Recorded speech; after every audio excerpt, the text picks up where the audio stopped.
looks like your account is suspended and your payment of $64 is due now. And I see your account is not eligible for an extension right now. Would you like to make a payment now? No. Calling for someone else? Say switch lines.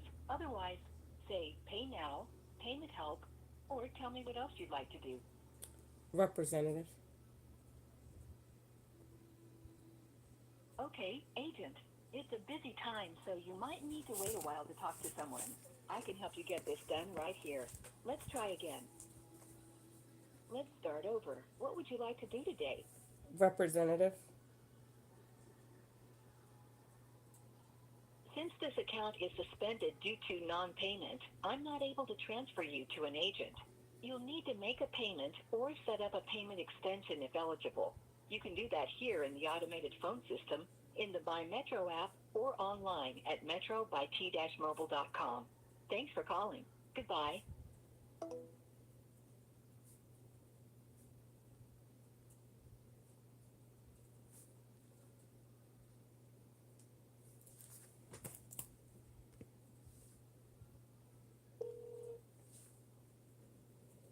It's Metro by T-Mobile. Thanks for calling in.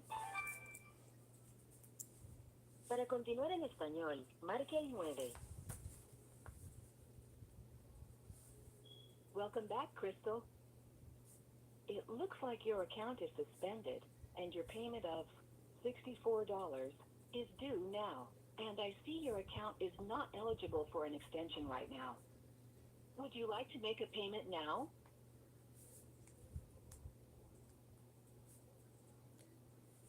Payment help.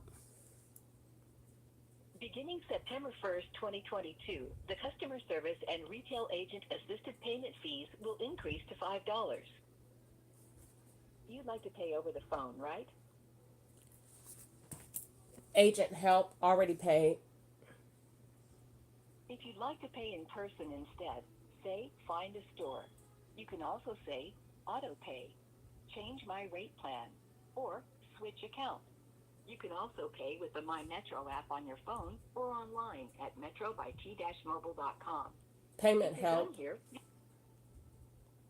okay, make a payment now, right? That's not what I said. Let's see. So how was I able to call 706?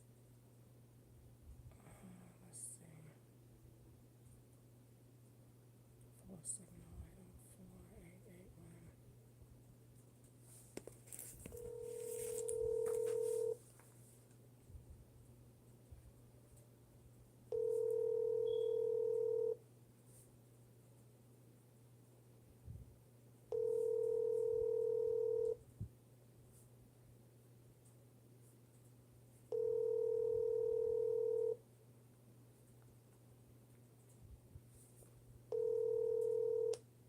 Hi, you've reached 1-470-804-8881. Please leave your message after the tone.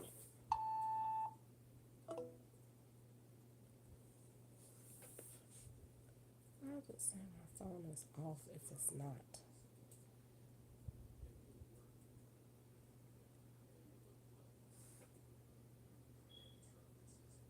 Alright, so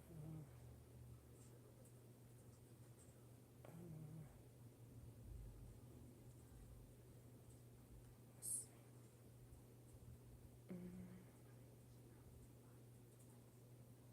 What other number can I call?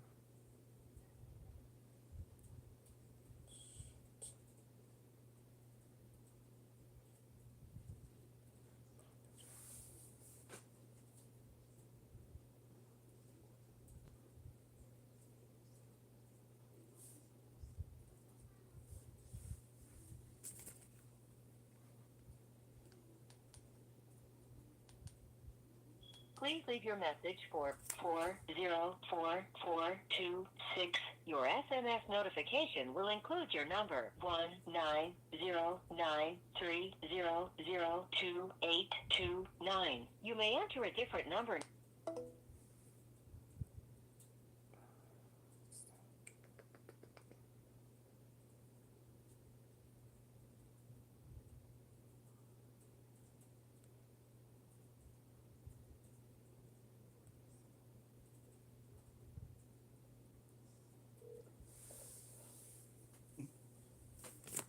for calling Metro by T-Mobile. Our terms and conditions are on metrobyt-mobile.com. Welcome back, Crystal.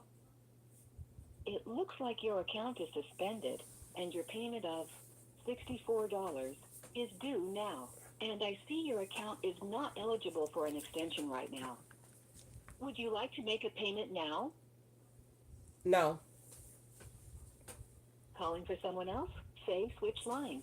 Otherwise, say pay now, payment help, or tell me what else you'd like to do. Payment help. By the way, because your account is suspended, any changes you make now will only take effect after you pay your full balance. Payment help menu. You can say get an extension, change due date, reduce my payment, ways to pay, question about my charges, manage payment cards. Question. Now, let me tell you what I see on your account. You can say repeat or next at any time. There's 2 lines on your account, so I'll tell you about each one. The line ending in 2829 is on. Okay, agent. It's a busy time, so you might need to wait a while to talk to someone. I can help you get this done right here. Let's try again. Since this account is suspended due to non-payment, I'm not able to transfer you to an agent. You'll need to make a payment or set up a payment extension if eligible. You can do that here in the automated phone system, in the My Metro app, or online at metrobyt-mobile.com. Thanks for calling.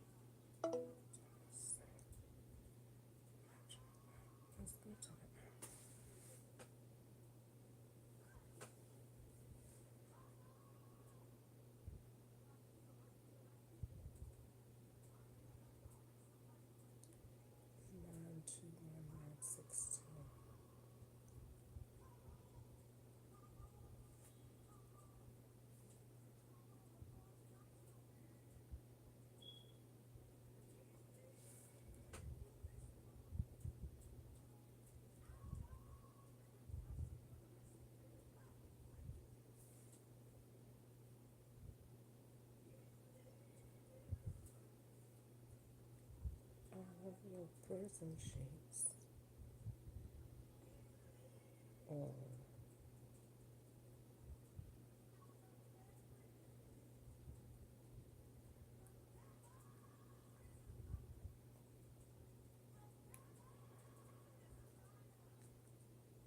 It's a one-time extension in use, but it won't let me call customer care.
Metro by T-Mobile.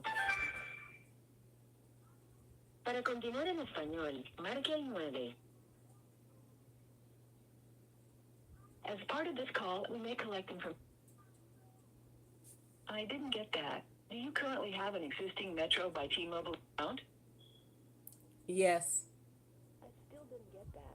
If you're currently a Metro by T-Mobile customer, press 1. If you don't have an account, press 2.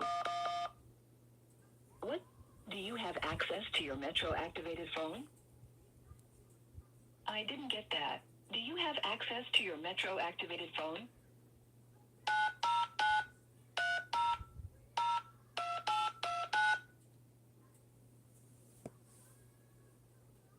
I still didn't get that. If you have access to your Metro activated phone, say yes or press 1.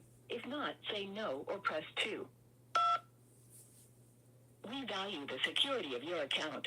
For your protection, phone agents are required to collect a one-time PIN sent to a line on the account via text as part of every transaction. If you are unable to receive a text to any line on your account, please visit a Metro by T-Mobile location and present your ID for verification. 1 minute while I find someone to help you. As always, we appreciate your business. Your call may be recorded.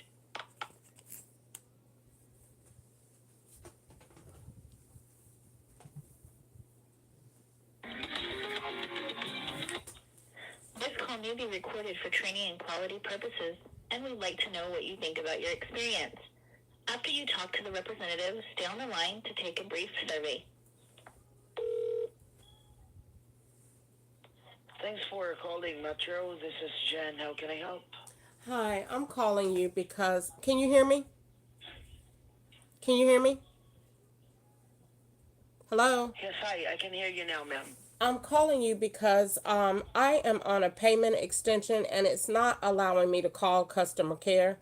I don't know why. I just did the extension today, but I've been trying to call you for a few minutes. I'm using an app to call you right now, but I'm calling you because the SIM card in my phone is not matching the IMEI number for the SIM card in my phone.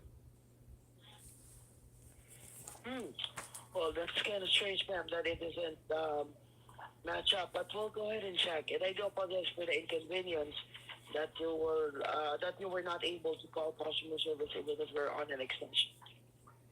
Can you verify that I'm on an extension, and can you make it where I could call you on my phone? Well, yes, ma'am. I'm gonna check that out first. Okay, my number is 909 And by the way, 909 300 2829. 2829. Got it. And by the way, ma'am, do you have me on speakerphone right now because I'm hearing a loud feedback of my voice? I have to because you're on Wi-Fi, but let me see if I take it off. Would it be the same? Okay, go ahead.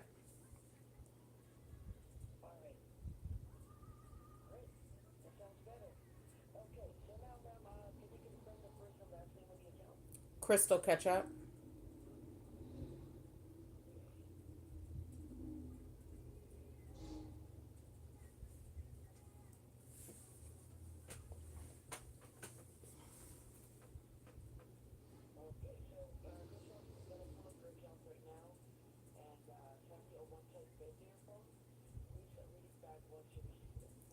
All right.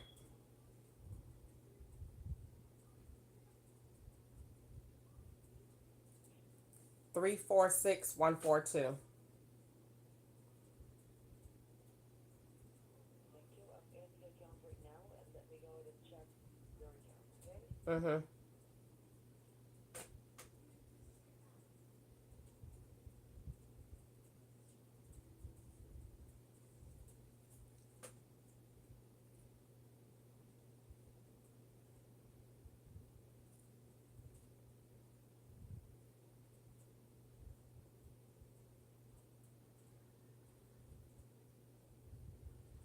Okay, so for that being said, Crystal, ma'am, as what I can see here, it shows that the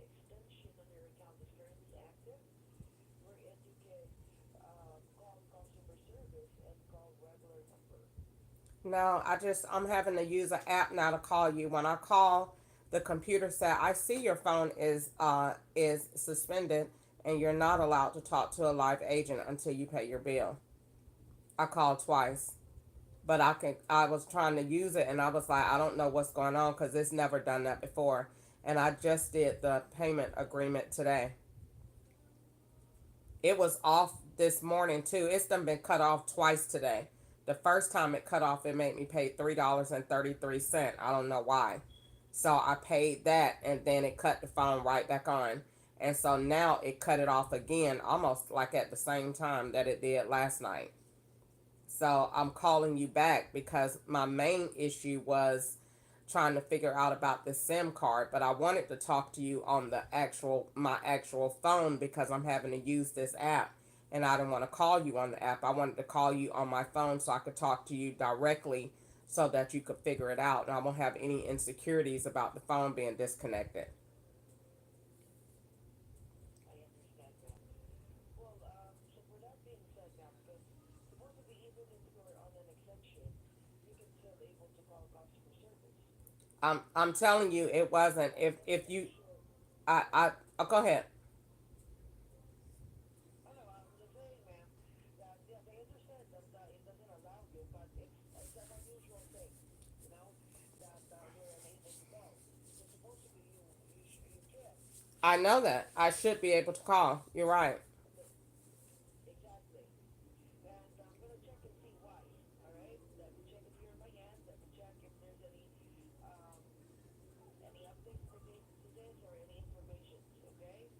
So, but you also mentioned, Crystal, that the IMEI and the SIM card doesn't match on your phone, correct? No, it doesn't, and I know why. Well, I it's not right, but I called tonight because I wanted to figure it out because I had some strange things going on with my phone, and it's showing that the SIM card number is the SIM card for the box, but it's not.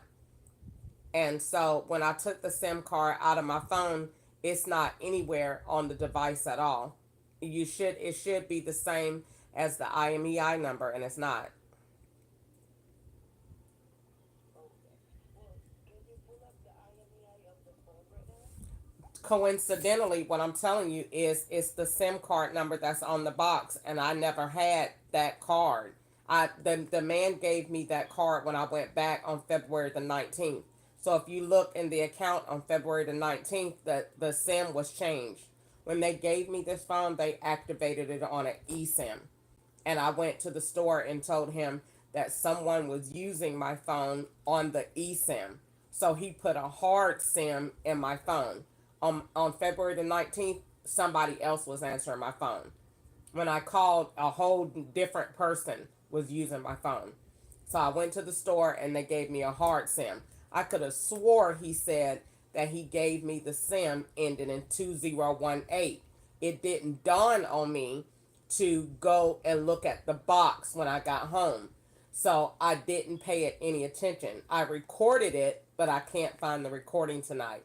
So I came back home, just happened to look at the box today, look at the IMEI number, and the SIM card in the phone is not the SIM card that is A on this box or B that is on the phone. It's not in the app, it's not in the update in the settings. It's not anywhere in the phone at all. And it looks very old. It don't even look like a new SIM card.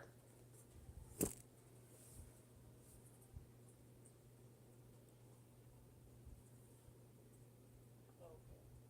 Yeah, so that's also the thing that I'm trying to verify here right now of what you can see exactly on the phone. You're showing that the IMEI number is Okay, two. You're showing that the IMEI number ends in 2018. correct. No, it doesn't. And the SIM, So that means the SIM card in the phone should end in 2018. Correct? not the SIM card, ma'am. 2018 is the IMEI of the phone. It when I've always had a phone before, those two match. It's the same thing. I've never had one because I've never had one where even if it didn't, the SIM card number would show somewhere in the device info, and it's not.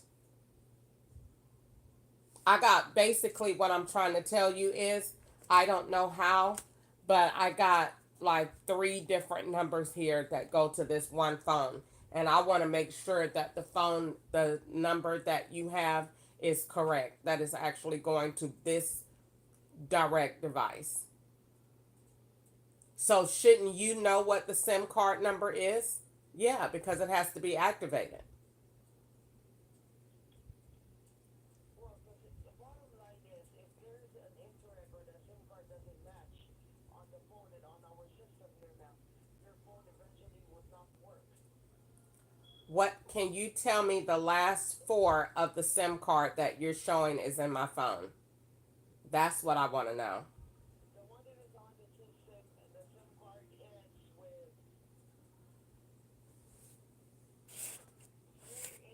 4840F. Okay. That's it. Okay. That's what I have. Are you showing that any eSIM is activated on the line? No, Okay. no eSIM.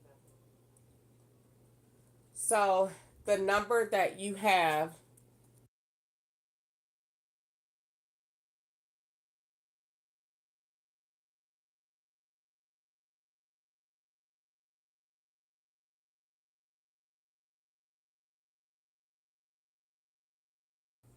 Okay.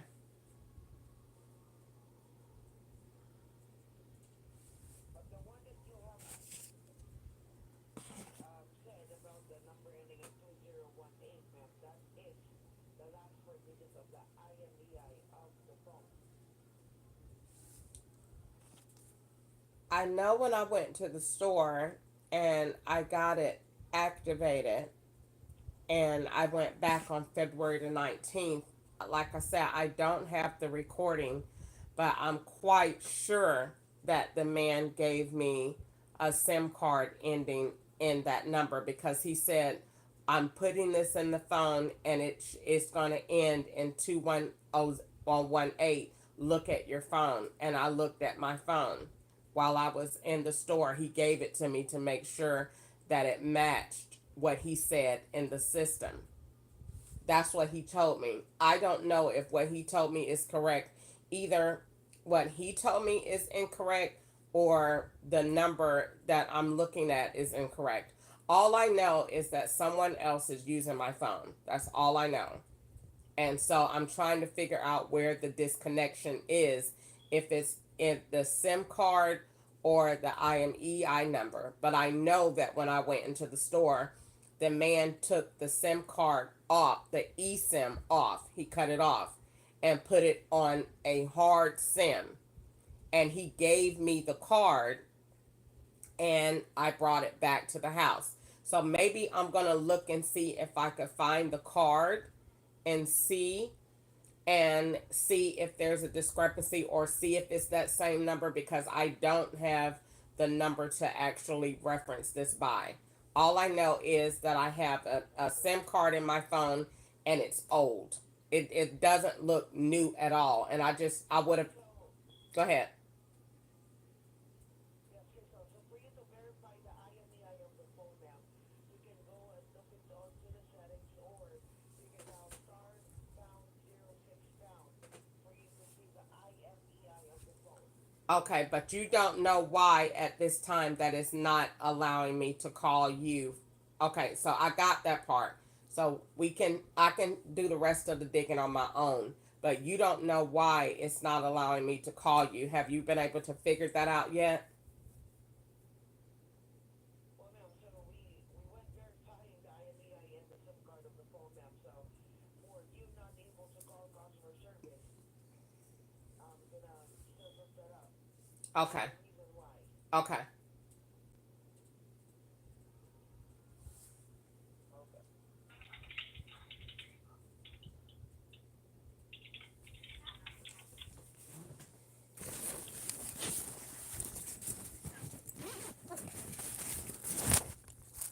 Give me a a minute here, Crystal, while I'm currently checking some information. Okay,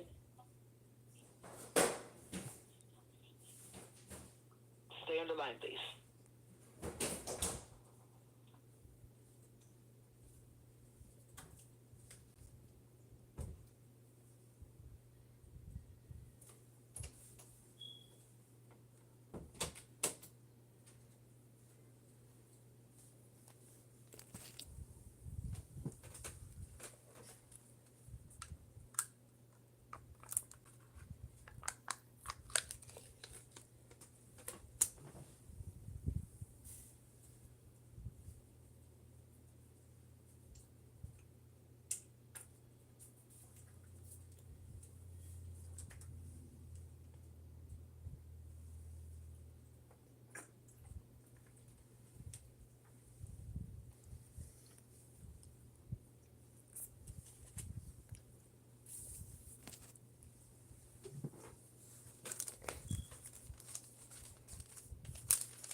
Hello, ma'am. Thank you so much for patiently waiting on the line. Okay. All right. Well, I've asked assistance to my support here pertaining to the issue that you have that you were not able to call customer service, even if you have already an extension. Supposedly, my supervisor said that it should not. Um, I mean, it should allow you to call customer service. So, as per advice, it might be a glitch on the system, or either after you get the extension, you haven't turned your phone off and on.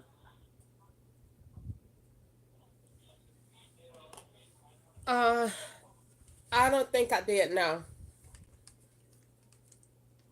Oh, you haven't turned it off and on? Mm-hmm. Later. Nope. Okay, because supposed to be after after you get the extension, you need to turn the phone off and on I didn't do because it your right. I account didn't do was it. suspended. I didn't do it right then. I did it later, but not right then. I see. So will you be able to do it right after this call, Crystal? Yeah, I'll try it. Or because it should be working right away after that. Okay. Thank you. Okay. All right. Is there anything else before you go? No.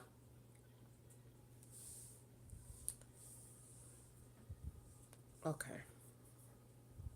We have a serious problem.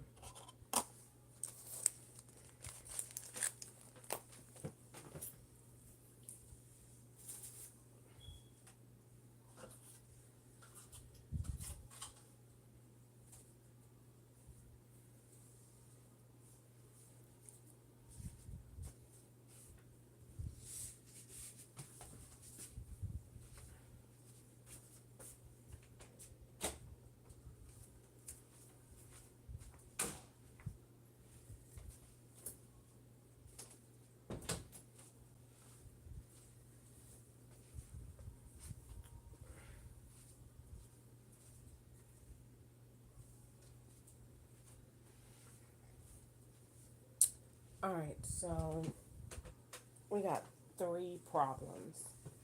Two problems. Let me plug this up. and get ready to go live. And I really don't want to do this tonight. I really just want to spend my time praying because I don't want to stress myself with this. So, this is what the problem is. On February the 19th, 2025, I went to I went to Metro. I went to the police to make a police report because my phone was making calls to somebody else. And those videos that I made on that day, because I was on Facebook Live, let me see if I go back to it. I posted it to the YouTube. Those videos are gone. Even if it's on the live, the video on the live is gone when you go back to that date. It's not even coming up that I did a live at all on that date. It's erased. So let me see. Is it erased or is it the part of the video? Let me go back and look at that and see. So I left here I recorded, put it online that my phone was being answered by somebody else. I screen recorded it, saved it, posted it. That's my habit. Wrote it down in my notebook, the date and time. Come back for the video. Something I was doing triggered me to go that way. Mainly, it be God. If it's going to give me something I really need. So I went over there to look at my phone, go in there to get the video. When I go in there to get the video, I don't see the video for February the 19th. I never ride in an Uber or Lyft without recording it. I recorded it I had Screencast open and Facebook open. So Screencast was recording my interaction with Facebook. The dude was talking. We was in a MKX, whatever kind of car that is. And I recorded myself in the car with the dude. That video is nowhere. It shows that he's picking me up from the Clayton County Sheriff's Department on Church Street, but it doesn't show me getting in the car with the dude, the interaction or none of that. It's just not showing. So I go from Clayton County, I go to Metro because somebody's answering the phone. I'm at the police department making a police report about it. I pulled up the video at the police department, showed the police, let her hear the voice, went and called the number for the police in her face, and the phone just rang. She said, "That's your phone." I said, "That's not my phone. My phone has a voicemail, and it's full." This never had no end to the call. Hung it up. She called the police out. They came, did a report. I left. They called that little short girl. So I left, went to Metro to change the SIM card. I know for a fact almost that when I got in there, the Chinese man changed the SIM card, which I thought it was weird. They sent me straight to like the owner, and they didn't do it. But nevertheless, went in there. The man did not charge me. Thought that too was weird. You giving me something, that means there's no track that I was here today and what I'm here for. But it's okay. I'm recording it. I never go to Metro without recording. Never. Because it's a trap spot. So I go to Metro and I go in there and I tell them somebody else answered my phone. And I went ahead and told them how they was doing it. This is a Chinese man. He knows everything about phones. I simply told him how they're doing it. The man never once said that's not possible or that's not happening or this couldn't. He totally looked at I made a comment about it. He was cut. He knew this black girl is not dumb. So He said, I'll give you a SIM card. He reached right in the drawer, got the SIM card, put it in the phone, blah, blah, blah, blah, behind the thing, go out the door. And he said, I remember him saying, look at the phone to see. I could have swore he said to see if it ends in 2018. And I said, yes. I got the phone. I left. Okay. This lady comes up and says, the SIM card and the phone don't never have to match. That's never happened to me before in my life. Every time I've gotten a phone, this is why my phone is different. The SIM card goes, you could see the SIM card number in your about information on the phone. But Metro tells lies. So I don't trust anything that Metro says. You should not have anything in your phone that is tracking data and providing service and it's no link to the about section of your phone.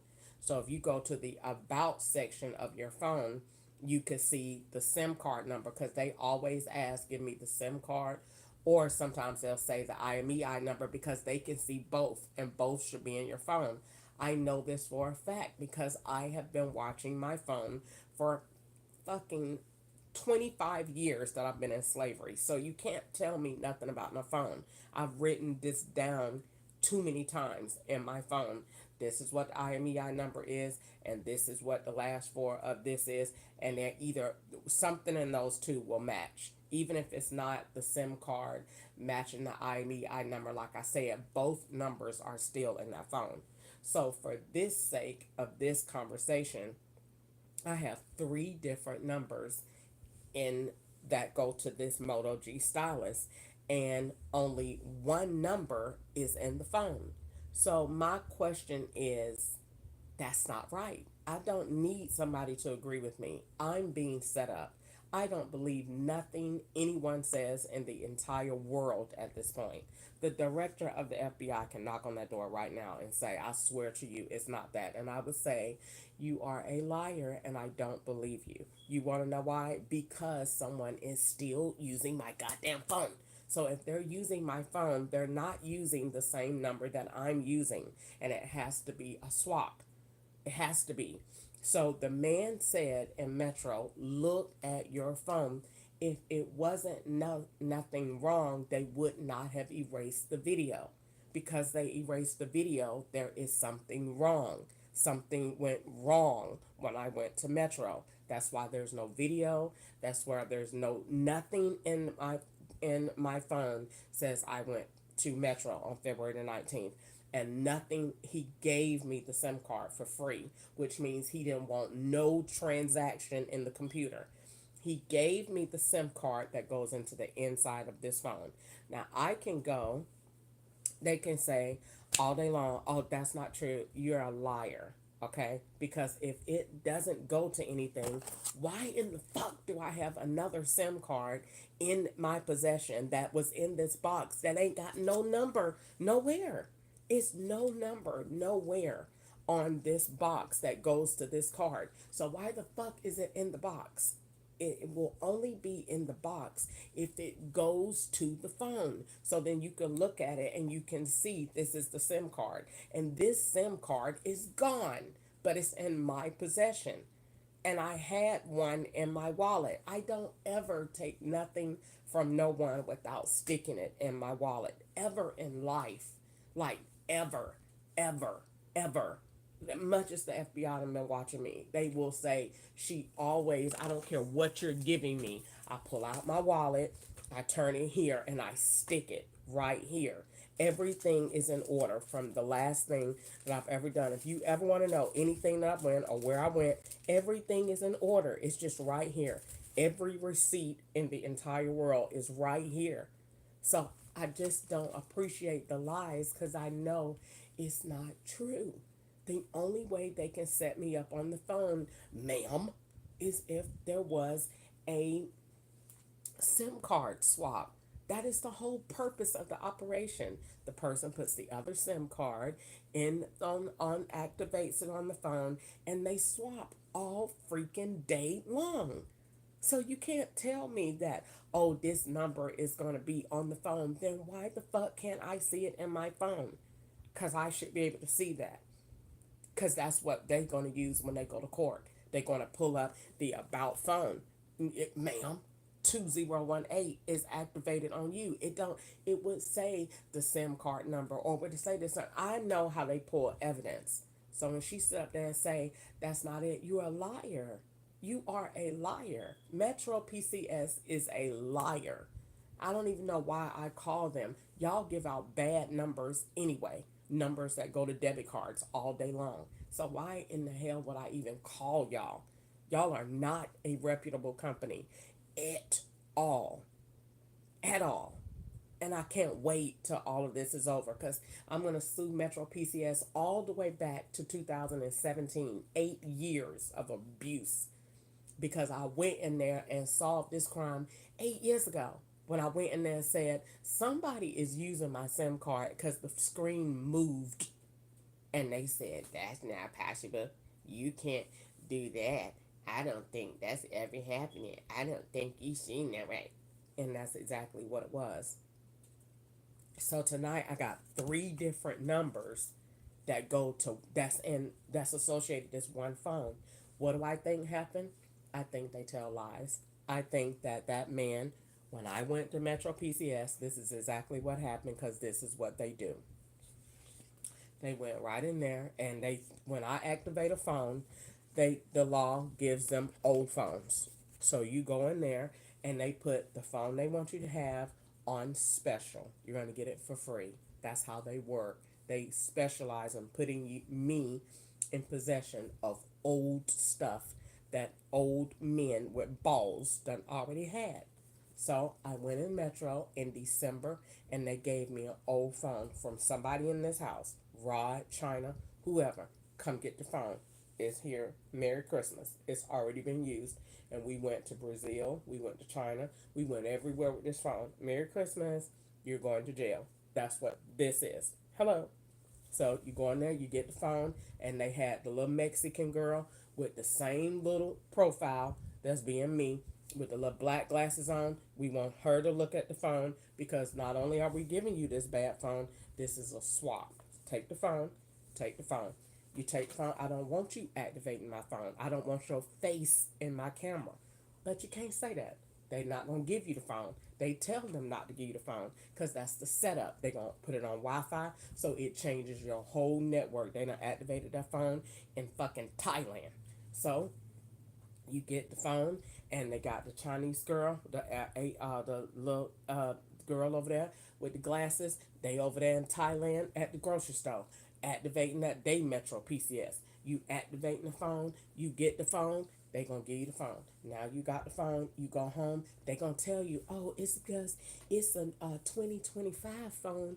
You ain't got to use the SIM card. You could just use the eSIM and don't worry about a real hard copy card. We just gonna give you the eSIM and you go ahead and activate that because the eSIM is on a computer and they don't need it right there. They just tell them, give me the 16-digit number and I'll go ahead and activate the phone. So they go ahead and activate the phone on the 16-digit number, and you take it, gill a monkey, and go home. Because you're going to jail with this very same phone that you bought. You bought a ticket to take your ass to jail. So you go and you get the phone. You all happy.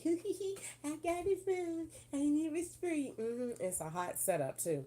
So you go ahead and take the phone. Then somebody, that's why you call it. Mexicans calling. That's why you get all this incoming traffic every time you look at the phone. Here goes somebody. Did you get it? Did you see my call? I called you on that. That's because they calling that number that is hooked up to your phone. But really, there is a Mexican man over there with his balls out that is interacting with all of your transactions, and they got him shopping around you all day long. So I go in there on February the 19th.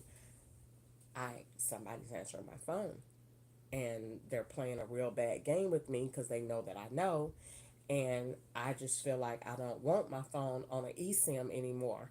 I want it on a hard SIM, like old school. The man says, "All right, I tell him exactly the way that it's going on. I'm being set up. The person lives around me. They have the same exact phone that they came in here and got.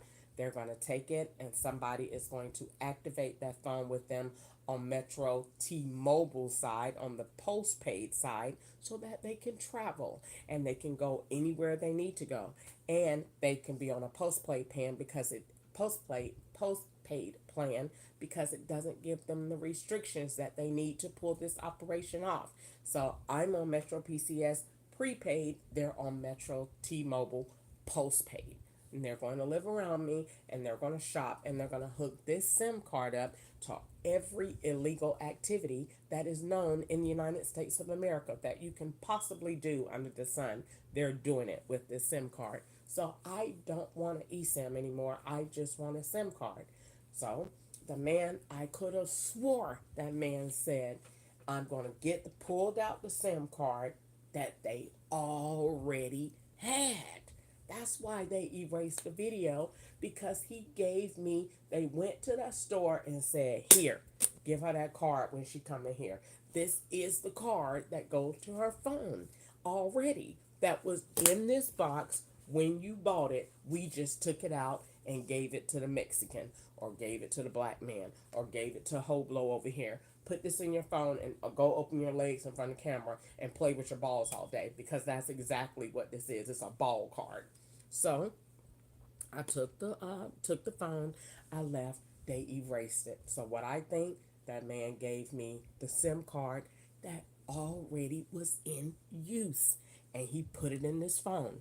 And when I came back home, they came in this room at night when they got a key to that door, because I changed the locks. They don't like that. They want access whenever they want access. You don't put us out of the room. Who do you think you are? Go give me a key to that door. Got a key to the door. Came right on in here when I went to sleep. Popped that little motel lock off. That don't stop them. Came right on in here. Got right on in this phone. Boop, took that SIM card out. Put that SIM card in that nobody knows. That ain't on here. That's the case. Why ain't that SIM card where is the key to it? And what SIM card went with this? Now, I could look and see. Nope, it didn't even go. No, it didn't even go. I could look and see if it went to the Power G. It probably did. Let me look and see. No, that phone don't come on. Let me look. This card come from? It's 3 numbers, and they're telling me, because when I went in the store, the eSIM. Hold on, let me look at the eSIM. I can't. Oh yes, I can. It's 2026. That man said in that store. I have a good memory. I remember everything about this. They give old SIMs out when you go to Metro. They're known for that. This is what they do. They've been doing it for years. It's how the operation works. You go in there and get a phone China done already used. You go in there and get a phone Ketchup done already had. And they're going to make it on a promotion. Because technically the phone is not in their inventory anyway. They're just giving you something somebody else done had. The same way they do bank cards. The same way they do everything. So I don't believe it. They're lying. They're lying. I know them. They did it in 2021 in April when I got the LG Stylo 6. When I swapped the service, they gave me, the man pulled the SIM card out of his pocket and I recorded it. The man pulled the SIM out of his pocket and gave me a number ending in, I think, 455, 6455, or 9455. I never had that number. They had that number in full use in California on Uber Eats on Wi-Fi. And when I opened my phone and seen that number, I said, oh my God. And I about had a conniption, and it was nothing I can do. I opened my phone and happened to look because I was stuck in the trap. They had everything grayed out. So I went to About Phone to see what number was on the phone and what SIM card number was in use. And it was not mine, and it was 9455 number or something like that, but it's 455. I know that's the last three. And that man name was David. I just seen that name again today. That man said, I never forget. I never forget. I'm never forgetting nothing to do with this phone stuff. I could be 99. I'm never forgetting this. That man said, I said, you took the SIM card out of your pocket. Oh, yeah, because I was going to do something earlier today. I was testing out a phone. Sir, the SIM card should never be in your pocket. You're giving it to me out of your pocket because it's used. And they've been doing it. They've been doing it. This says no SIM card found. It's never said that before because it was on an eSIM. So this phone, if I go to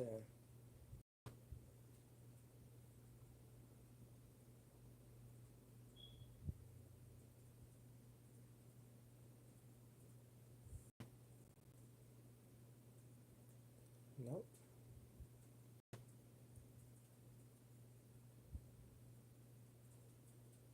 And they didn't even give me this with this phone. So I know it's not this because they didn't get that. Wait, they put it in there or didn't? I know they took the card. They took the card off because they always give the card to somebody else. That's what they did. They took the card off and they called me on the number that they activated it. They are so freaking slick. So now I'm off of Metro. I'm going over to Cricket. And June 3rd, they used 7508, which is also 3508. That was at church with a man. And they used Rara, whoever he is, from Greyhound. That was the taxi man with the Texas tag with Cash App. So he paid, they took his car off. They did 2 activations, threw one of the receipts away, took the phone, activated my real phone, activated another phone, and called me with the SIM card they put in the other phone and activated the other phone on an eSIM. They think they real slick and called me on the number that they actually activated on another network. So I don't know what this card goes to. All I know is I found it in this box. All I know is this phone never had a SIM card because it was the operation. And all I know is that that man at Metro put a brand new SIM that came off of here. He picked up the thing out the drawer and put it in there and he said, look at the phone. And I could have swore that man said, he said it ends in 2018. And that's all the evidence they needed. They came in here when I was asleep and happily took that SIM card out that said 2018 that matched with this phone. One of these people got it in this house, or a Mexican, and they got 2018 because you went in the store and said on that camera that man said, look at the phone, verify, go to about, don't you see it? I said, yes. He said, that's the number that is in your phone. They had that and gotcha, cut. That's all we need to say, that you got that SIM. Go get the SIM when she go to sleep tonight. Put that monkey to sleep and go get the SIM. They came right in this room like they always do, went right in that phone and took that SIM, put that SIM in somebody else's phone that is moving around here because they already got you on camera saying this is it. And meanwhile, your phone is on a whole nother thing somewhere else. And that's why when I looked at that SIM card, why is that SIM card old? Because that SIM card is from somebody that lived in this house in 2020. It was activated. Ding, ding, ding. Case closed. Where's the money? That's exactly what they did. And they can't tell me in heaven, hell, that they didn't. That's exactly what they did. They gave me the card that they already had that go to this phone. And when they got it, when I went back up there, they took the card and said, give it to her because she's going to come get it. We already done used it. We'll get it back. When I went up there, they put the phone in the card, activated the card. All they did was reverse it. I was on an eSIM. All they did was swap the traffic that day. Because when I came out, I said the phone switched again, and it switched again when I got out. Because all they did was swap around. That's it. We traded places. I had the SIM card now, and they got the eSIM. When we got back, they took that SIM card out their phone, and they gave it to somebody in this house or around. Now, who's doing the most traffic and earning the money? That's who got the card. Whoever making the most money, that's who got the card. So they put the card in their phone and put another SIM card in this phone. So now you're in another swap. That's why that SIM card is so old.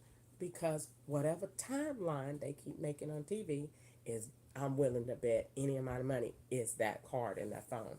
It's not the card that Metro tells lies. It's no sense in calling them. That's like calling the actual law enforcement division. There's no sense in calling Metro. You're not going to get anybody that's going to tell the truth in Metro. And every time I have to put my phone on a payment extension, that phone is swapped. Guaranteed 199% of the time. It's never not going to be my same number. That's the whole purpose of them putting there that your phone is suspended. They want that to be on the recorder. So when you go to say, I got Cash App or I got this, you exactly did. And you got it on this dude's phone or this man's phone or this Mexican's phone. You sure did. You sure did. Sure did. That's exactly what they did. And you can't tell me they didn't, because it works. And if the plan works and the setup is good, that's exactly what they did. They're not going to miss an opportunity to do a good setup like that. That's exactly what they did. They've been coming in my room, swapping devices and SIM cards for years. My entire 20 years of enslavement, they've been doing it. They ain't gonna miss an opportunity to do it now. That's exactly what they did. Swap that SIM. Because the man, why else would he ask me? I remember, even if I'm wrong on the number, which I'm not.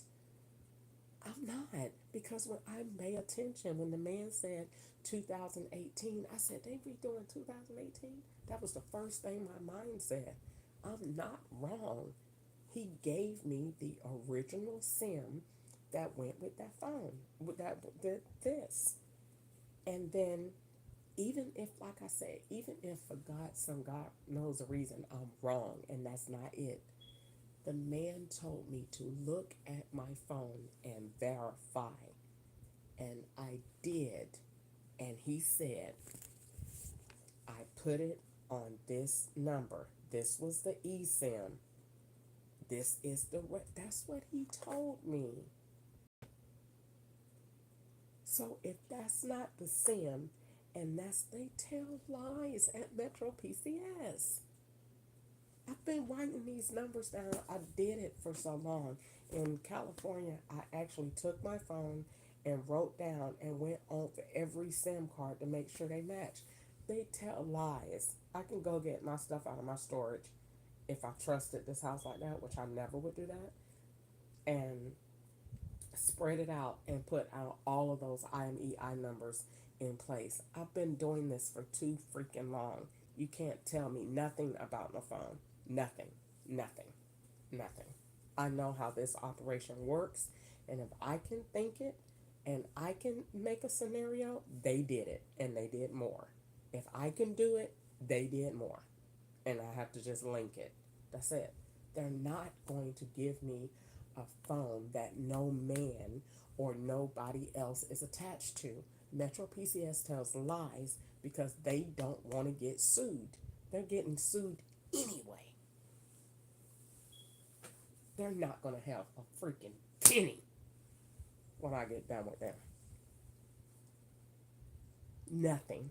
No, bankrupt. Zero. Negative. Every door. Y'all right. Every Atlanta. That black girl closed every Metro PCS. Every one of them. You don't have no money. That is the worst company I've ever seen in my entire life. They have brought me more misery. Take that back. Apple did.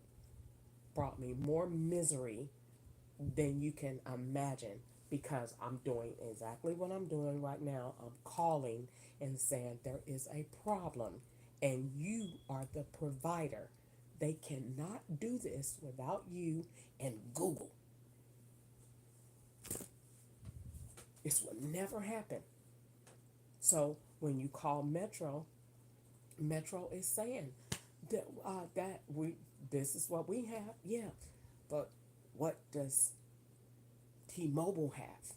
And y'all are friends. Y'all are that's the same company. So I don't want to hear it. Oh well, this is not on our network because it's on T-Mobile's. I've been doing this with these people for years. If I get Cricket, they got AT&T. If you get um, uh, uh, Walmart Family Mobile, they're going to Verizon. They're going to do the postpaid of any prepaid. So whoever the prepaid company is getting their towers from, they're going to go to that company and get the postpaid line, and they're going to activate around you all day. Every last one of these people have different service providers and different SIM cards that are linked to me. I don't care what they say. That's exactly what they're doing. Not gonna make me feel any different. It works. It is a great plan.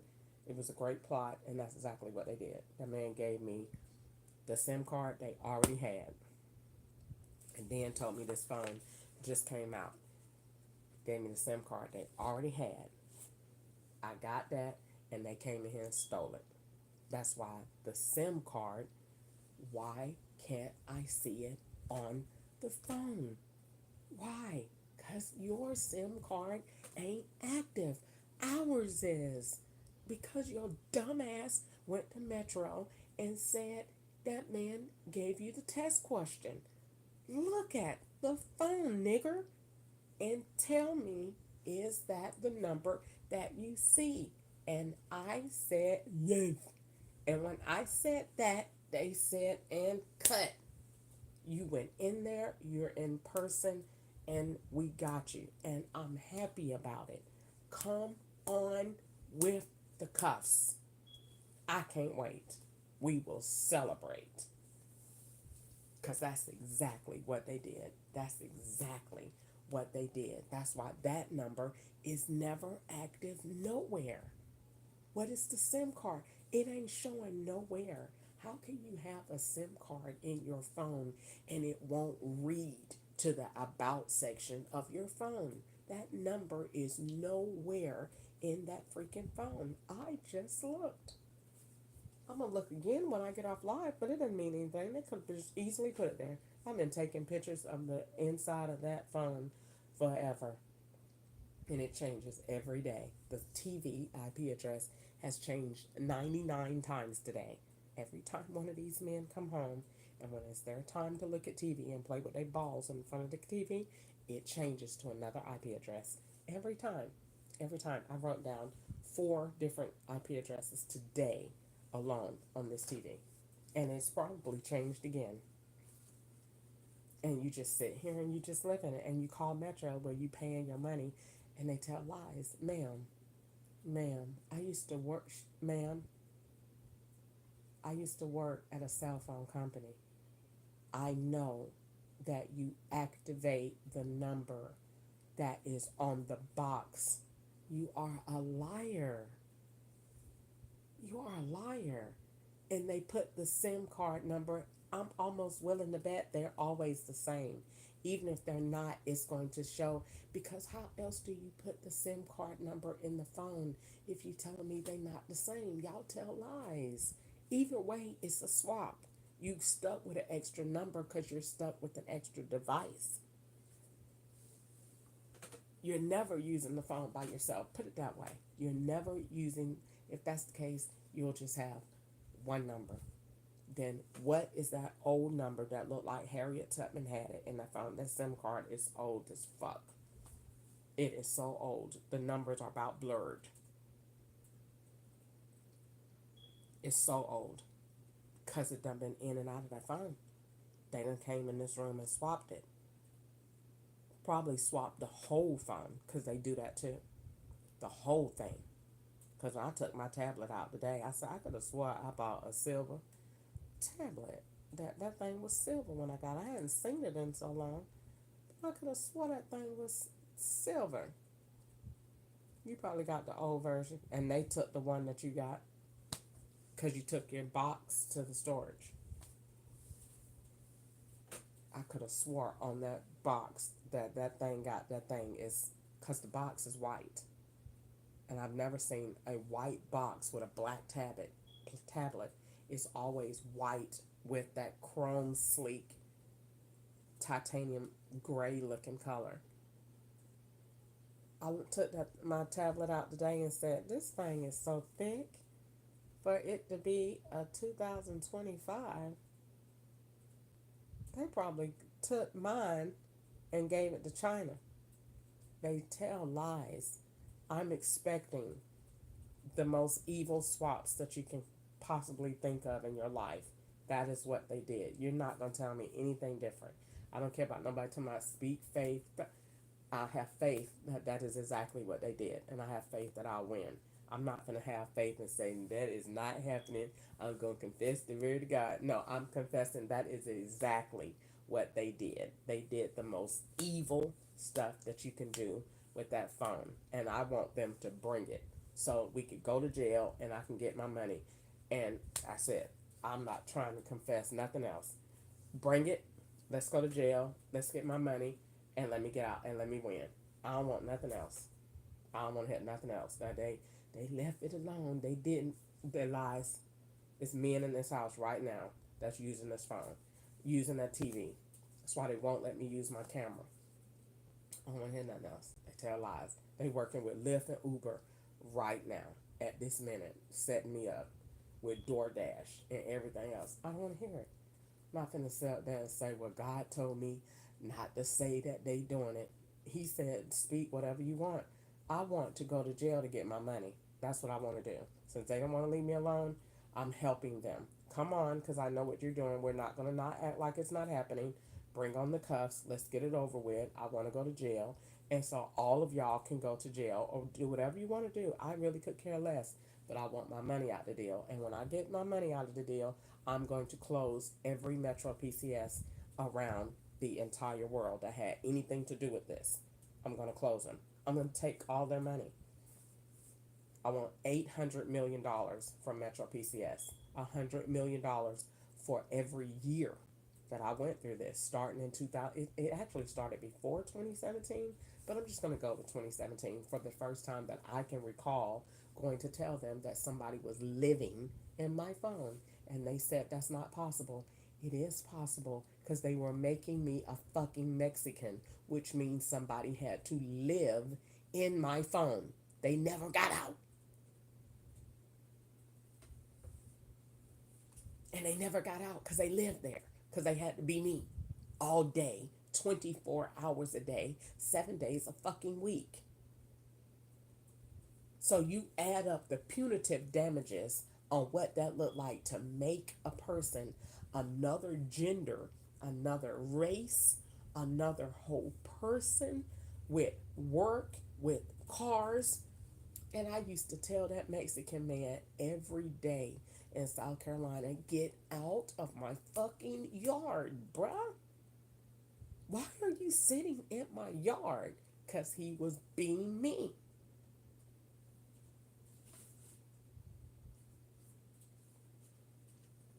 Made me a whole man with Metro's phone. And y'all think y'all that I'm gonna win and y'all gonna be still in business. That's gonna be a negative.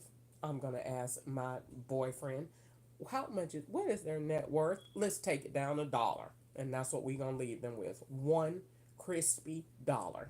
And that's gonna be the end of that for what they did to me every day. Do you know what this was like every day? Do you know how many police reports I filed? Do you know how many times I called y'all? Do you know what they did to me in Uber Eats? How many times I called Uber Eats? I recorded myself crying hysterically on the phone. That when I went in that store, y'all purposely, willfully, intentionally, maliciously gave me wrong SIM cards that you knew had already been used. You knew that you gave me old phones. You gave me a freaking Obama phone, and that was free to people with food stamps, and you made me pay $140 for it. I don't give a fuck if y'all have money or not. You're closed. Period. And if I don't get y'all, the FTC will.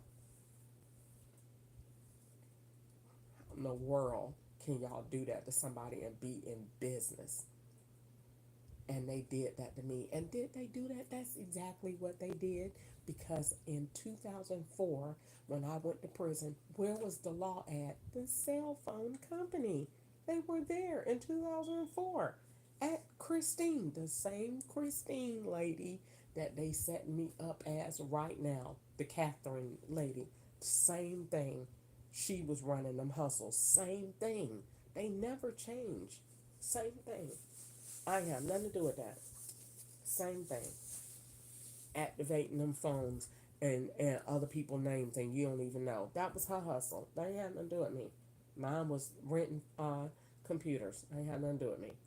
Do whatever you want to do. That's your job. So that's what they did. Same thing.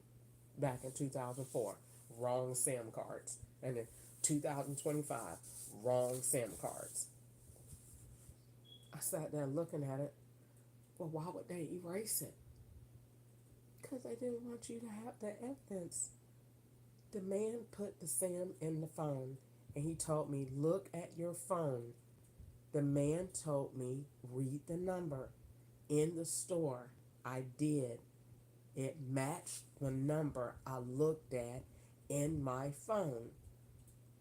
So they're lying when they say, he said it ain't gonna match. The man told me I was there. Look in your phone and look in there and see. Because when they get the phone, lately, all of the SIM cards go in there, are in there. And so they pull it up and they activate this right here in the SIM card tray. And this they say it's the same as the SIM card. So I don't know what they done started doing, but it always been that way. Because that's the way that I verify my phone. I go look in the about phone section. I look in there and I look, and one of these numbers gonna be in there. Yeah, this number is in here to go to this box. So if she's saying that the SIM card number, I'm gonna trap them either way. So hold that thought. So you're telling me that it's a SIM card number in my phone and it ain't listed nowhere in the about section of my phone, and you're telling me that ain't illegal? I'm gonna trap you either way you go with that. Either way you go with it. I'm gonna look at my phone again because I just can't believe that it's not in there. But I know before I called, I didn't see it.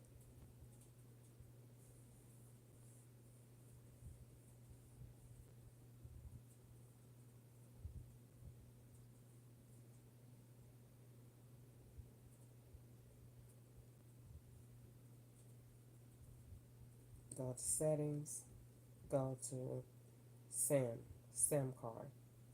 It says SIM card is 2018.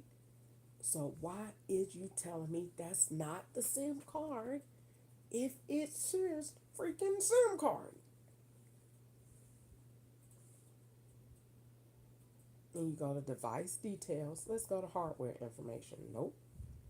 Go to universal SKU. Nothing comes up there. SIM card number, eSIM, unknown exactly. SIM card, eSIM. Both of those numbers are on the box. Now, 5253, that is not the number that is on here. Now, why I press that, go back again, about phone. I have to make sure I'm looking at everything. Now, this says nothing IP address. Alright.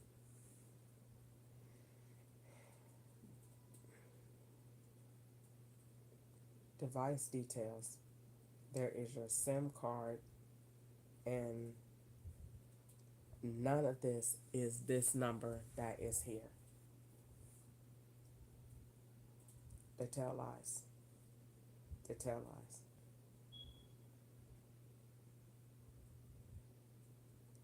They tell lies. They tell lies. If it was nothing to hide, they wouldn't have erased that phone. That's exactly what they did. They've been doing it forever. They did it with that man named David on Roswell Road in April of 2021. I went in there to activate my service, and that man sold me a used SIM card out his pocket. I recorded it on my Coolpix camera. It's in my notebook, recorded on Coolpix, uploaded, put it in my phone. The number here is not my phone. I sent that receipt to the FBI in May of 2021. I told them that man activated my phone. I seen him. I didn't say nothing. I happily took it. And he wrote on the receipt, he made the receipt wrong. And I had to fight with him about a receipt.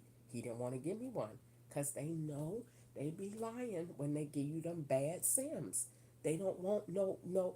They tell you the catch is not finished broken. It's not broken. They don't want to give you no receipt because they don't want no digital trace to them giving you that used SIM card, because you're getting a SIM card that some man that been playing with his balls with all night with.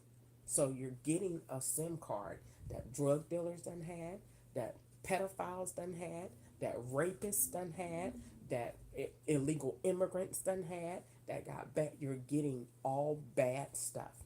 And they're just waiting at the counter to look very nice to send you to jail or out of the country, either one, and to take your money. That's it. That is all Metro PCS is standing there to do. They're a gateway to you going to prison for the rest of your life. That's it. That's the whole purpose. So when they stand there, look at Lucifer. That's it. Metro, demons. That's it. I don't see nothing else. Nothing. Devil with horns. At work. Live. In person. Lucifer works at Metro. He owns it. He owns it. Them people have never, ever, ever, ever did the right thing. Ever. They specialize in telling lies. You go in there and pay $140. That is the same Obama phone that that man had on the bus. And I looked at it. Nobody else sold that phone that they gave me. That's why the law stole it off the MARTA train. At when I got on the bus, they had Janessa talk to me, the computer, talk to me all night on May 31st, 2024. And I was at the airport. They had all the traveling process already made. I got on the train. They knew she's sleepy. I put the phone in my thing. I remember it. Put the zipper on, put the suitcase right between my legs, and dozed off. Normally, I have it right here. I didn't. I wasn't sleeping that long. And when I woke up, I seen the man had his hands, and he was pulling, had already put, he was just getting his hand back. Had already took the phone. And I didn't want to hit him without knowing for sure. So I said, what are you doing here? Why are you even sitting next to me? Get away from me. Same man that would have clothes right back here. That girl got that same outfit right back here in this room. The members only jacket, them big old baggy chinos. She had the same outfit. They had the same outfit right over there at Willie Jackson's house in February of 2021. I went right over there and reached in my thing. He got right off immediately. Got off the train. I looked, my phone gone. They stole it to go travel. He had to hurry up and get back to the airport. I got off at the exit. By the time I realized that we at about the Civic Center, I got off, called the police. He's gone. He's out of there. They gone with the phone. That phone traveled. They took that phone. He went back to the airport, gave it to whoever they gave it to, and they took that phone out of town. So June of 2024, that phone, that Nokia C, whatever that junk is, C10, 210, is gone. It's traveled. I'm telling you, that's evidence. They can't tell me. They're going to say, in June, you didn't travel. The devil is a lie. If you didn't do it in June, you traveled that device some other time. But that Nokia went out of town. He stole it and went and took it back, and somebody went out of town with it. I was at the airport already. It was the perfect opportunity. They took it out of town, stole it, left it on Google until they was finished with it. It's funny how they can take devices off of my Google account when they want to, but I can't. I can't go ahead and take this off my Google account because they still no. We're using that. Leave that alone. But they can. They can go in now. The Nokia C210 ain't on there no more. Well, dang. How I wanted it to still stay there. I wanted it there. Oh, you don't have a choice in the matter. Oh, okay. I'll just sit here and go along with the setup. So they put this on. This phone looks identical to this phone. It has the same brain. It's supposed to be a 2025. It ain't doing that no different. They look exactly alike because it's running off the same system. Because when they activated and used that girl to activate the phone, they activated it on the same system. Hello, ding, ding, ding, ding, ding, ding. It's a SIM card, eSIM system. They uploading it. That's why it takes them so long to activate. I used to work at a cell phone company, and when I was in my 20s, and as soon as we put the thing in, the phone is on. Why take Metro PCS so long? Because they're downloading systems to your phone to be able to set you up with so that people around you can swap it to an iPhone or an Android whenever they get ready. This phone is an Apple and an Android. At any time, any one of these men need to hook up with my phone to go DoorDash, to need to go boo boo, to watch porn, to watch whatever they are in their nasty little rooms doing. That's why Joe don't have them coming out at all. He got them all locked up behind their rooms with their own networks, and they all say house. You house 1, you house 2, you house 3, you house 5. You're all house, and you're all different houses. Your house 1932. He gonna be house 1517. You house uh, 8033, and every last one of them go to a different state, and every last one of them go move around, and every last one of them shop, every last one of them. That's the way that it works. So maybe somebody mind your business. I am. You are my business because you have a card that is linked to me. So I'm paying attention to everything that you're doing. And if you didn't want me to know, then you wouldn't open your big ass mouth. Because he the one came in here putting a little receipt down on the counter. Throwing it down so I could see it to make me feel some kind of way. Nigga, I don't bill for you. I don't bill for you. You must have got it twisted. Like I'm finna just start, oh, he put it down. Let me go right. Nigga, I don't write for you. I don't bill for you. You ain't got enough money to make me bill.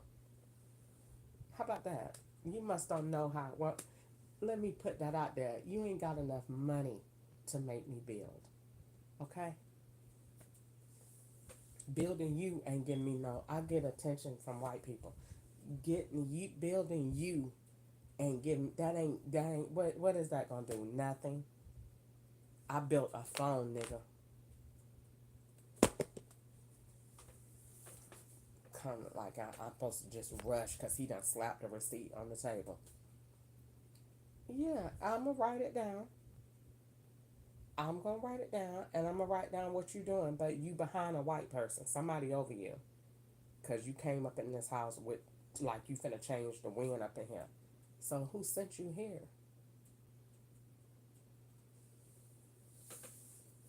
come in here, aggravate me, and then want to get mad to my mind your business after that. You brought it to my attention. I already knew you was garbage when you came up in here, but you brought it to my attention. You came up in here doing too much too fast. The only reason two people gonna do that is one, you don't know how skilled God is, and then two, you don't know you in a rush because you got a deadline. Now, if you are, then all is well. I'm very happy about that. I hope y'all do, because it's only taken 20 years. And my sister gonna say, well, why in the world did it take so long? Because they kept getting caught, and they couldn't prosecute because they were getting caught. Now they just don't care. They just do not care. Everybody is known, and they do not care. That's what happened. That's what she said. Oh, I just don't see why it would take. Normally, Chris, they do it. I was supposed to go to jail in 2020. Ketchup said it. I was supposed to go to jail again in 2021, and then it's probably somewhere after that. And I kept talking, and other people kept hearing it, and they didn't feel secure in the arrest, so they didn't. She's still too smart, and she still looks believable. We have to do more work. And so they did. They brought me here. Let's start poisoning her. Let's start working on her brain. Let's get some gas going. Let's get some shit up in her rectum. And let's do all this shit to her to try to make her crazy and look bad. And this is what Joe's House of Horrors reboot is. It's a reboot of California because it's an extension of that. They working together. House of Horrors, House of Hope. It's the House of Horrors. And if you don't believe me, this apple juice has a big block of ice. You could see it in here. My water was froze. This right here, no. You don't see nothing. It's because it's poison. I done paid that attention. Dollar Tree sells poison. And I'm going to post about that. And I'm going to put that on their review. They sell poison. I've been paying that attention. Going to Dollar Tree. They sell, when I go to Dollar Tree, it is all things from different time periods and years. They put glasses, shades, socks, anything that I wore in the past, they go get it, restock it to make it that year. They did it with shades. They do it with food. They do it with drinks. They want it to look like I have beer. So they made these $1.75, the 20 ounce that done been $1.25 for 20 years is higher so that she could buy the can. So we can turn that can into a beer can. They made the can $1.25. They said today she's been still talking, so we gonna poison that. We know she gonna come get a Diet Coke, more than likely. Cause she going to Dollar Tree. We gonna take all the drinks out of the thing. They took every last one of them out of the thing. There was nothing to drink up there. You gonna look right here, and we got these. I was wondering, every drink in Dollar Tree is gone, but they got a full section of Diet Coke, because come get your poison. We poisoned all of them and set them right here.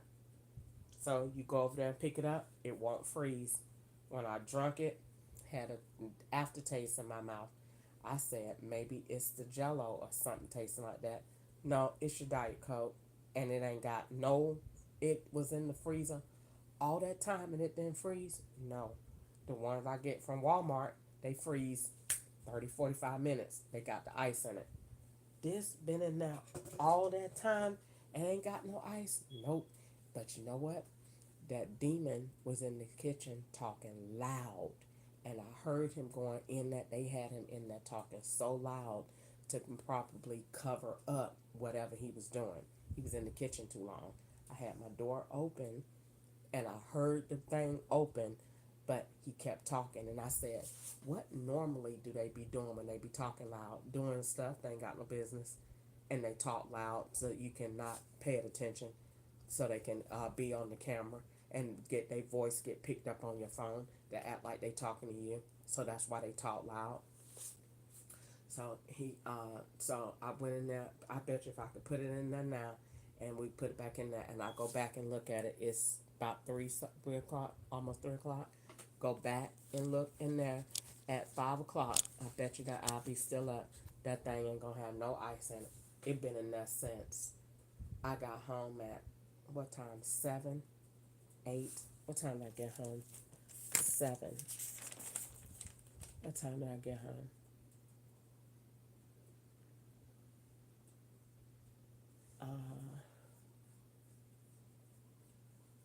Let's see. 7:20. I got home at 7:20. It went straight in the freezer, all the way to 2 o'clock when I got it out. It ain't no ice in that, not one piece of ice. That's because it's straight poison. Not one piece of ice in it. Not one. Not one. Not one. Not one piece of ice. This thing been in there. Look at that thing. Look at it. It ain't even got no suds. Poison. Dollar Tree. And I bet you it's that black manager with them glasses on. They stock poison in Dollar Tree, and I done figured that out. I'm gonna stop going in there. Can't really stop going in there, but I can stop buying food from there. They stock their makeup too. They put makeup over there that look like expensive makeup, and makeup that trans lesbian be back there wearing. They put makeup on the shelf. The lashes that she got is the same thing. Is on the shelf, and in that bag over there, with a gap in them, and this and spaced out, and then another one. She got the same ones. The same lipstick that they say that the girl had, the lipstick whatever that looked like MAC products. Same thing. They stock makeup to go to different years and all that other stuff. Do the same thing. Just over it. Just over it. It ain't got not one bit of ice in it. That's the second drink that I would have done bought and can't drink them because they poison. That's a whole Sprite over there. Couldn't drink that. Poison. The Diet Coke, poison. And I'm going to take it back and tell them exactly that. This had I don't know what was going on, but I do want to bring this back. Yes, I am. You ain't going to get my money like that. And I'm going to start putting the reviews online, because I want people to know, and how many times that I put up there that is poison. It won't freeze. I'm putting that on my Facebook page. It's been on there for 6. It's been in there 8, 7, 8, 9, 10, 11, 12, 1, 2, 8 hours, and it ain't got one piece of ice in it. Not one. This apple juice is so froze. And they probably didn't bother this because they like me to drink sugar.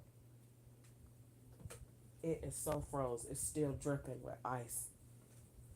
This over here, not one piece.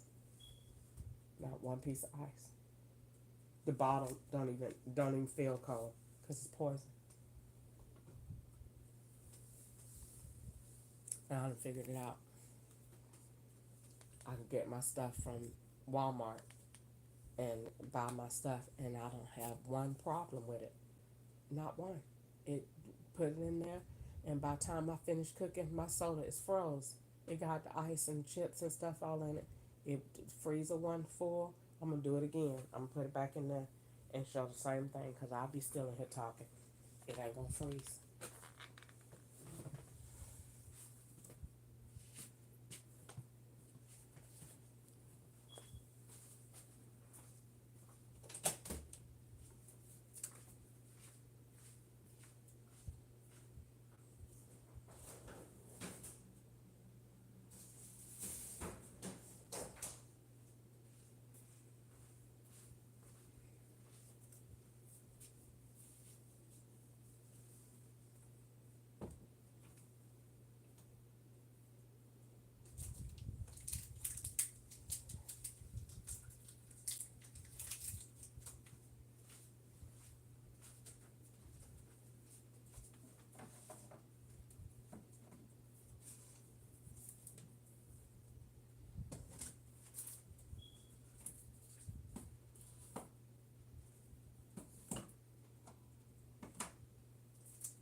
So I could put this back. I have receipts over there that I could check. No, they're not here. They're not here. Because I was going to say I could check to see if it's a SIM card, but it's not. I'm quite sure I'm right. Let's see. Let's see what YouTube has to say.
IMEI numbers. Some mobile phones have multiple IMEI numbers like IMEI 1, IMEI 2, etc. So let's cover this topic in this video.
Okay, so I don't want to look at too much of that stuff because I don't want, they already find ways to give me information and say I've been to IT school and all this. I got this from abuse from the Lord. I was abused, and the Lord, I told the Lord, and I paid $30 on a Yom Kippur seed in Bowling Green, Kentucky, and the Lord told me what they was doing, and I figured it out, which I already knew because He had already told me in 2017 when I made my first federal complaint. I said they're living in the phone, and that is true. They live there. They don't get off because they're being me. They're changing my whole life. So the it's no sense in me calling Metro. It's no sense in me doing anything. I'm not crazy. I'm not stupid. I've had too many phones and I could see the SIM card number in my phone, whether it was connected, whether I could seen it as the serial number or whatever. I seen it, and I've had them say, "Give me the serial number or give me the IMEI number or whatever SIM card, whatever." It should not say SIM card if it ain't SIM card. The SIM card of your phone needs to be seen in your device, and it actually don't need to be there. It's no sense in them saying the SIM card is a very important number in your phone, and then they don't do anything to make it. That should not be visible to anybody. That's one of the things that my phone doesn't have. It doesn't use bull crap like that. If this was a GL22, nobody would be saying, "Oh, well, I have what is your IMEI number?" We don't use those. Well, what do you use? I'm not telling you, but we don't use those. My phone isn't activated off one of those. That was the very first thing that God said was a no-no. God said that. God said that. I said that in 2020, 2021. God said, take that off. That's the dumbest thing that we should be doing. You, because I said now to go green and not be angry because this is why I want to go to jail. I want this to change so that I can change laws. I will be rich. I will be rich.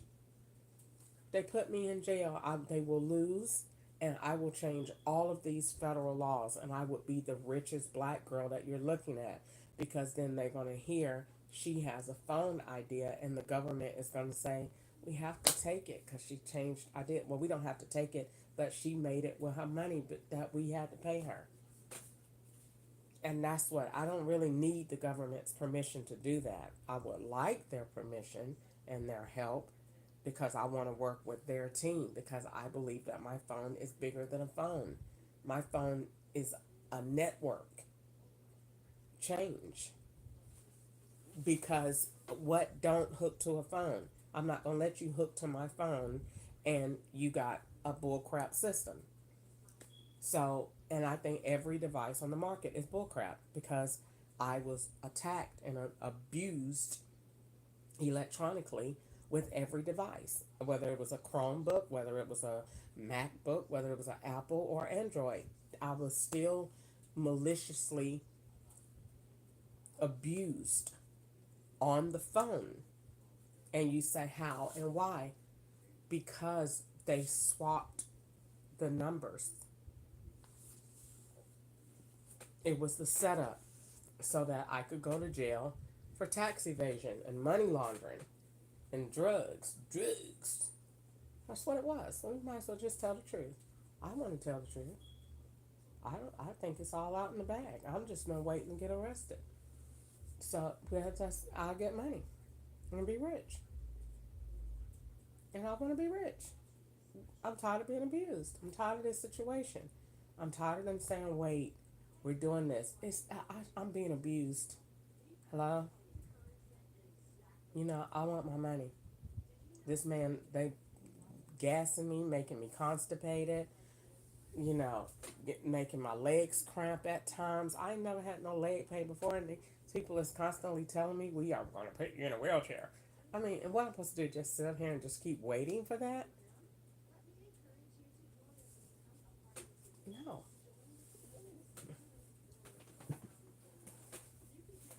So, put me in jail and let me spare my health. I'm down to almost no places to eat.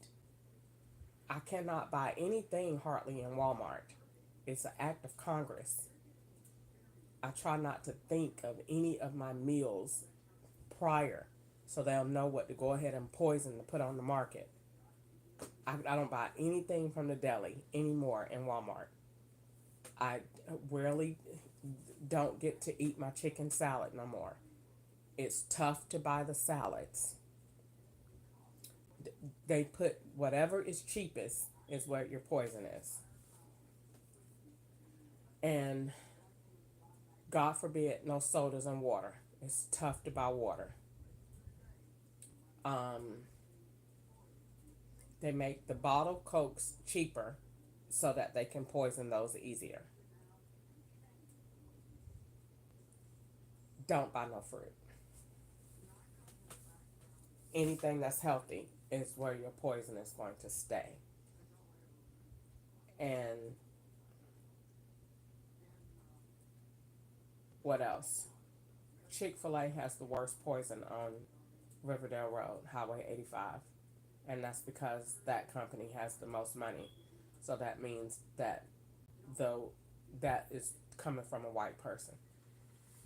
And white people have more power than blacks. So that poison is going to be more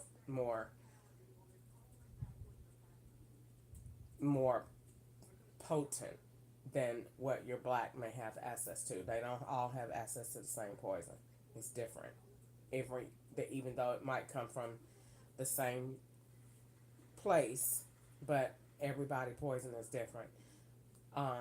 Chick-fil-A got the worst poison on Highway 85, and that's because they got the most money on Highway 85. And This Is It got bad. It's bad when I go eat there. They don't want me eating there either. It's Chick-fil-A. It is KFC is second. This Is It is third. Panda is every other time, or it might be something different. Panda is not consistent with the poison. It's different every time. Walmart is every time. You have to. It's literally trying to figure out what is conveniently. You'll see them always stocking when I go in. That's exactly what they're doing, and they're always going to be where I'm going every time, and that's going to be your poison picker outer. That's putting it out. I never went in Walmart and they're not stocking every time where I'm going to be, almost every time. And it's hard to find food in Walmart. I'm almost about to have to eat out of cans because anything that they know I'm going for, the only thing they will not do is they don't poison the stuff with high sugar, and that's because they want my kidneys to go bad. They want me to have kidney failure or whatever. They tell me all the time they want to kill me like they did my mom. That's what they say consistently all the time. So they don't. I can't eat hardly anywhere. I can't. I can't eat anything at Chipotle. If I don't eat their food and I cook, I have to. I don't have. When I eat from them, my gas is really bad, and it'll be loud, and just sound like an old nasty man, and might have some type of unexplained warmth every now and again, a wave of warmness, a come and go. Might be some tightness in the back of my calves that doesn't hurt, it's just tight. Then might have an aftertaste or something. Then it will be, I will be constipated, and like I am now. Um, I was using the bathroom fine last week. I mean, I was really like, oh my God, I'm getting my, you know, feeling good, you know. They didn't like that. They want my stomach to look big and poked out, and they want me to look sick. So they don't want me going to the bathroom. So I don't know whether it's in the food or in a shot or in my rectum, because every man, including Ketchup, that I've ever been with, now that I can think of, have always been obsessed with my rectum, and now I know why. And it is actually on a police report, and it's true. And when I went to the hospital, they confirmed it. So somebody was doing. She's not lying. That's on a police report, and the hospital confirmed it. We found cocaine when we tested you that came from your rectum. They looked. So it's true. Have they been putting drugs in your ass? Yeah, cause I was on video, and they thought, oh, well, whatever I say, they'll just do it. So I said I was being sarcastic with them because they had made the I we're talking about the movie Girls Trip, and I said I got drugs in my booty hole, and they thought, wow, she knows what we already been doing. That's what they were doing, because you can't. I was waking up at Joe's house and at the house of Horace, seeing all the marks that they had put all over me. And so when I saw the marks, I started taking pictures, and they didn't want no evidence of it. So they started going behind my ear, and they were going in my rectum and putting drugs in there that would make me sick. In California, they told me they were putting insulin in my marijuana pens that I used to buy when I was not going to school. And and they took the marijuana pens. Somebody that was in favor of me took the pen while I was asleep one day, so I wouldn't smoke it no more. But a man sent a message to me. They seen it and said, it's in my email, and said if I was you, I would not be smoking weed, because they were poisoning it, lacing it. Even though I got it from a store, they would go take the pen to the store that they wanted the store to sell me, and it would be laced. And I got one right now in my locker. If they hadn't stole it, that's evidence of um of that I've made a police report about.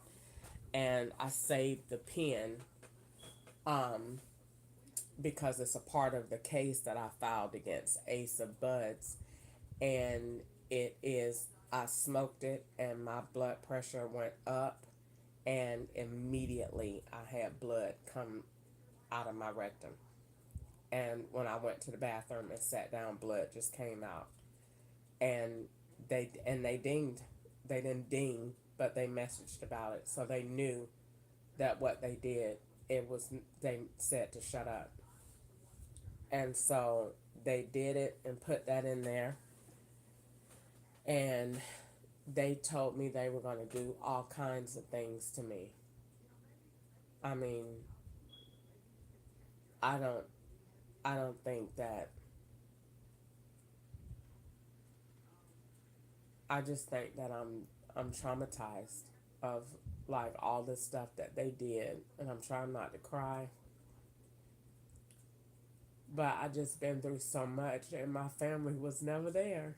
They watched the whole thing and was like never there to help me, and I went through this whole thing by myself with just God. Not no friends, Not nobody, like they take everybody. They do it on purpose. They just like real masters, like real ones, like real masters that take your family away so and make you watch them leave on the truck. They do that on purpose to hurt you. Like they do it to really hurt you, and they don't care. They don't care because black people really don't have no value anyway. Like what really can you give to the white man that he don't already have? And when black people really understand that, then you'll understand that you really don't have no position in this world. Because the white man really don't need you, just like AI really don't need any of us. The white man really don't need us like that. They feel like they have it all by themselves, and they don't want to share. They don't need us, and AI don't need them. And that's the way, that's the hard truth. That's not, you're not going to get that in a book, and you're not going to get that at a political campaign, but it is the truth. Behind closed doors, you would be surprised at how many times that N word fly off the chain like they ain't said nothing wrong. Just because you don't hear it on these TV or in these ads, don't mean that that person is just all for us, because they're not. They don't necessarily not like me because I told on somebody. They don't like me because I'm smart and I want to help black people, and they don't want that. They want us to stay dumb and stay in your ghettos and eat your chicken. They don't want somebody coming up in there talking about you finna help them and get them wealth management and education and all that. Bitch, where you finna go? And what? How my prison's gonna stay full?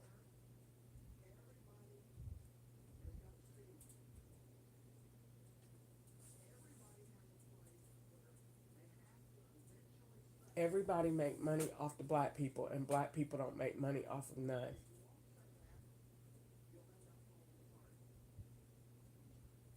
You don't see one black billionaire on the thing on that they keep putting on my phone about all the highest paid billionaires. There's not one black person on there.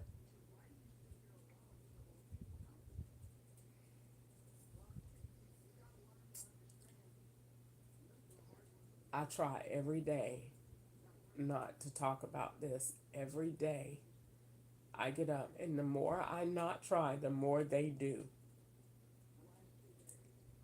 And it is the worst that it has ever been in my entire life being here at Joe's house.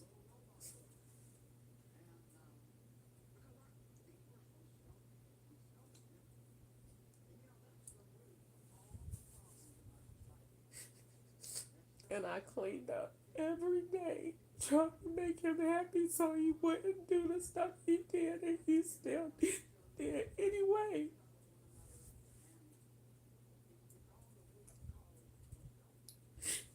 I tried to do it God's way, and I just said every day I knew that he was swapping, and that he was a shopper, and that he was putting these men in this house to be me. And I said, I'm just going to love him anyway, and I'm going to do a good job. I just wanted to do a good job.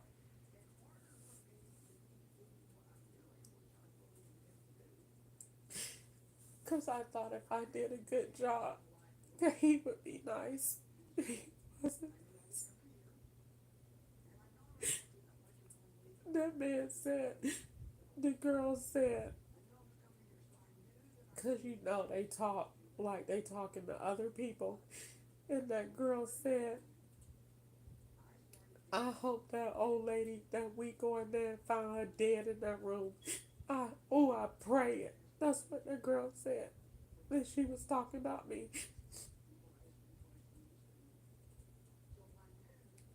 And Joe organized the entire thing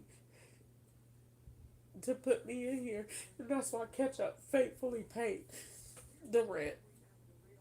It was a way for them to trap me with the cash app payments, to poison me, to make me sick, to hurt me, and to set me up.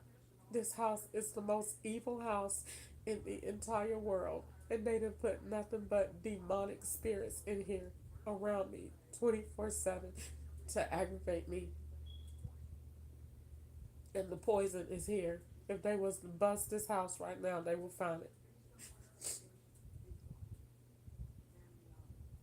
I can't put nothing in the refrigerator. I can't shop. I can't go to the store. Everything that they did and catch up faithfully paid the rent so that they could get me back. And he watched with hope because he loved it. He loved what they do to me because it makes him feel good for all the times that I called him a faggot when we was married. And so they aggravated. And that's why they made me a man. It was his brother's idea because I called him a faggot. I called him one too.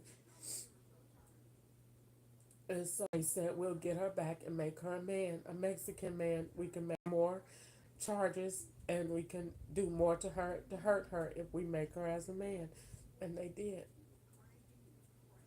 They want me to be a man so they can send me out of the country and do me have a harsher penalty for a man than they would a woman. So they do the drugs and money laundering and all of that other good stuff. And Joe let me live here. He got paid to house me so they could have a place to abuse me, to use Wi-Fi, to set up their networks, to come in at any time. It's an access house. It's an access point, literally. Everything here, from the backyard all the way to the mailbox, is a setup. It was a multiple operation so they can hurry up and get it over with. We can set her up there with the printers are outside. That's why they kept coming in my room, opening my pens.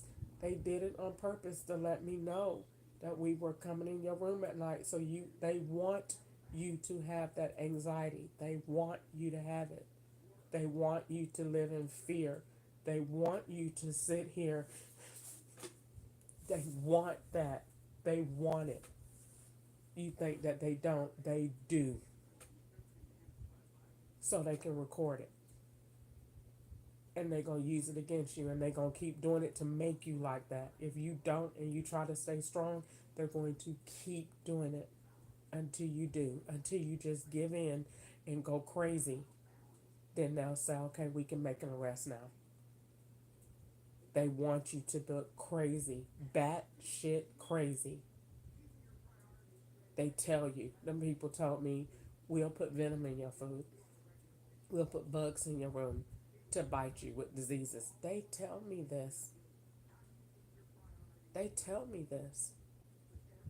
All of the stuff that they said that they will do to make you sit up there and be paranoid. But they never have once told me, we gonna set you free. They lie. They lie and say that. They say that all day long. You're free. They tell lies. They don't do nothing ever but tell lies. So that you can get hopeful and you can smile and you can turn your back. Because when you turn your back, we gonna send a bulldozer through it to knock you down. That's what they want to see. How dare that nigger think she can talk about us? This is what we do. This is Georgia. The state of Georgia is a slave state. It's not the laws, it's the state. You can change laws all you want to. If you ain't changing the person that's running it, don't matter.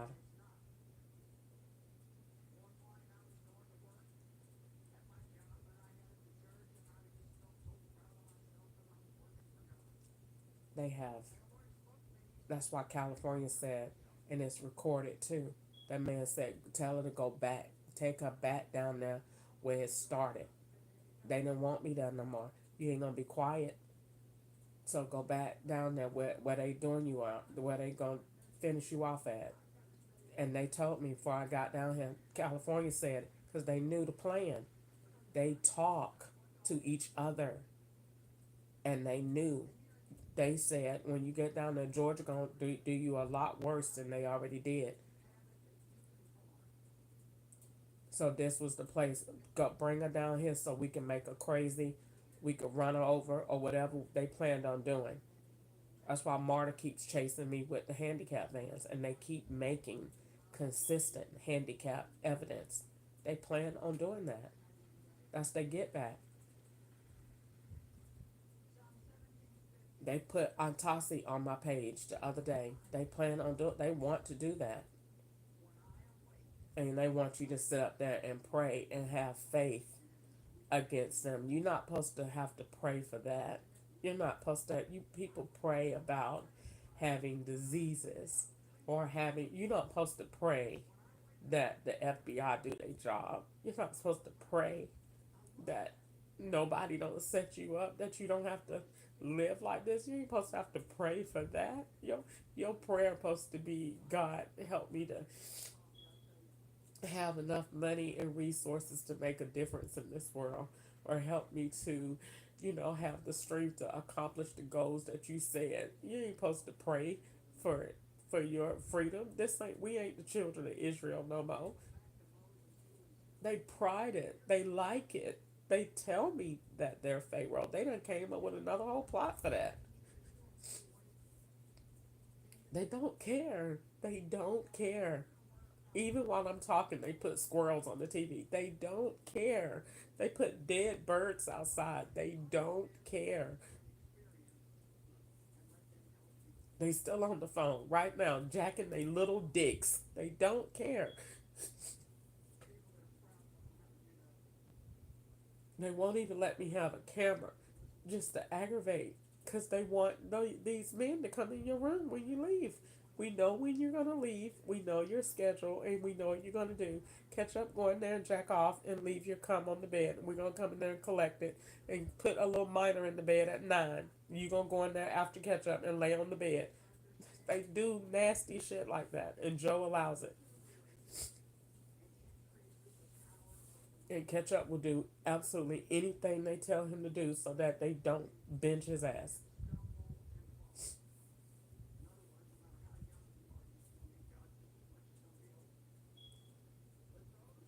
They've been wanting to say why they want to put you in jail, because they're enjoying the time.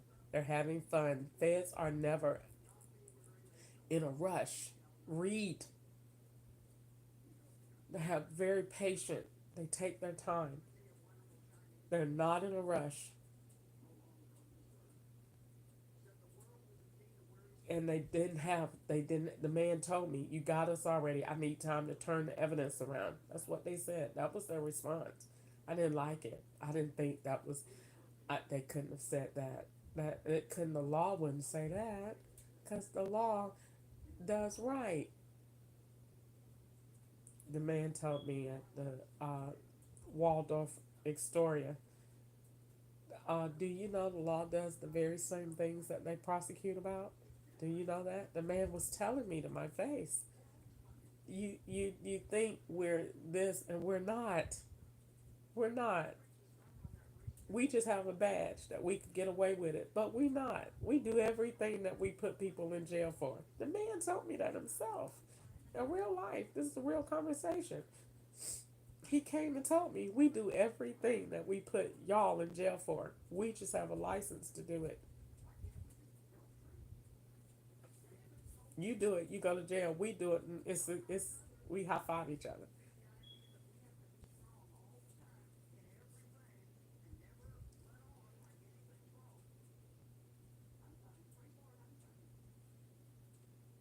They poison you. Something I ate today is that Diet Coke. I drank a whole cup of it, and my whole sides is exactly the way that I said. They feel like they're being rinsed. Haven't seen what my pee look like.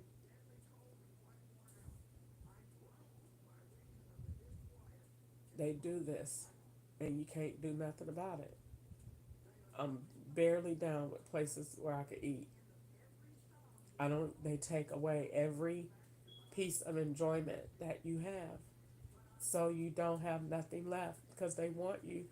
They want you. They're hoping that you just go crazy, so then we can just throw you in a nursing home. That's what they want. They really do. That's what they really, honestly, and truly are hoping for. They're banking on it. That's what Joe's house was for. He is the biggest piece of trash on the face of this earth. That man can't look at me at all. That man can't face me at all. I don't know what he's going to do when it's time to go to court. I don't know what they're going to do either. I'm hoping that they have an arrest by then. Because I'm telling you, everybody in this entire world going to be at that courtroom. Every eye, all the way to Washington, is going to be in that courtroom. And I don't know how in the world that's going to turn out.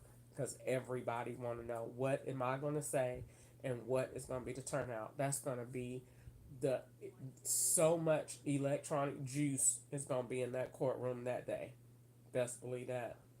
They're going to wire that courtroom the day before. Trust that. When the court is closed, trust, put extra cameras in there, everybody watching that. What what is she gonna go in there and say? The truth, the whole truth? It ain't nothing but the truth. And I'm gonna start getting my evidence ready. And I'm gonna go file next week and tell them that I'm getting death threats and that this is the extra stuff that I want. And I want to protect a temporary protective order from him. Stay your ass off around this house. And stop interfering with my ability to run my cameras.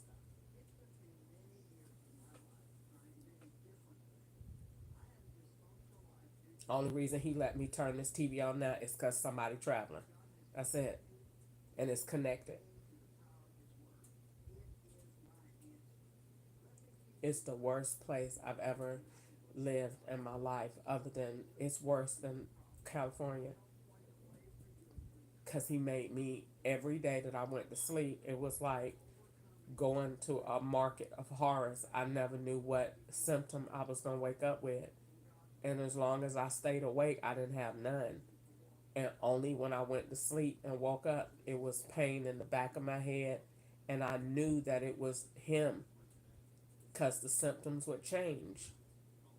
Symptoms in the back of your head, your shoulder hurt, then your legs hurt, then your toe got a pain in it, then one of your toenails popped off. He was doing it on purpose to aggravate me so that every time I woke up, I felt afraid. So then he could give me insomnia. I don't want you to go to sleep. I want you to stand up and look crazy. And then he started putting witchcrafts to work witchcraft, but really it was him. I'm going to put snakes on the TV. I'm going to keep doing that. So it'll get in your mind, you'll get fearful of me. All of the stuff that he said he would do.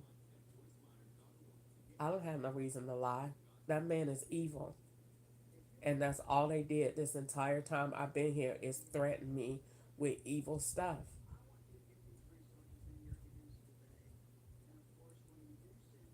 Putting bugs that would bite me. They just did that on the TV the other night, making commercials. Putting stuff in my food. Just wanting to make you miserable so that you you don't have no peace. And then they'll say, once they do you like that, they'll say, "We not doing nothing. We not even doing you like that. We has already said you was free. What are you talking about? We not even doing nothing. Just be patient." And they steady poisoning because they want you to be quiet while they do it. They're not going to stop doing it. They just don't want to hear the noise while they do it. They want to do it in peace. And they don't want you to say nothing. There's nothing you can do because we're white and we do whatever we want because we're white. We're white. And who's going to stop us? We're white. Every time I think that this will never happen to nobody white. Never. That's just so not right that they get to live and get to be at peace. They're white.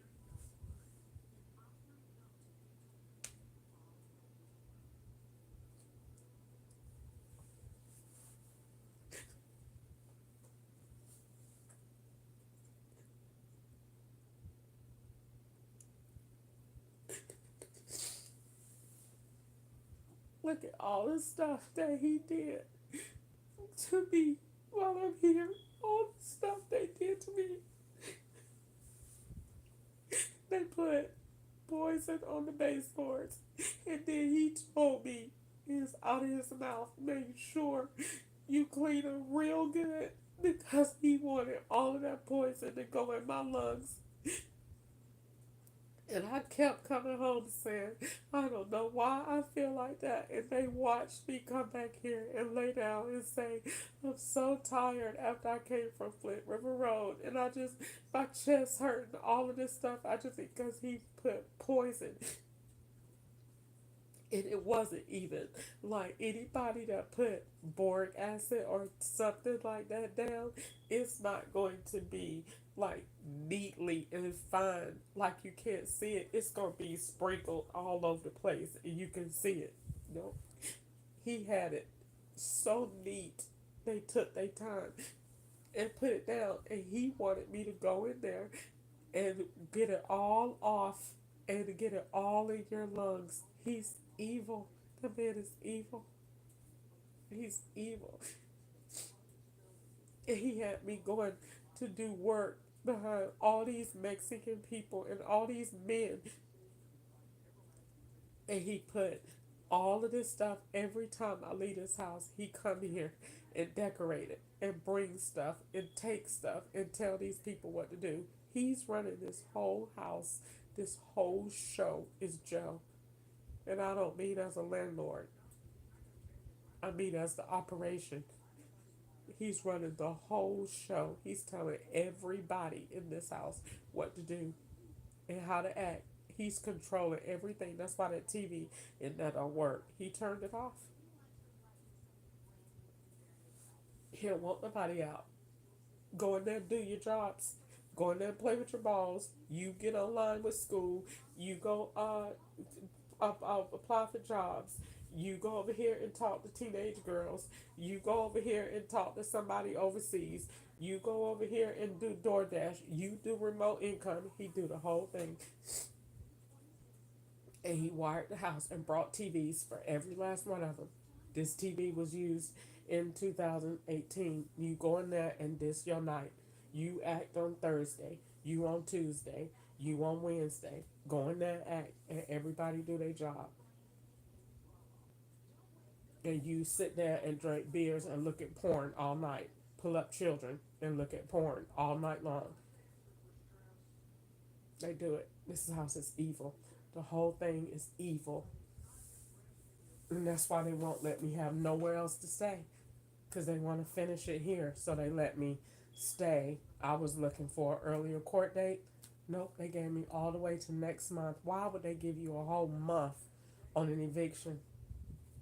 I want you to stay here a long time. So he can finish it off, have time. He got time to get some more people out, get couple of more men in. They looked at the operation. What else do we got to do?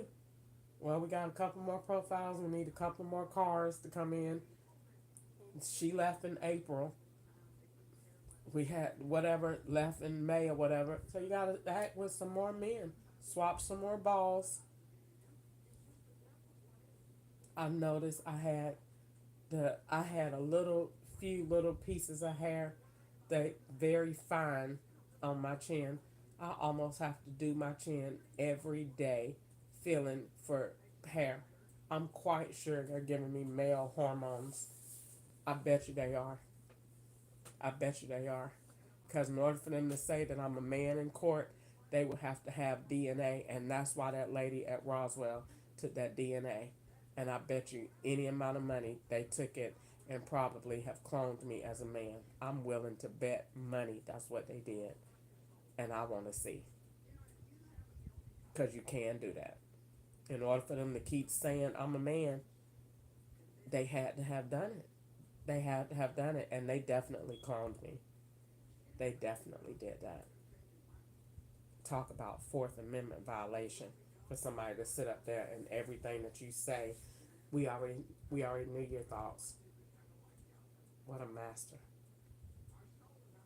And you think you got a way in court with somebody that feel like that, and every single day you wake up in the morning they say, we're gonna kill you. And you get and live with that, and you can't tell your family. They don't care, they don't want to hear it. They already got paid. Look at their jobs, look at what they have. They all have credit scores of 94 or less, and look at what they say they're doing and where they live. They keep getting new cars, new places to live, and all of this other stuff. They making more money than they've ever made before because ketchup is taking care of them. The more they don't want to talk to you, the more they get paid. The more they act retarded, the more they get paid. Get on the phone and act like you don't know her and say, I wish you stop calling these people and saying lies on them. The government is not doing anything to you. Leave these nice people alone. $5,000 for you. Get on the phone, Terry, and say, you are just stupid and bipolar, and you need to grow the fuck up and get a goddamn job and stop sucking these men's dicks for $10. $10,000 for you. Way to go. You did an awesome job. Would you like anything for your kids? You want extra college education? Sure, we'll send that right on over. Thank you. You did an awesome job. We'll need you next week, okay? All right. Thank you. Awesome. You did wonderful. Call the next one. I wish you would leave Ketchup alone. That man was a great man to you. He provided and he worked so hard. And all you did was talk about him, and you prostituted in that man's own car. That man caught you blowing his brother's balls. You need to be ashamed of yourself. All you did was smoke crack and was a terrible wife. $50,000. You are awesome. We sent you a brand new Toyota Camry. Have a wonderful Christmas. Would you like a cruise? The more you talk, the more you get. You like answering the phone. No, no. I talk when I get ready, when I want to. No, I'm not going to let them keep making money off of me and keep making their life good and watching me. And they have the nerve to be in spite.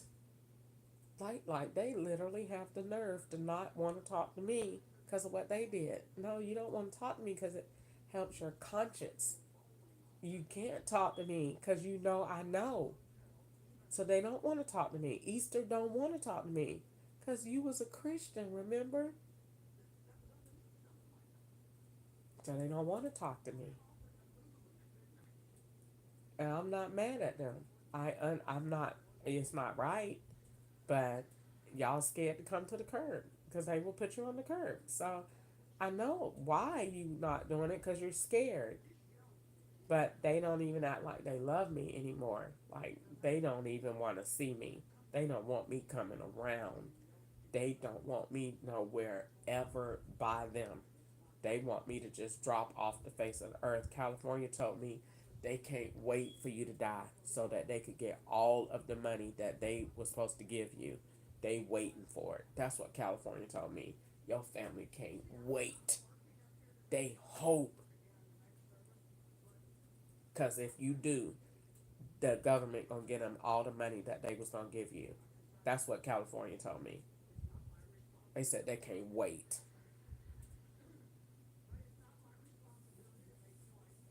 Well, I'm not dying and going nowhere. So they can hang that up. But I definitely didn't intend on talking about this. I wanted to lay down and try to drink me some warm apple juice, try to get myself to go to the bathroom. I was definitely going to pray for God to um, help me. I get uh, AIDS commercials all day. Um, I am due for an HIV test right now, actually. I go every 6 months, even though sometimes before 6 months. I go, I've had about four, three or four, 4 or 5 actually since I've been here because I used to get them at Grady. I used to ask Grady to do them all the time. Whenever they asked, you want one? Yep. And I think that they used to ask to see if they had gave it to me yet. I think they were actually working towards that process, and they wanted to know because I'd be wanting to say, well, if they keep threatening me with HIV or AIDS, are they giving it to me or whatever? Because every time I go, it says negative, you know, and it comes back fast, a fast negative. So I get threatened with HIV or AIDS, wheelchairs, kidney failure, nursing homes, crazy houses, being shot, kidnapped, buried in the woods, um, uh, deported, life in prison, um, amputated legs, quadriplegic, um, venom, shots, um, the 30-second death thing that I got in California. I don't know what I said that day, but you definitely don't have that poison if you're not white. And I got that. I don't know what I did that day, but it was not good. Oh, it was that white. I bet you it was that white lady in the House of Horrors. I bet you it was her, because that lady came in and they had the. I ain't never seen that kind of message come on the TV. That lady said, and if you do, you won't ever raise your hand again. And I said, you probably right, because you definitely came in this house with some power. Probably right. So I'm gonna leave you alone because I know that you're not wrapped too tight, and the people that you came in with ain't either. Because when that white lady came, the TV changed, the whole thing. I said, oh, oh, they done sent some power up in here. That white old lady would talk trash, and you think so. I said, let me leave her alone. And, but yes, I got the 30-second poison. Then I was like, the 30-second thing. I was like, oh my God, they have that? Like, I have, I don't think there's one death threat I have not got. I can say death threats for the rest of the year without taking a breath. It's not one that you can think of that I haven't got. I won't get a car because I'm afraid that they'll blow it up. They have told me that. So that's why Gwanda be like, get a car. She wants it. Gwanda is excited. Gwanda can't wait. She hopes. She sits by the phone hoping that they call and be like, she hopes she gets excited about it. And she hates me. Um,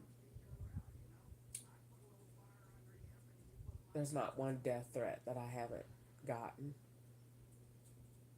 And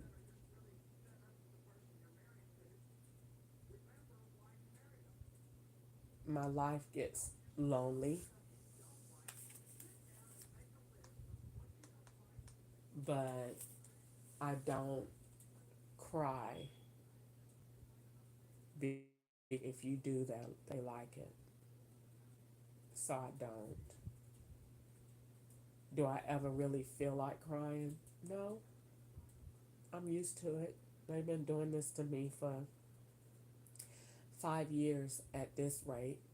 So I'm used to it. It feels like um, a big prison,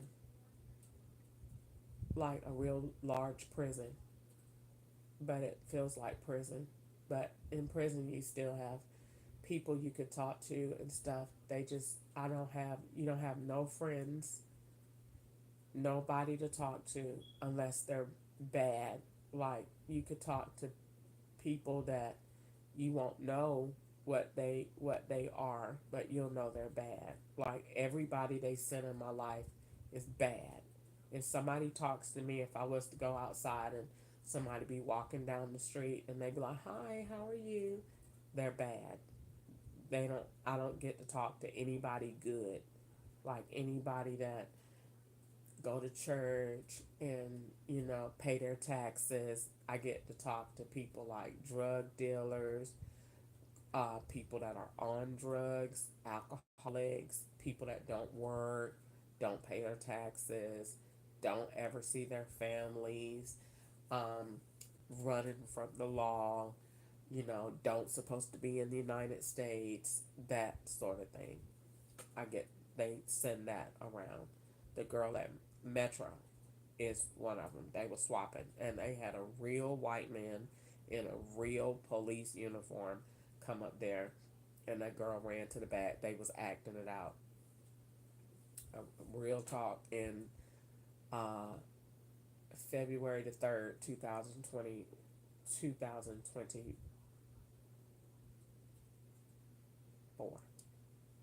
Real talk.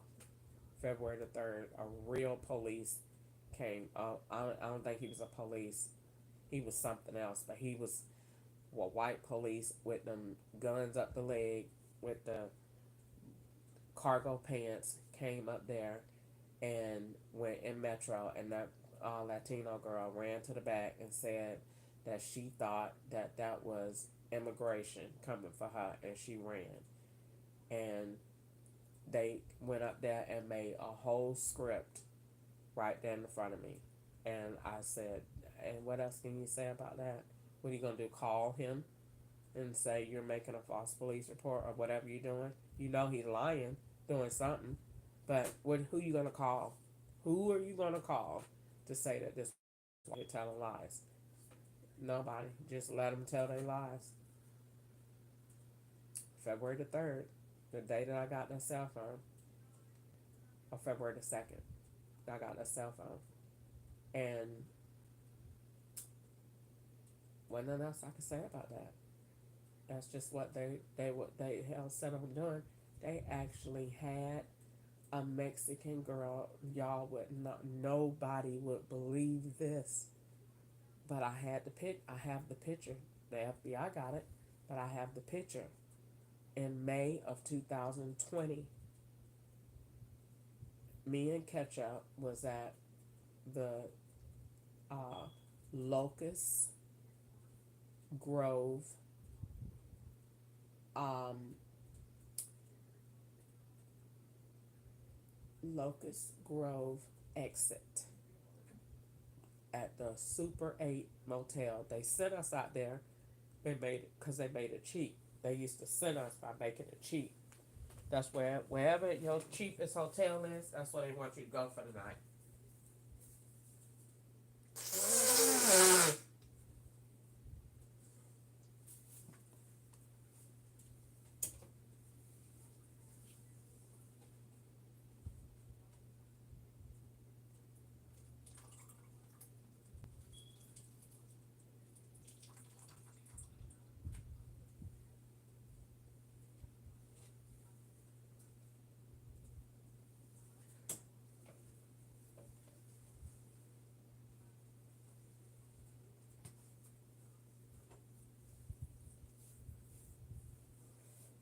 So they put uh, at Locust Grove. They put us out there at Locust Grove. Ketchup went out there. We drove out there in the truck, and I had KFC that night in the box. I was waiting to get to the hotel, so I eat my food, and we got in the hotel, and I got there and I looked, and Ketchup went in there to check, and Ketchup said he didn't like the room, so we left. I was so tired. We left to go get another hotel. We didn't stay there, and Ketchup went in the inside, and I looked and I took a picture. The Lord told me then, that girl is being you. I had my hair in long, and it was slicked back in a ponytail, and I had on a sleeveless shirt and some little raggedy shorts or whatever. And they had put the girl on the exact same thing. And they put a dog. The girl has the same tattoo that I have on this arm. And she was Mexican. And everything about her was me. And I took a picture, a video. And I gave it to, well, I didn't give it to the FBI. They have my SD card pack. And she looks identical to me. If they was to do a quick flash of that in a courtroom, they'll say, that's you, that's not me. She was the same size, same everything, and they had her stand there and do her hand like this. She did everything just like me, and she checked into that hotel by herself. And I said, they crazy. They've been doing this to me this long. And I'm tired of it. I don't think tired is the word. I think I'm over it. I just realized I don't know what I hope for. I mean, I woke up and you just know when I go to bed, it's like you just drift off into an abyss. It's not sleep like everybody else get in the world. And you wake up and be like, oh, I had some good. It's not. They want control over everything I do 24 hours a day. When I go to bed, it's real white people, like real, they don't necessarily got to be white. It's real people that look at me and watch me sleep. And I don't mean watch to see if poison is going on. They watch to see what you're dreaming about. Because we're trying to make your dreams bad so that we could do them. So we can say that you're an evil person. Because they want me to be a witch. So then they can say, well, we feel justified in why we're killing her off. But I'm not. I just have good ideas, and they really don't want those good ideas because they really don't want to help the black community like that. They really not really interested in like that. They're just not. White people are steady making their money to put their nice goose eggs away so that when AI take over, they'll be okay if they ain't got no job. They saving. Black people, you're just going to be screwed. We preferably don't care because if you start going nuts and you're just going to go to jail, where you been?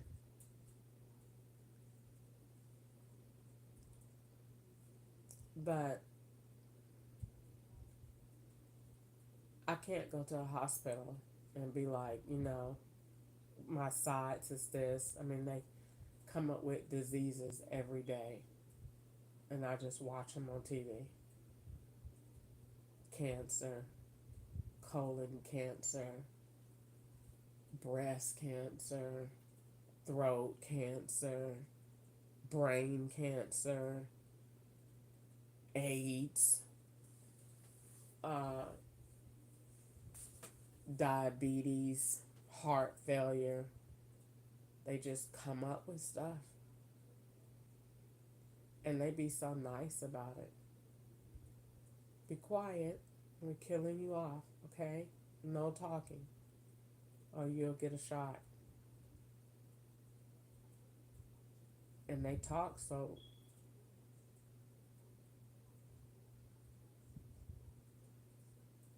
firm. Like they know they have access to this house. So that means they know that Joe is in their pocket. Because why else would they say that if they couldn't do it? I've taken a picture of so many of these different things, and somebody might say, well, why do you talk, or why do you say anything to them if you know they're going to do that?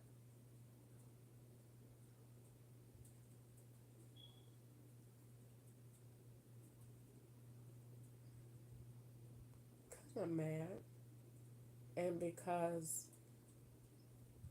you can't let somebody be a bully. If you do that, you ain't gonna never get nowhere. And I know God say to do good to your masters and obey and all of that stuff, but He know I try. He know I put forth a good effort, and I pray, and the more I pray, the more they do. They don't want me at peace. They don't want me to sit in here and look at Christian stuff. They will aggravate because we want you to keep talking, because we're hoping you'll make somebody mad that just don't care, like you don't care. And then we're hoping that you'll keep talking to talk us into something that we actually can use. Or we just want to aggravate you so we can make you crazy. That's all we really want to do, because we know we don't have nothing to lock you up for. Even though we're making it, the man came in here to aggravate. If they was really going to make false evidence and go about his business, he wouldn't have slammed the receipt on the counter. He slammed it on the counter, made the noise, so it made me look. And when I looked, I saw the Walmart receipt. And I was cooking in the kitchen. He wanted me to come look at it. Look what I did. Look who's in this house with you. And you gotta go to sleep. And I'm being here. He did. And Joe let him come in here. And what has all happened since he been here?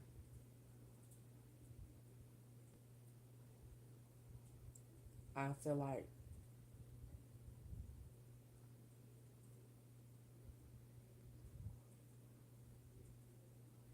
nobody cared. They told me in California the whole Georgia is bad. Nobody cares. They told me Ketchup cared. I believe that he wants to. I care about him. I think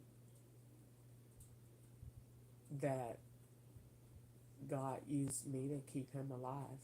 I think he's alive because of me. Because of God, but because of, had I stopped talking to Ketchup and just went to California, he would not be alive. He would not be here.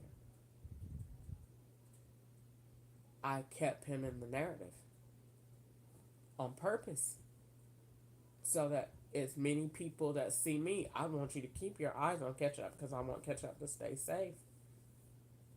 Because the initial plot was, we're going to say that you whatever. And so I saw that, and I said, oh no. Oh no. So I've been praying for Ketchup for a long time. And I kept him in the narrative.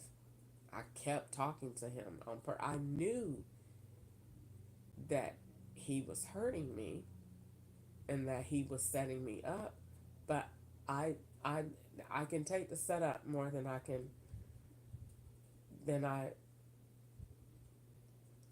want to go to prison for something, or worse, something happened to you.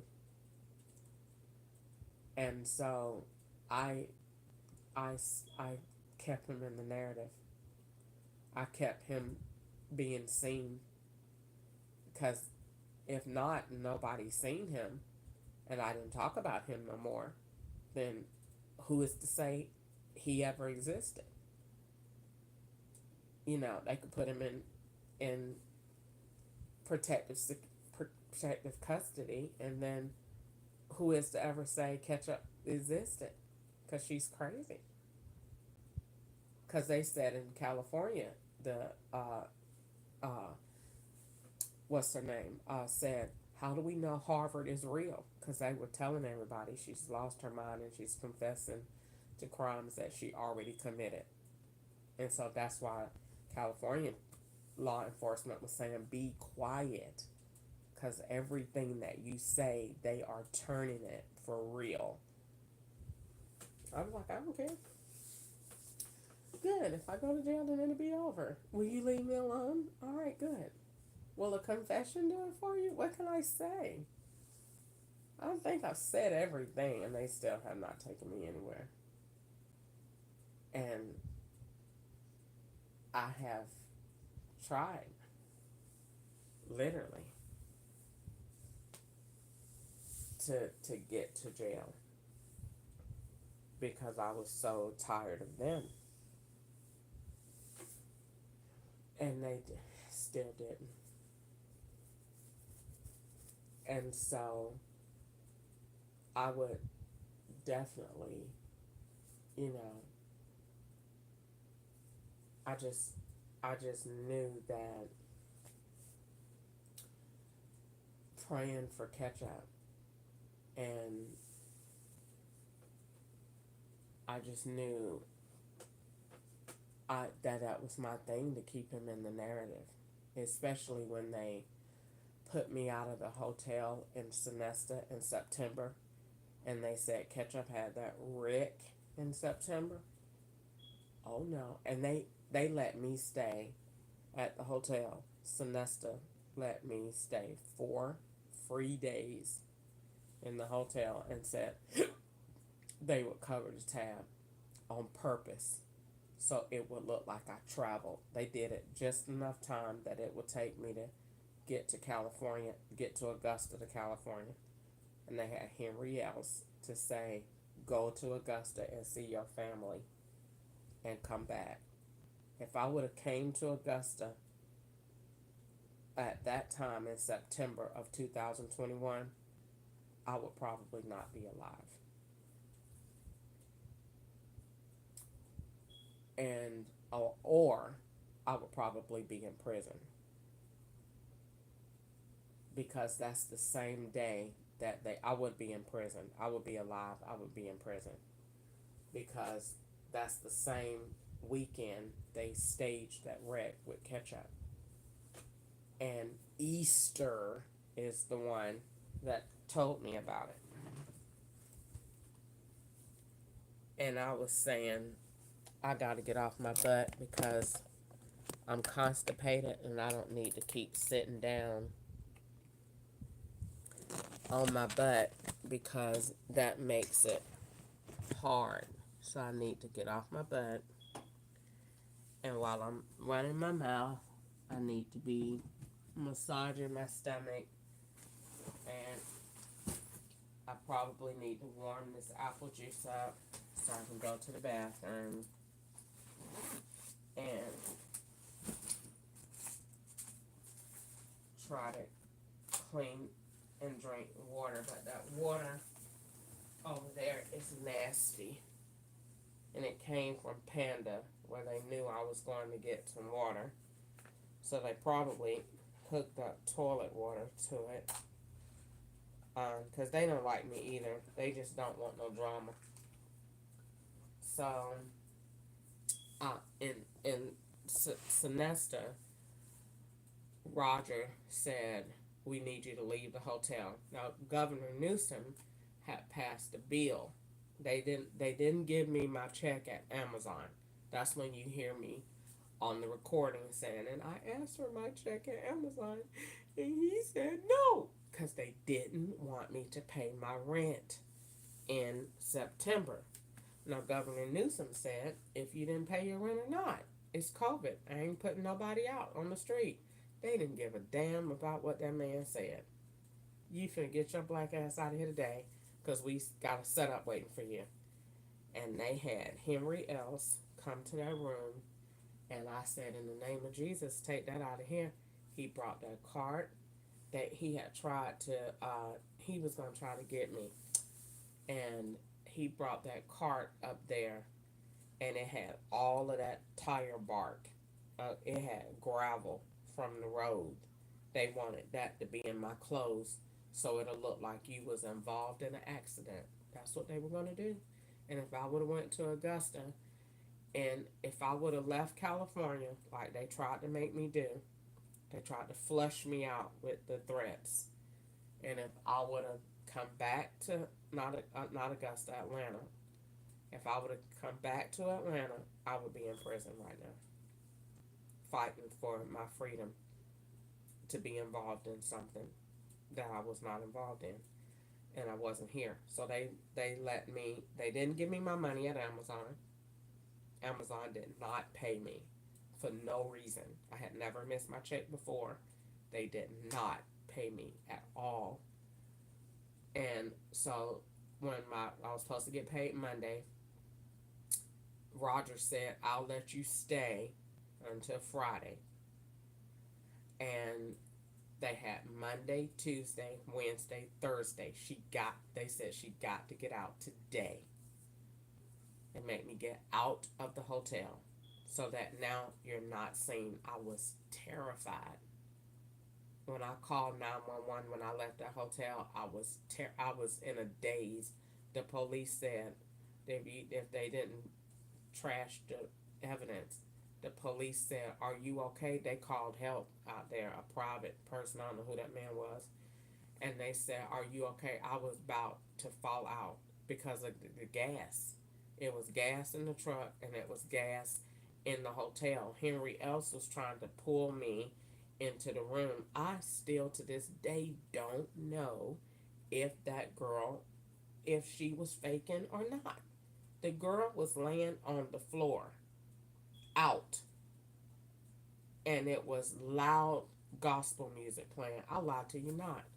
And they had that Anna, that Chinese lady, was running around that hotel trying to make sure nobody else seen that, trying to keep people out of the way. I don't know what them people was doing.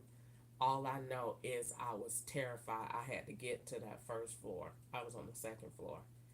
And I was trying to go, and he was trying to pull me into them fumes.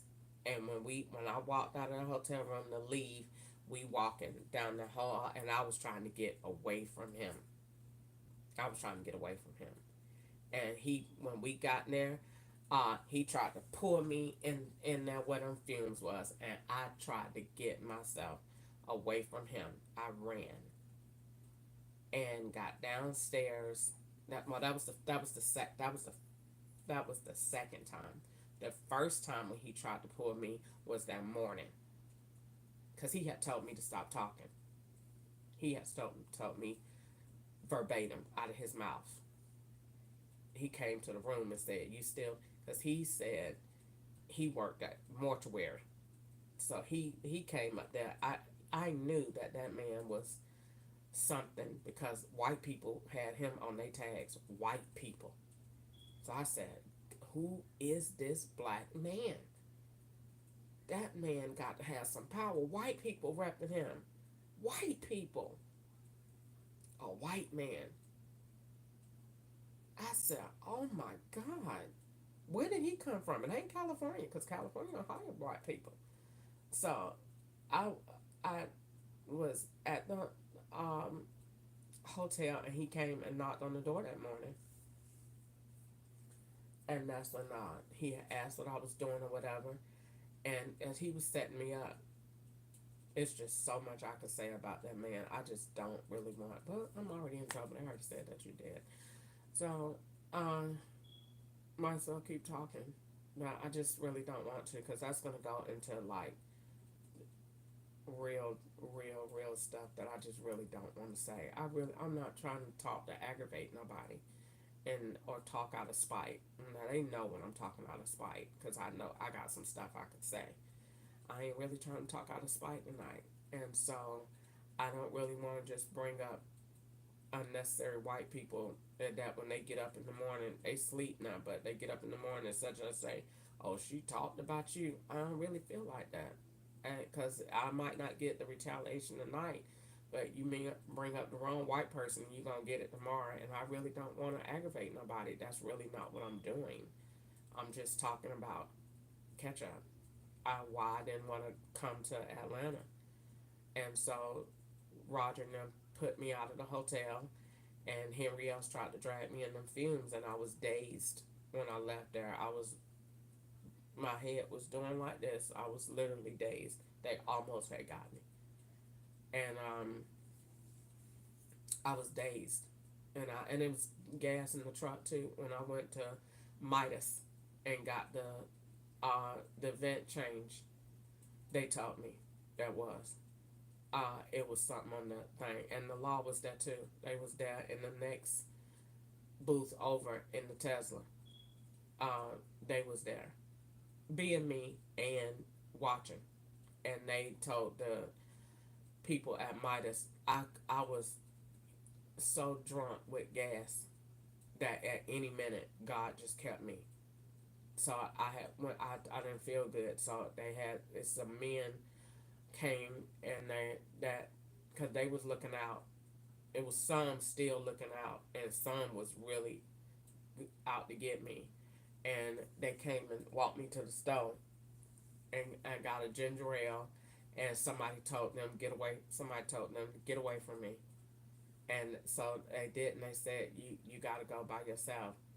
And so I walked back to the Midas. The gas station was next door. I walked back to Midas by myself, and I sat in the truck with the windows down until they finished. And I was scared as hell. I couldn't go to sleep. I couldn't go.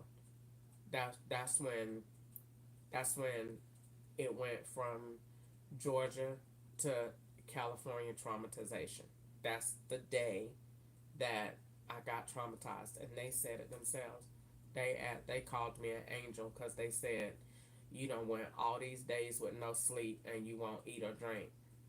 No, because they had. I got the first time I got poison in the food that I knew of was at Red Roof Inn. The white lady bought me that chili, but officially it was in California at Taco Bell, and they had told me whatever I had said that night in that parking lot when I left that hotel, they was not having it.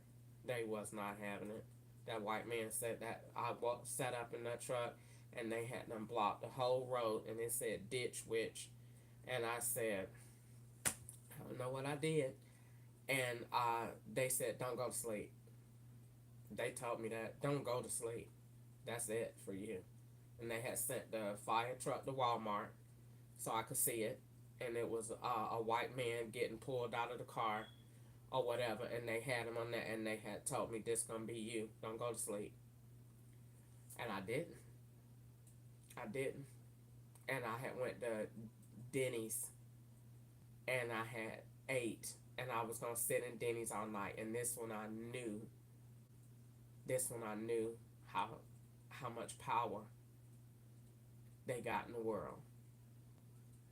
I went to Denny's and they was open all night. I called and I rode, and they said, "Yep, we open all night." I called.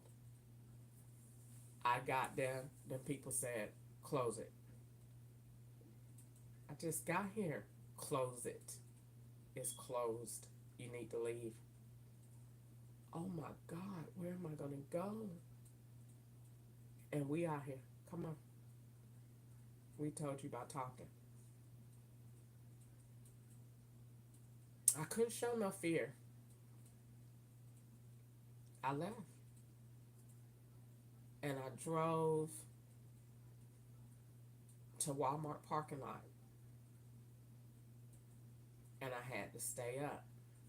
And the only thing to make me stay up was I kept talking. I had to talk. And I had to talk and say something that was so clever that it would touch the heart of somebody that was good. that they would they had just as much power that could save my life. And I did. God allowed me to talk to him, and he came in the King's truck. And that's why to this day, every time I say it, I cry because he came. And I didn't even know. I didn't even know.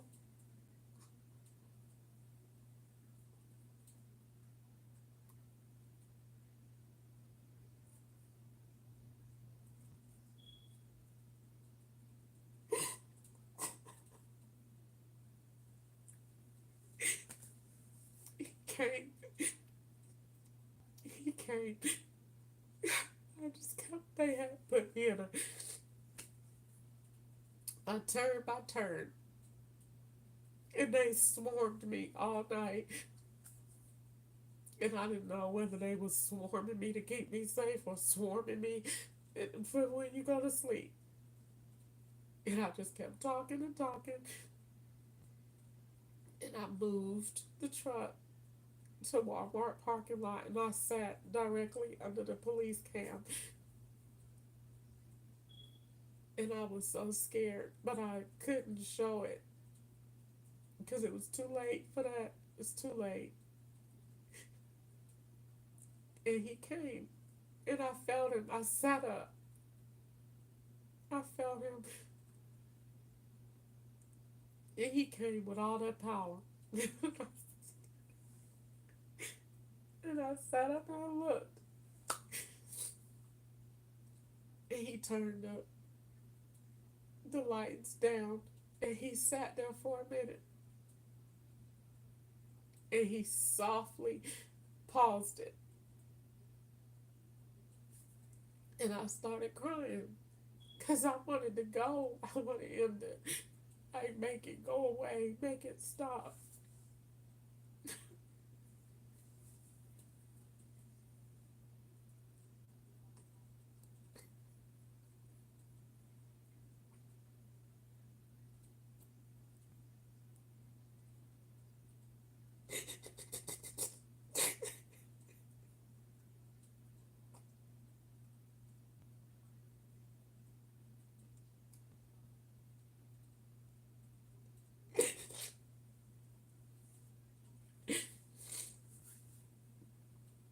He stayed about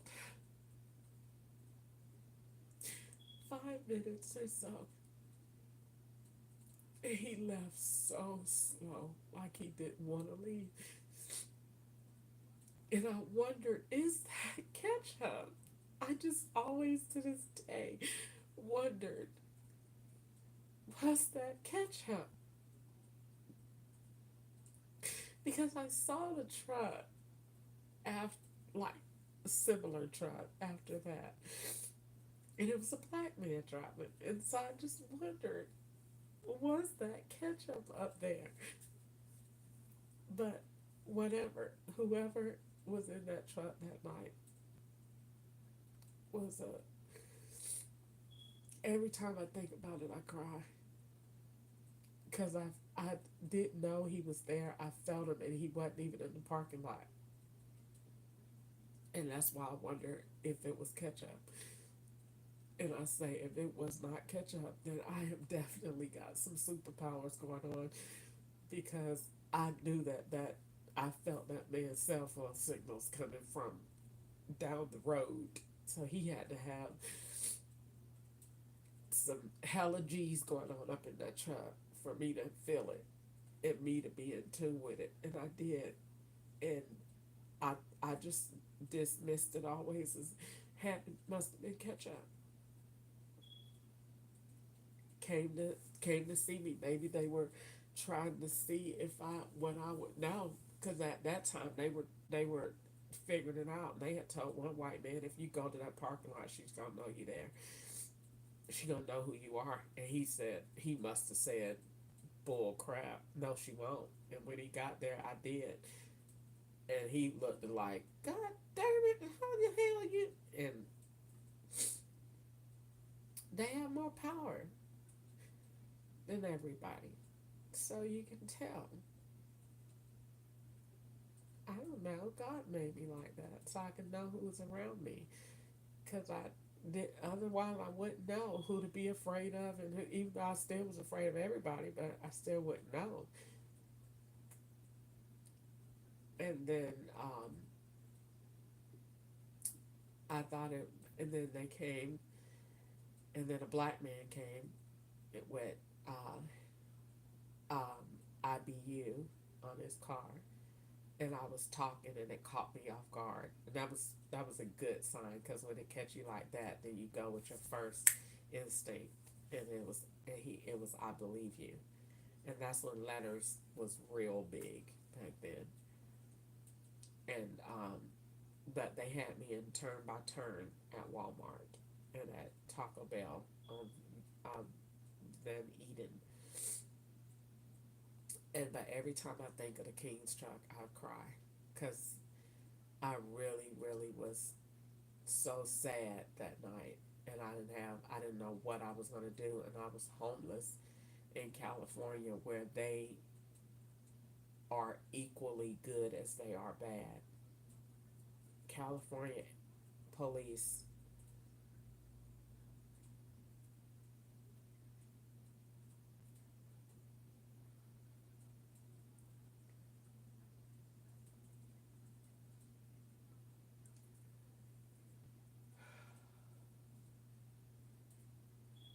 if they are on your side, they on your side, and if they're not, ain't nothing you can do. You're screwed.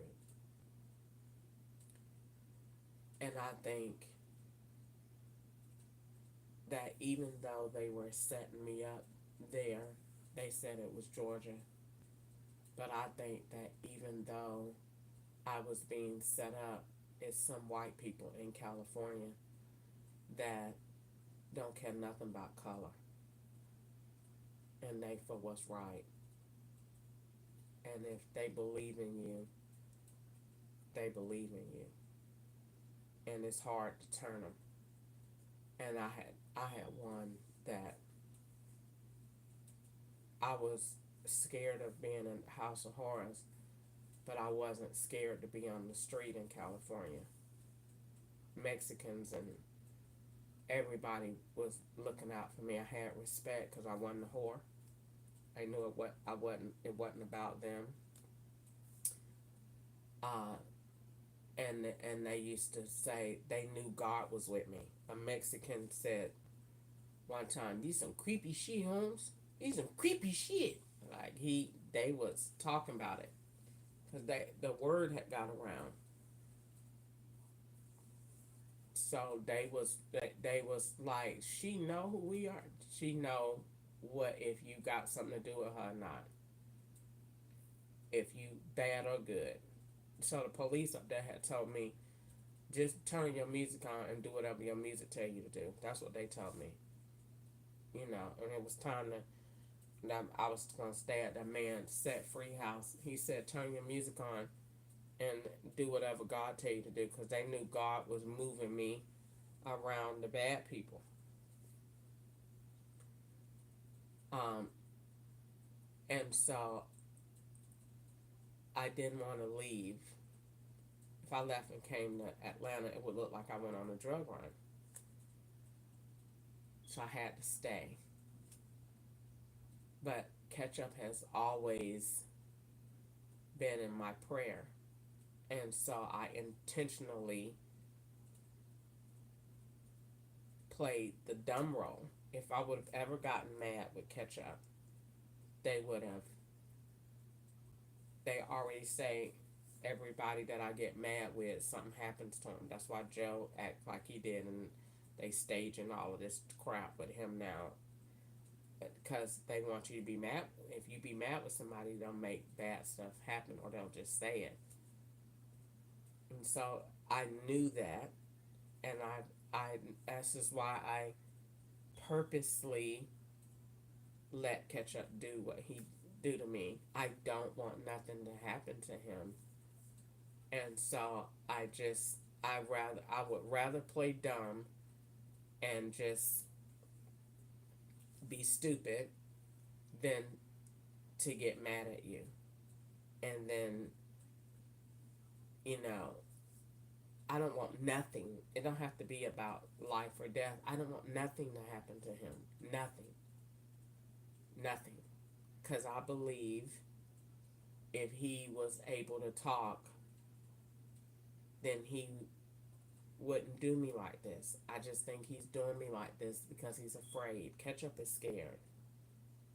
If you look at that video of February 2021 in front of his mama's house with that man outside, and look how Ketchup is trying to defend me, and look how he's scared to touch that man. Ketchup is afraid. If you look at that video and get a psychologist to analyze it, number one, that's not his brother. And number two, Ketchup is afraid. Ketchup is playing basketball defense almost, but scared to put his hands on that man. And to tell him to stop, don't touch my wife. If that was his brother, Ketchup would touch him and physically, hey, bro, hey, Kurt. Ketchup would not put his hands on that man because that's not his brother. And he said it. And Ketchup was afraid. Ketchup was scared. Ketchup whispered that night, all you had to do was be quiet. I was trying to have sex. I was trying to get you to stay. Ketchup was quiet. Ketchup was still thinking that he could reason and work. And that man wasn't having it. That man wasn't having it. He was running the show. He'd tell Ketchup what to do, how long Ketchup could stay over, how long I could be with him, what he could say, what he could do. Ketchup is afraid. And so though he did me wrong, I don't want to be mad at him because I know you couldn't did it, baby. You couldn't have did this to me. You did it. You did your part. But it's a white man's plot. A black man didn't come up with this. And so you didn't do me right. It's fine. I forgive you. But I know I done seen Ketchup crying about it. And what I think about it in June of 2020 when it was really going down. Ketchup came out of Walmart crying. I don't know what that man said to him. I seen the tag in the parking lot. I don't know what that man said to Ketchup. But Ketchup was crying. Tears coming out of Walmart. I don't think he wanted to do it the way that they wanted him to do it, as bad as he had to do it. But you ain't have no choice. You do it or you go to jail right with her. Or worse. So I'm not mad at him. I'm not mad at him. But I kept him in the narrative until everybody seen him. Seen that he was alright. Seen that nothing went on. Seen that we had sex. I didn't care that they was changing the dates. I didn't care about none of that. I wanted people to see him. That I got back to California, got back from California, and I physically seen him, and he was okay, and that we talked and we got divorced, and he acknowledged that we was married. Once I did all of that, then everything was good to go. But I still, because they called me a witch, I'm not going to get mad at you. So I'm just going to take everything that you're doing. I'm taking it on purpose. And it's also helping me because it's helping me to love your enemies. So once I had my mind set up like that, nothing he could do could hurt me. So when I seen him swapping, when I seen him coming into different vehicles, it didn't bother me. He brought every car.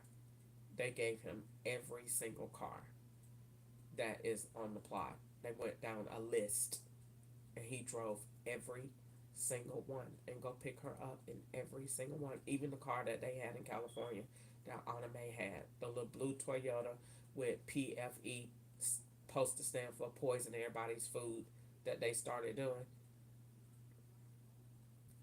That's exactly what they brought right down here. And I don't get mad at him because they already call you a witch. Don't get mad at him. Don't get mad at him. I'm not gonna be mad. And I didn't, because I wanted him to be okay. I wanted to, um, what what has happened between us, not either one of us will ever get over it. We won't ever forget it. He's probably gone on with his life to the extent of happiness that he can have, but he won't ever forget this. Once you've seen this side of law, if you've been under any type of, even if it's nothing wrong in it, you've had any experience with the feds, you won't ever forget it. And so I'm not I'm not mad at him. I feel sorry for him. I feel bad for him because I know that it's stuff that he want to say to me and he can't. And I just do what I want to do in that regards and say what I want to say. And I just want him to know I'm all right. I mean, I'm not mad at him. That I don't want. I want him. I want him to have a real good life, and I want him to meet somebody that loves him and that will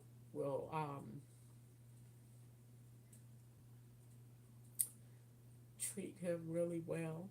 She won't be me, but I want that for him. Everybody deserves to be happy, and I want that for him. I'm not mad at him because I'm just not. I didn't want to be. If let myself get mad at him, I will never get over it. And I don't want to live in that. I want to believe that I'll get to live my life and be happy and get over this and have some peace to get over it. And I want that for him. I do. I really want that for him. I do. I do. I love him enough to want that. And I saw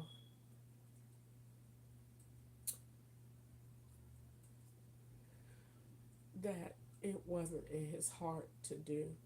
He just had to do it.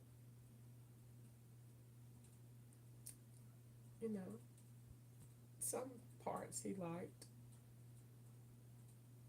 but it's not about him. I think that God used me to make me smart and I kept him alive. I think that I'm the reason. I'm not. God is. But God told me to keep talking to him. I did what everybody told me not to do. Whatever they told me not to do, I'm going to do the opposite of that. I don't care if he's setting me up or not. I got an angle. I'm over here. I don't really care. Everybody setting me up. Join the crowd. Who else? Who ain't? My catch up is who ain't? People I don't even know is. I go out every day and there's 50,000 people out there setting me up, running around me all day. Man getting up out the wheelchair, running across the street. Who ain't setting me up? So Why am I gonna single him out? My whole family is. My sons are. What am I gonna get angry for? I don't care. You know, he gotta live with that, and I want the best for him because I just do. I don't want to be angry about it.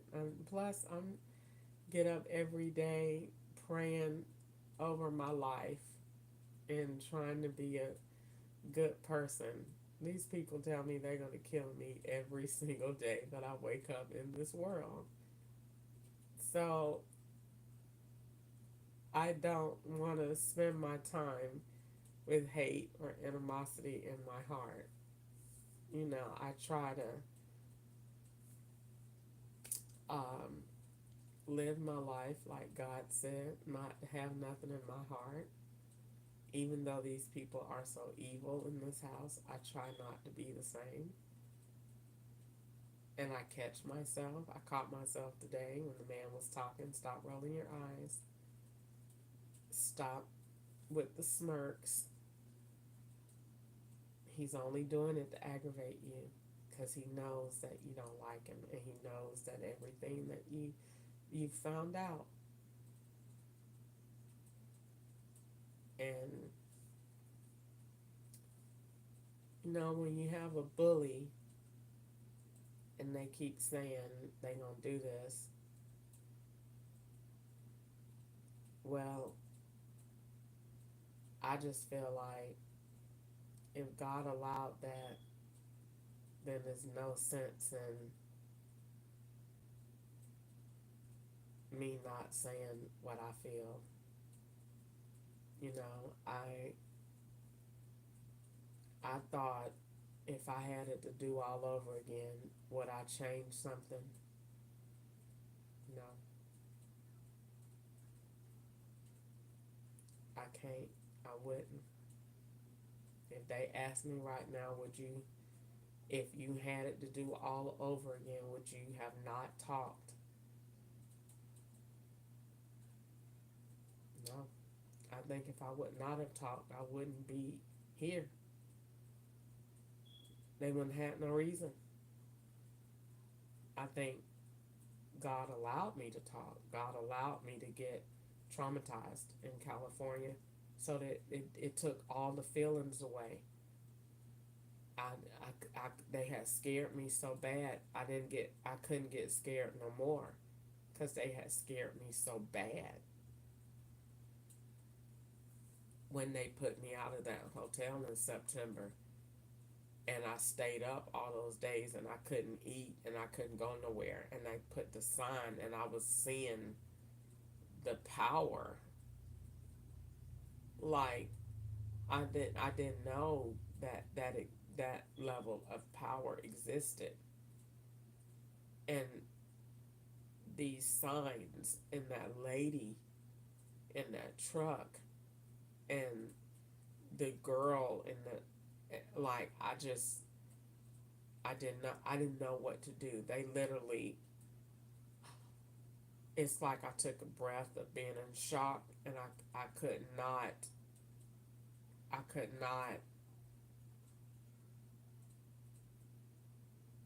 come back from the traumatization. I just was traumatized after that. They did it. California did it. I wasn't like that before I went there. I was controllable.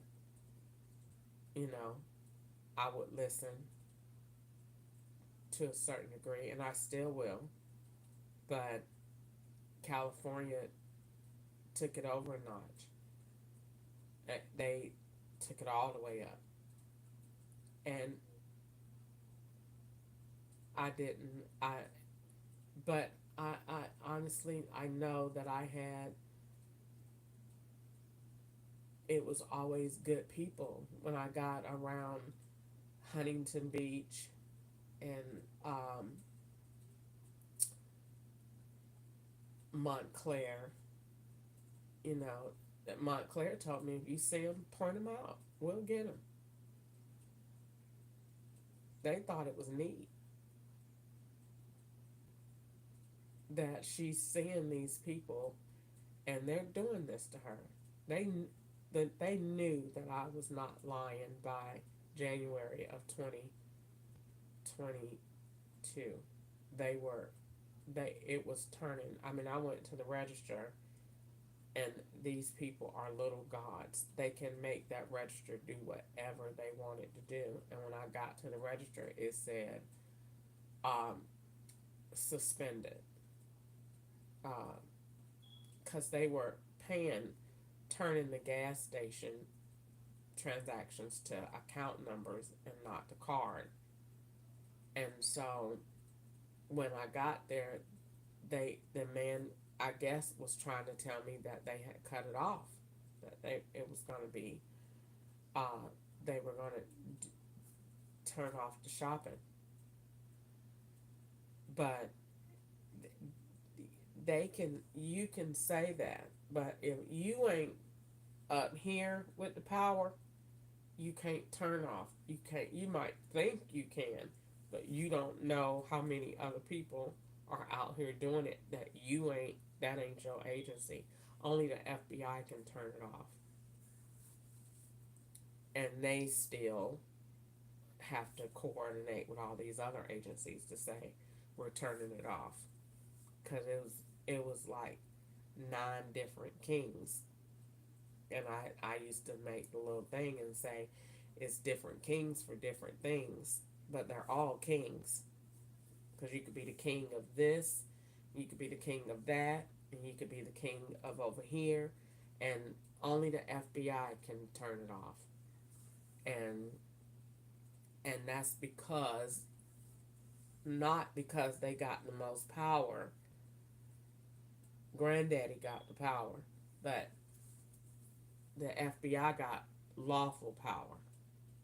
That the law is under the FBI, but really Granddaddy is the one with the power. But the FBI is the one that can go in court. Granddaddy, you can't take Granddaddy to court, but you could take the FBI to court. They can show up and they are a legal entity, but Granddaddy is not. So, but Granddaddy got more power. But they're on the same level. But Granddaddy is not going to court, and FBI is. And when I say Granddaddy, I'm talking about the group. And that's still a version of the law. It's not anybody illegal. And people call them different things. And I'm not going to get into all of that. But that's the group. That's the power. And they used to send me messages all the time in California. And the FBI is the only one that can turn this off. They can make it go away tomorrow.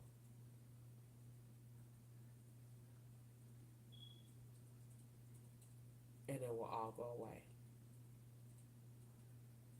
They can make everything go away. And they won't.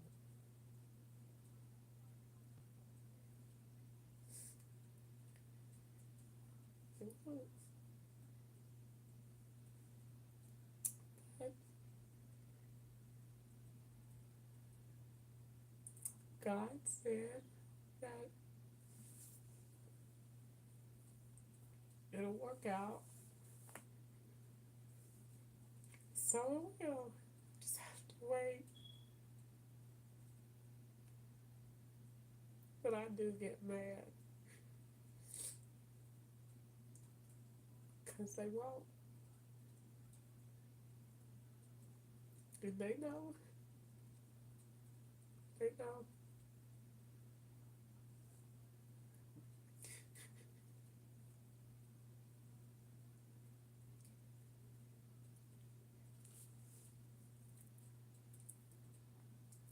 I just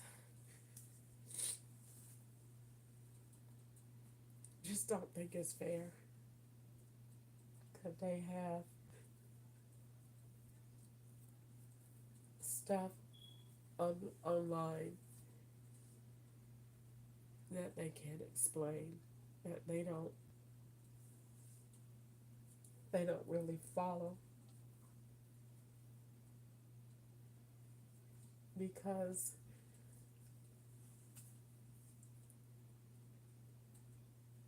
white people would never go through this. You will never see a white person in this position. And that's not fair.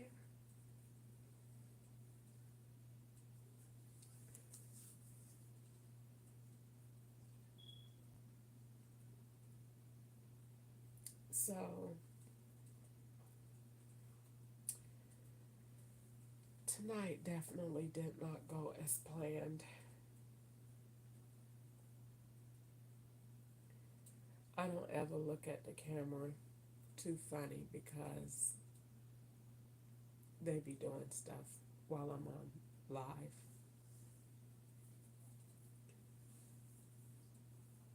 The it could be porn on the other side, naked children, anything.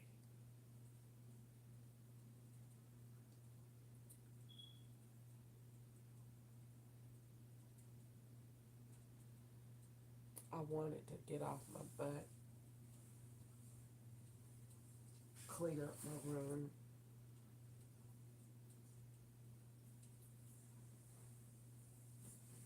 figure out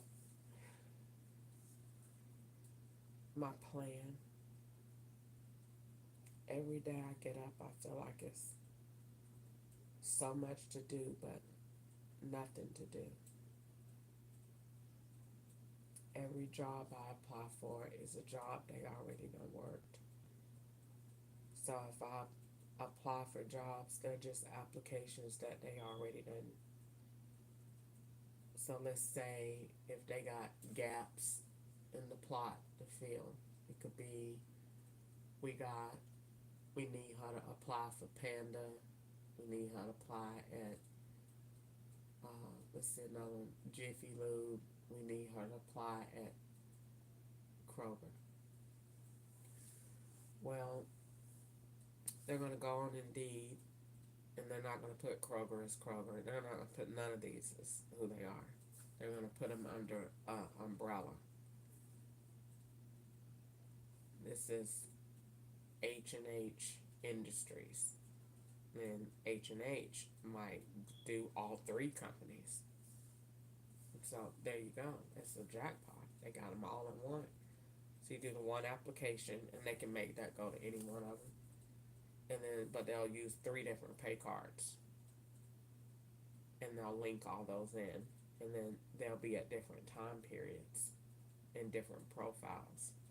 So at Kroger, you might have the old lady, might be Catherine.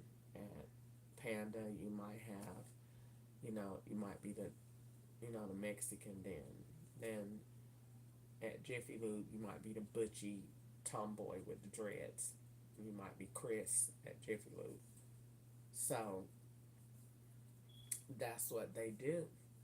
And so I don't like applying for jobs because they're not real. You're not applying for a real job. You're applying for a job for them to take the application and put it with a job somebody already done worked. So then you're that's how they build, and you have to do that all day. And they want you to do it quietly. They don't really want to talk about it. And so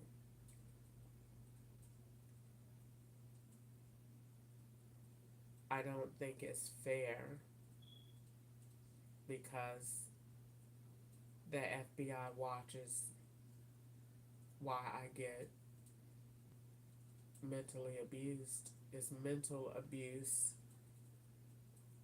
They stop some of it. Some. It could be worse. It was worse. And no, it wasn't worse. It was worse in different ways. When I got to California, they used to control the whole phone, different people. And then the FBI said, we're taking over and we're going to get everybody off. That's how I know they can make everything stop, because I've seen it. I've seen it before. I've seen what they can do. So I don't really care about what Georgia be talking about. I know what the FBI can do because I've seen it in California. And I don't want to make them mad, but I know what they turned off and what they turned on. And and when I first got up there, it was some people bothering me, and in 1 minute the FBI turned and was no longer there, like it never existed, and then all was well, and never had no trouble out of those people anymore. It was never again gone. So you have to have that power to be able to make things happen. It's nothing but calls. And a lot of people have it. I used to have a lot of messages, but like I said, if you're not, you could say it. Granddaddy said it. Granddaddy said it, and he said it out loud. She ain't never going to jail. They came to Arrowhead bus stop and they talk like they talking to somebody on the phone, but they be talking to me. But they can't talk to me and say that. So they get on the phone. The man was on the phone, and he had the phone, and he came. Nobody was on the phone, and he at the bus stop, Arrowhead, and he said, "I don't know why. I mean, this chick done did everything," and he was naming all the plots that they was setting me up for, and they said they not putting her in jail. Like, they won't. They said they not. And he was doing the whole conversation. He was like, "Man, I'm telling you, nobody can't touch her," and there was nobody on the phone, and he was doing the whole thing. And once he read the script and cut, and they thought I would catch that, and I did, but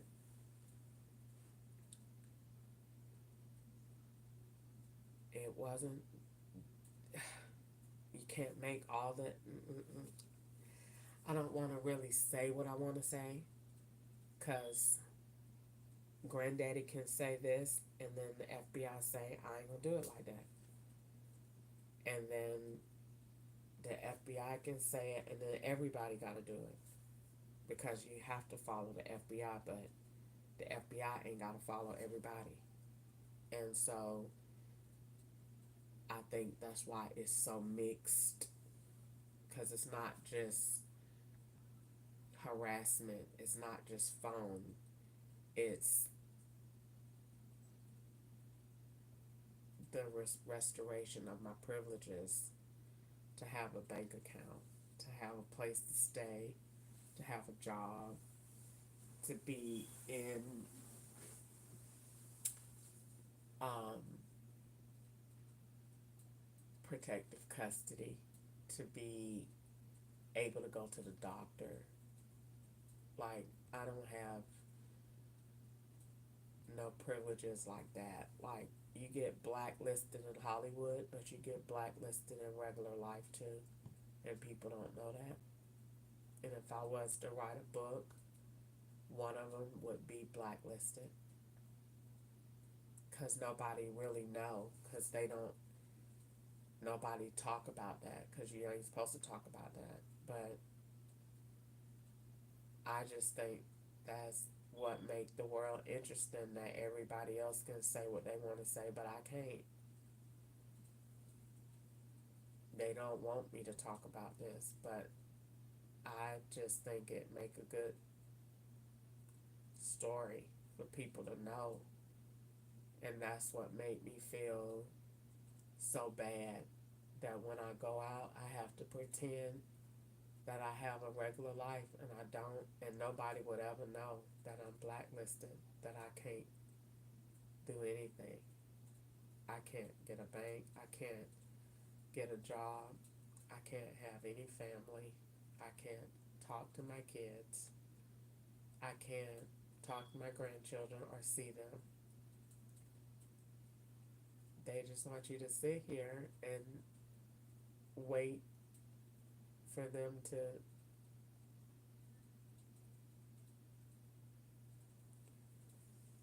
do whatever they're gonna do.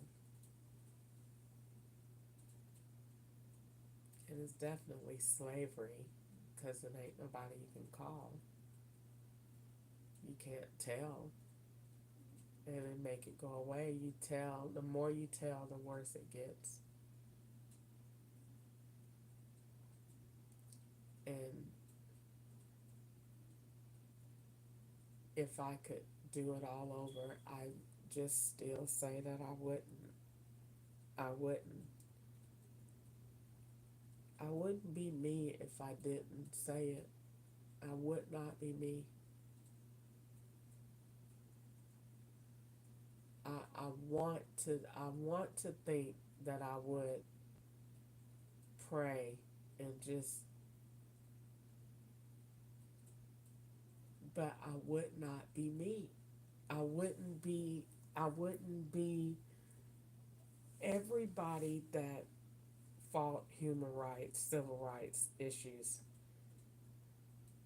had to be who they are. Harriet Tubman had to run. She could not be the one that I'm just gonna sit here. She had to run, and she went back over and over again and got the rest of them and ended up living a good life. But it was bad for a minute. But God gave her the grace to run. If she would have stayed, who's to know? She probably wouldn't have died. Would have died. But she ran, and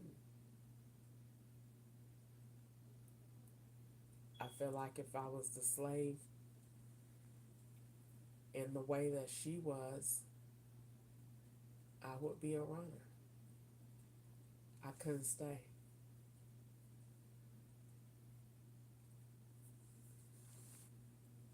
I couldn't stay.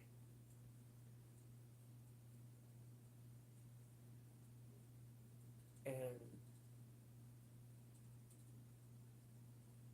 I feel like I keep fighting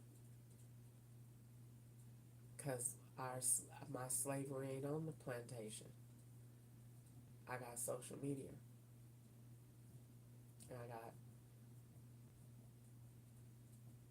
And even though they block it and take it down and do all this stuff, they hear me. As long as they hear me, I don't really care about nobody else. I know nobody else don't hear me but the law. If other people heard me, I would be overnight viral. Trust. All the stuff I'm saying, I would be viral. So I know nobody else hear me. Because people will say, you got to hear what this girl's saying. Do you hear what that girl's saying? That will travel overnight. I'll go to bed with 1,000 views and wake up with 400, 500,000 people would talk about that, and it's real, and it's live. So I know that only the law here. But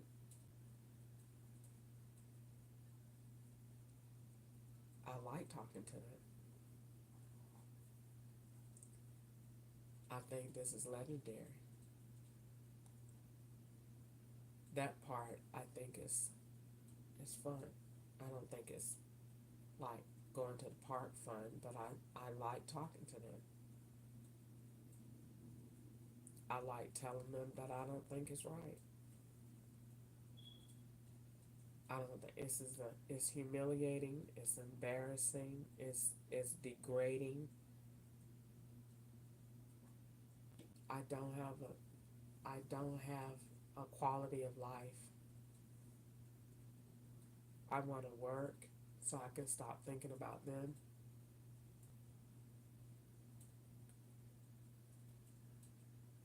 I want to be happy. I want to be somewhere where I feel like I can go to sleep. They made me a whole research project. When I go to bed, I feel like a project. Like you're going to bed in a sleep lab.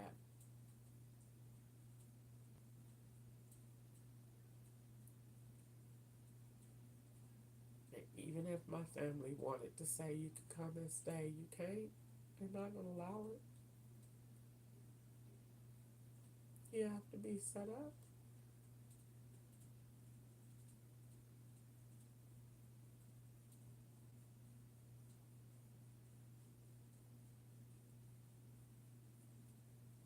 Just because we don't like something that you said, but it's the truth.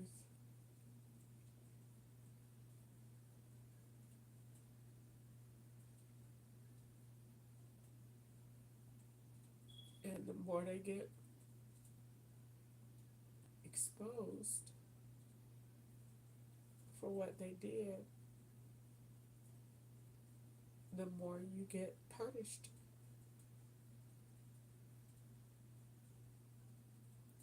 I go to bed and say, Lord, cover my mind in Jesus' name. Protect my mind while I'm asleep. When I go to sleep, they play stuff. They turn the TV off, so there's no preaching, so they know that it's power. I looked at that and said, well, at least they know that it's power in the Word of God because they turn it off. And they play all kind of evil stuff, sounds. I literally dreamed the other night, and I know they heard it, that man and some other people was right there at that door yelling, pee on your phone. I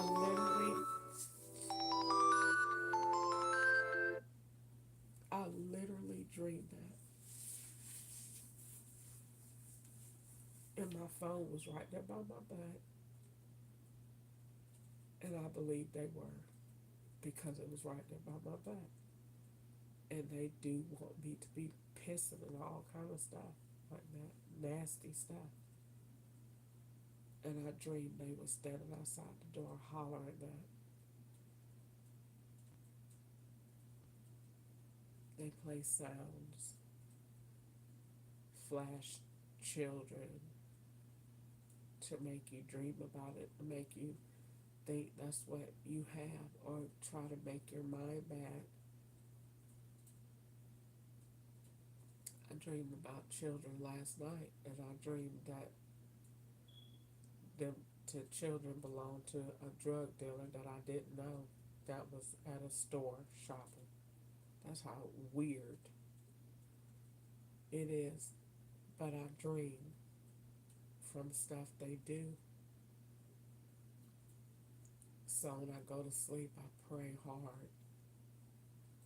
God, keep my mind and don't let me dream about nothing that they trying to make me dream about. Protect my sleep. I would put headphones on, but I have to hear who be coming in this house. But I can't hear anyway if you got gas. And that's how I know when I got gas, because I can hear in my sleep. Ketchup will tell you that. I sleep when there's nothing going on. I sleep light. and I could hear the door opening and closing. That's how I said. That's why they gassed me, because I said all the time, they opened the door like that alarm just went off, they was doing something. Might not be with the door, but they on their phone. Anytime that alarm finna go off, they be right there. You look at that alarm, you looking at a man's balls or something nasty, or an invoice, or a bank transfer, or a message, anything. Every time that alarm go off, that's why when I hear it in the mornings, I don't immediately get up to look at it, cause that's a receipt. They do it on purpose, and it might not even be at that time. They play games with that. So you thinking that you looked at it and it was 8 o'clock? No, you gonna get gassed after that and wake up and it's gonna say 1, and they'll rewind that back to make it look like it was 8, but it really wasn't. It was 10. They rang it at 8 because they want you to look like you was up at 8 because somebody was outside. And they do that. They had the man bring them trash cans in 5 times almost last week, playing with the time like that, cause Joe got the camera out there. So go bring them out. She gonna send up when really them trash cans was out that morning, and I was asleep. So when I woke up to bring back the time, go bring the trash cans back down. I woke up at 1 o'clock. He was back there rolling them again. They play like that. If somebody was asleep and cooking eggs and in the kitchen talking about dope and all that, they gonna cook them same eggs when you wake up at 4 o'clock. That's why he ain't got no time nowhere in this house. It ain't no clock nowhere. So they can play with that clock all day long. They cook them eggs at 8 o'clock in the evening. When you come out the room, they don't care that you know it's 8 o'clock in the evening. They're gonna say good morning. They don't care that you look like that. That's taken out. This is all scripted. Good morning. It's 8 o'clock at night, and they cooking the same eggs that the Mexican was in there cooking when you was asleep. And to make sure you stay asleep, you're gonna get gassed. Cause we have something to do, and you'll get up when we don't want. I never get to see nobody move out of this house ever, ever, ever, because they don't want me to see all what's going, all what's being moved, what all they taking, what all links. When people move out of this house, gas, or they move in the middle of the night, and all you hear is a bunch of opening and closing the door. They don't want you to see nothing that go out of here. And you don't get to see nobody that come in the rooms either. That lesbian don't come in this house before it get dark and before that clock turn to the next day, and she go in that room and hide.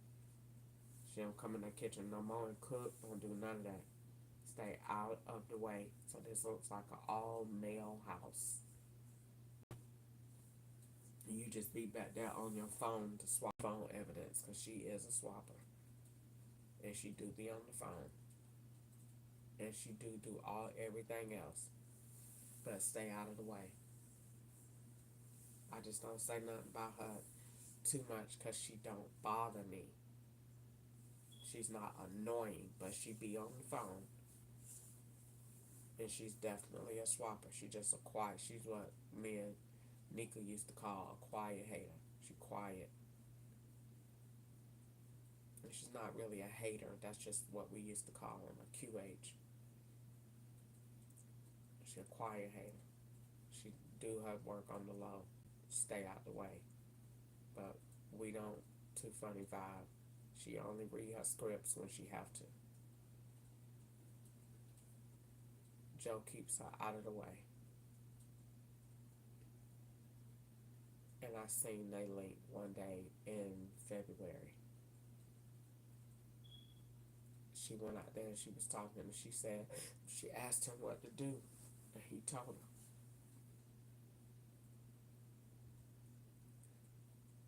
It's just a lot of stuff I could say about him. And I wanted to think that he saw me. I wanted him to see God in me. And I wanted God to convict his heart for how he treated me. I just wanted him to see God. I really didn't want, he didn't really think it because he knows me, because they tell him. He didn't really think I wanted his money. I just wanted to prove myself. I just wanted to say what I needed to say to the court. I technically won already over anything that he could possibly do here. I won already. I filed on you in court and they took it. Even if they say they didn't get it. Yes, they did. I watched the lady print it off.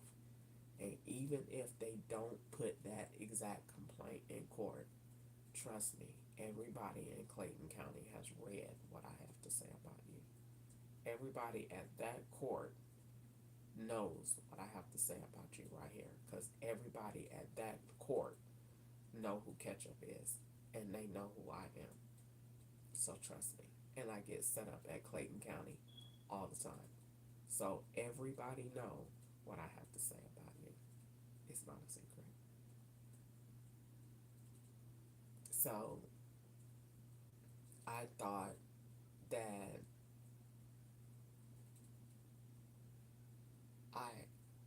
I did well. I'm proud of myself. I never disrespected him. Not too funny.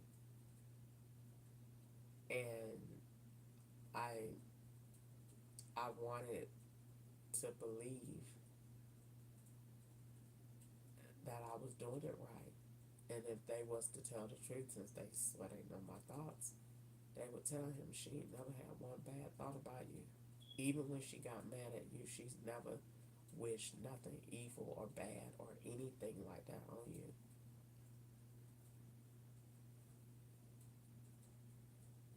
I saw it in him when I told him. He can't look at me. He can't face me. He feel guilty. And he know I know all the stuff that he did. That they thought that they was going to just keep threatening my life about, and I wasn't going to say nothing.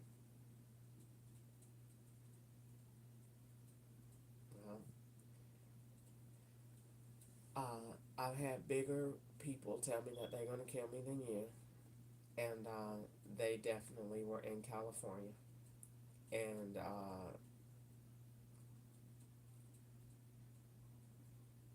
God protected me there, and he'll protect me here. And long as God see me and the FBI see me, I really don't care about what nobody else say. And those two eyes are always open. And so I don't really have no fear about it. Because I'm right. And if it was him and it was his daughter, he can do it his way. But it's me and my life, and I'm a runner. And I have to tell the FBI, I have to believe that what they say on their website is what they do. That if I just don't see it happening the way I want it's unfolding, then in the meantime, God is bringing out character. But I wasn't going to let them keep threatening my life like that when you doing wrong. He don't like me.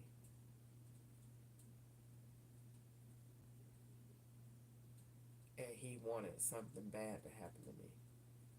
He said it using China. They used to talk to me in third person using other people's names because they knew I thought that they was making me them. So I knew they was setting me up as China. So he would talk to me and say bad stuff about China that they was making me. And so I knew that. And so I don't feel no kind of way about it because I just don't. He did everything to aggravate me. All the way down to I can't even turn on my camera because they said no. When really it's because we don't want you on no video right now because you technically ain't here. You traveling.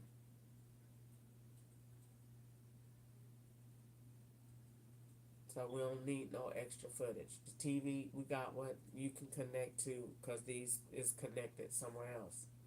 So you can use the tablet, you can use TV because that TV is connected somewhere else. That's why he said you can have Wi-Fi till Monday.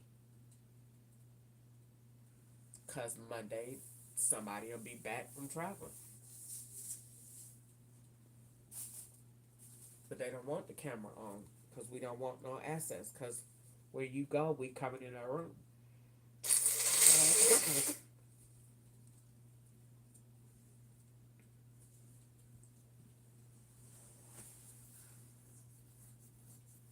Or we doing whatever else we doing around this house.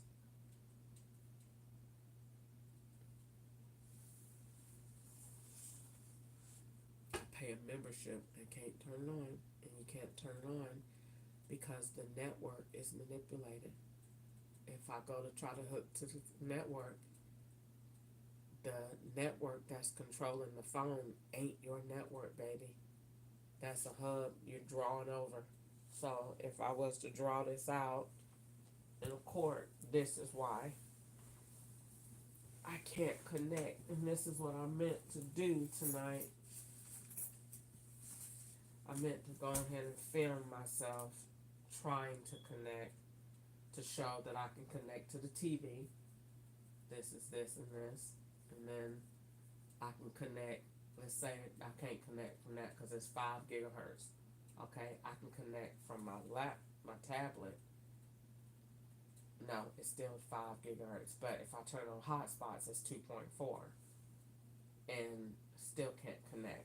So, and connect to the TV.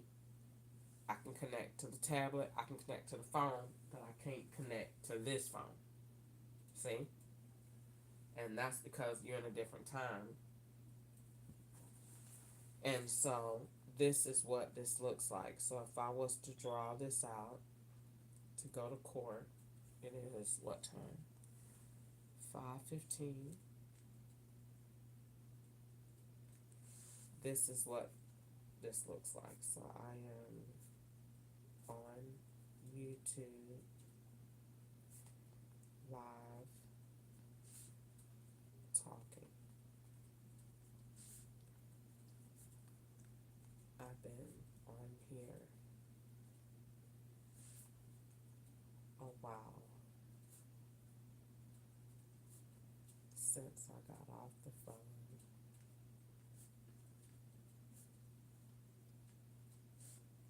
with Metro. Alright, so this is what this looks like. So when you have a diagram of Roku connection. Alright, so I have a phone that looks like this, and that phone has 2, sometimes more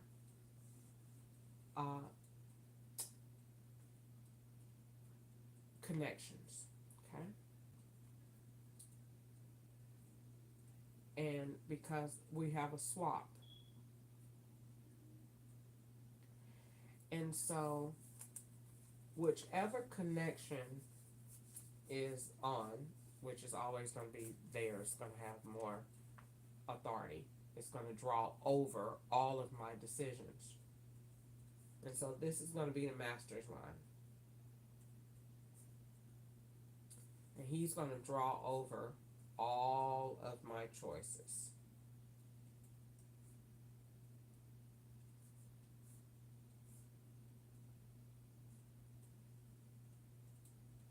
All right, this is an example.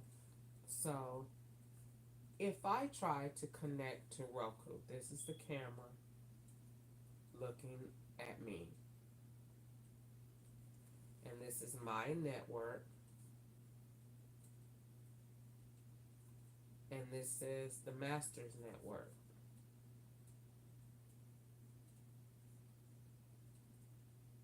Well, what's going to happen is when I try to go look at this camera, the master is always looking at me. He's always in communication 24/7. So what he's going to do is say he's going to be smart. So if my network is named Blue Jeans, and I'm a hotspot,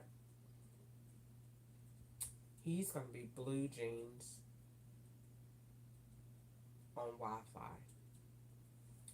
Well, remember, he is on dominating the device because his is eSIM is what's controlling the phone, not my SIM.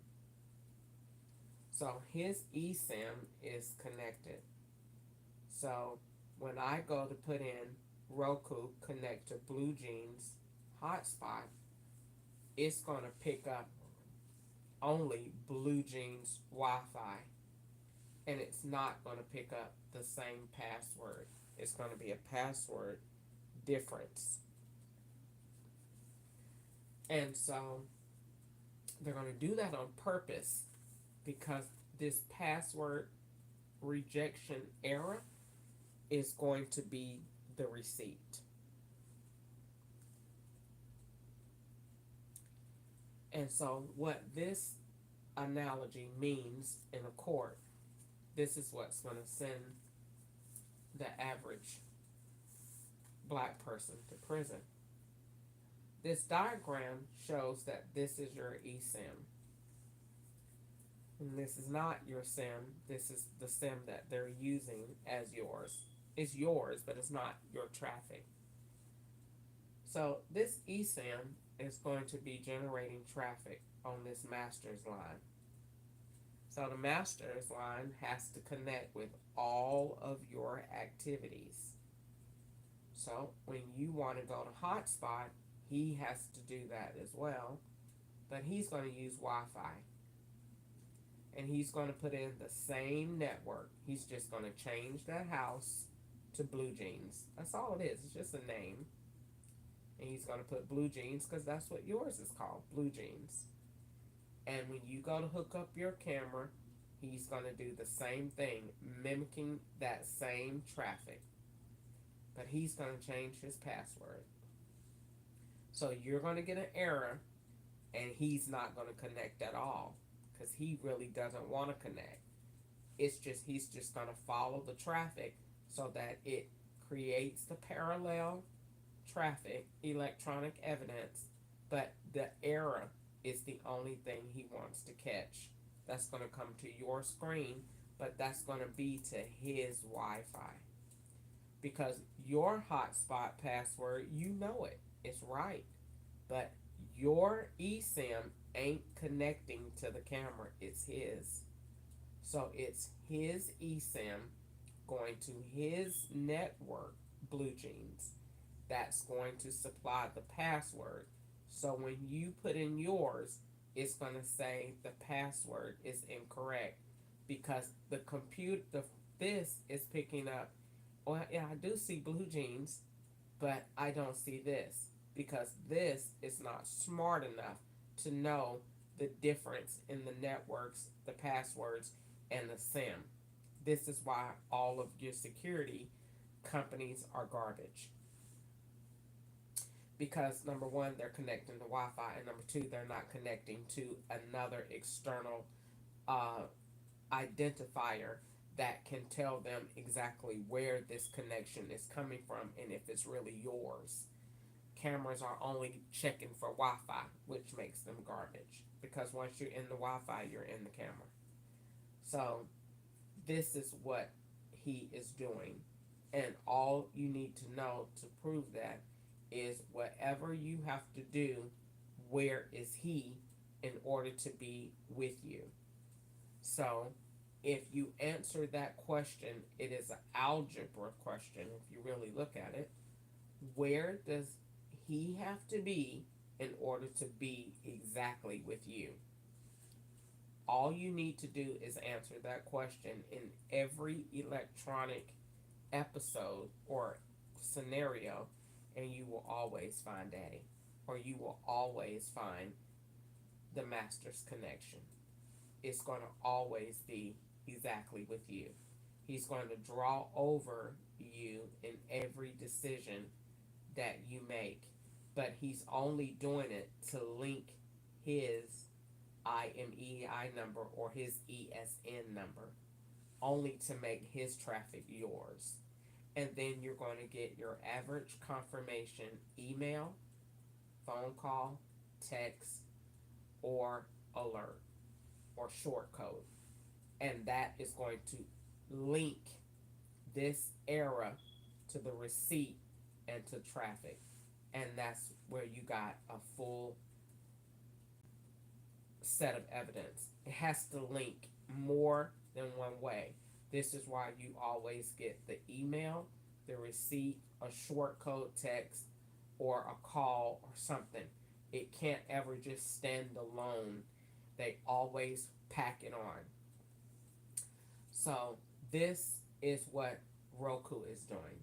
So trying to hook Roku, this is why this phone won't connect, because this phone is not, that house network is not going to pick up this same house. If just so, if you turn on the Wi-Fi connections, you'll see house, Bobby's, Willie Mays, okay? But when you turn this on, this phone might not be in this area.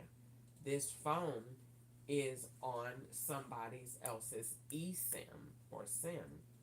So this phone may be picking up traffic in Florida because that's where this eSIM is.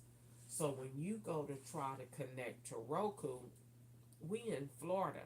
We ain't got no Roku because we're in 1920. In 2019. So we ain't got Roku down here because we selling drugs and we in the trap. So we ain't got no camera in here.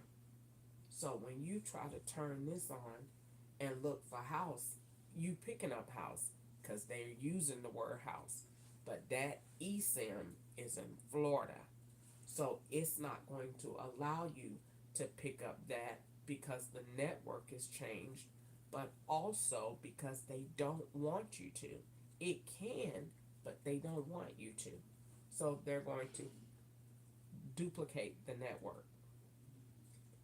And you're going to have an issue with the password or the passcode, or you're going to have an issue when it says it can't identify the network. And so this is where that comes from. And when it says that, it's going to be because of the way that it's configured.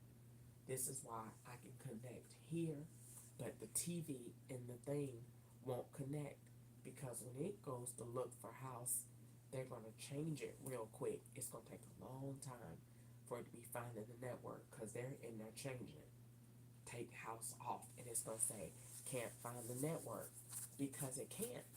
It can't find the network because the man that went in there, it's a go on your app and change it. And it's not going to say house no more.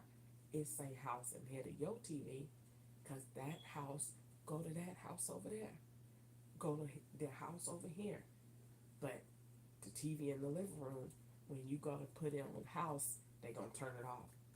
It ain't going to connect. It ain't going to connect at all. It ain't even going to find it.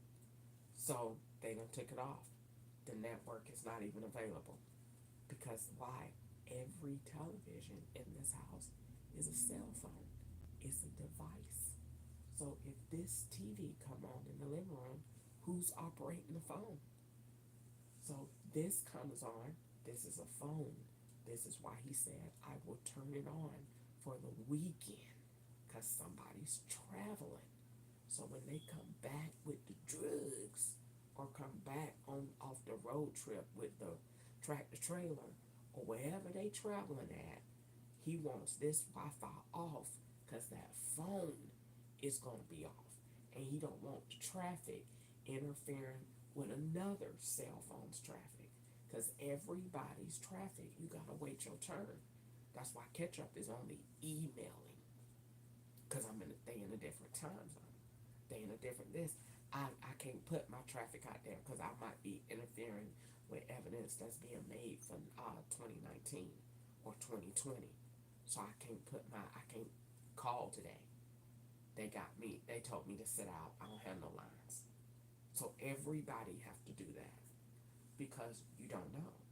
So this TV powers off by itself, comes back on by itself. It's controlled by them. So when they cut it back on, they're cutting it back on to go with a phone number. Whatever phone number is hooked up to your email. Every email of mine is duplicated to another profile, to another phone number that goes out. And they shop and they work and they live and they travel and they commit all of the crimes that they want me to commit. They go out and work and you can sit here and watch the commercials and you could tell what's going on. That I hate that that invoice commercial. Can't stand it. Every job that come on there is a job they set me up with. All you have to do is just sit there and look at it. And they read the scripts. It's a Mexican cleaner. So pay attention and they link all the commercials that come on, everything, all of the YouTube channels is geared between 20 and 2023. Overnight, they play all of the stuff that they want to play. I hate to have a TV on sometimes because it's going to just consistently trigger it. They're going to turn, the algorithms are going to play only targeted information that they need AI to pick up. So it's only going to play from 2020. It's going to play COVID news. It's going to play whatever they want to flash on that TV that they can get a camera picture of. And that's dangerous because they might turn the sound all the way down and just take a picture of something on there because that TV is a computer and it's a phone. So either person can operate it and it changes multiple times. It changed today. They think I didn't see it. I seen it. I was taking a nap. And it powered all the way off and they turned it back on because the network changed. When the network changed, that means the first person, you're off duty. You don't have to use it anymore. So it could have been the door dasher. It could have been the lifter. It could have been the contractor. It could have been the next house. Whatever. They'd be like, all right, you using it till you're on duty till 12 because this is what you're doing today. At 12 o'clock, you're off duty. They left. Power the TV off. Turn it back on. It's on another network. Now, this is why, if you don't believe it, you're going to watch the signal. See, the Wi-Fi signal goes like this. Alright? And then it comes down like an ice cream cone.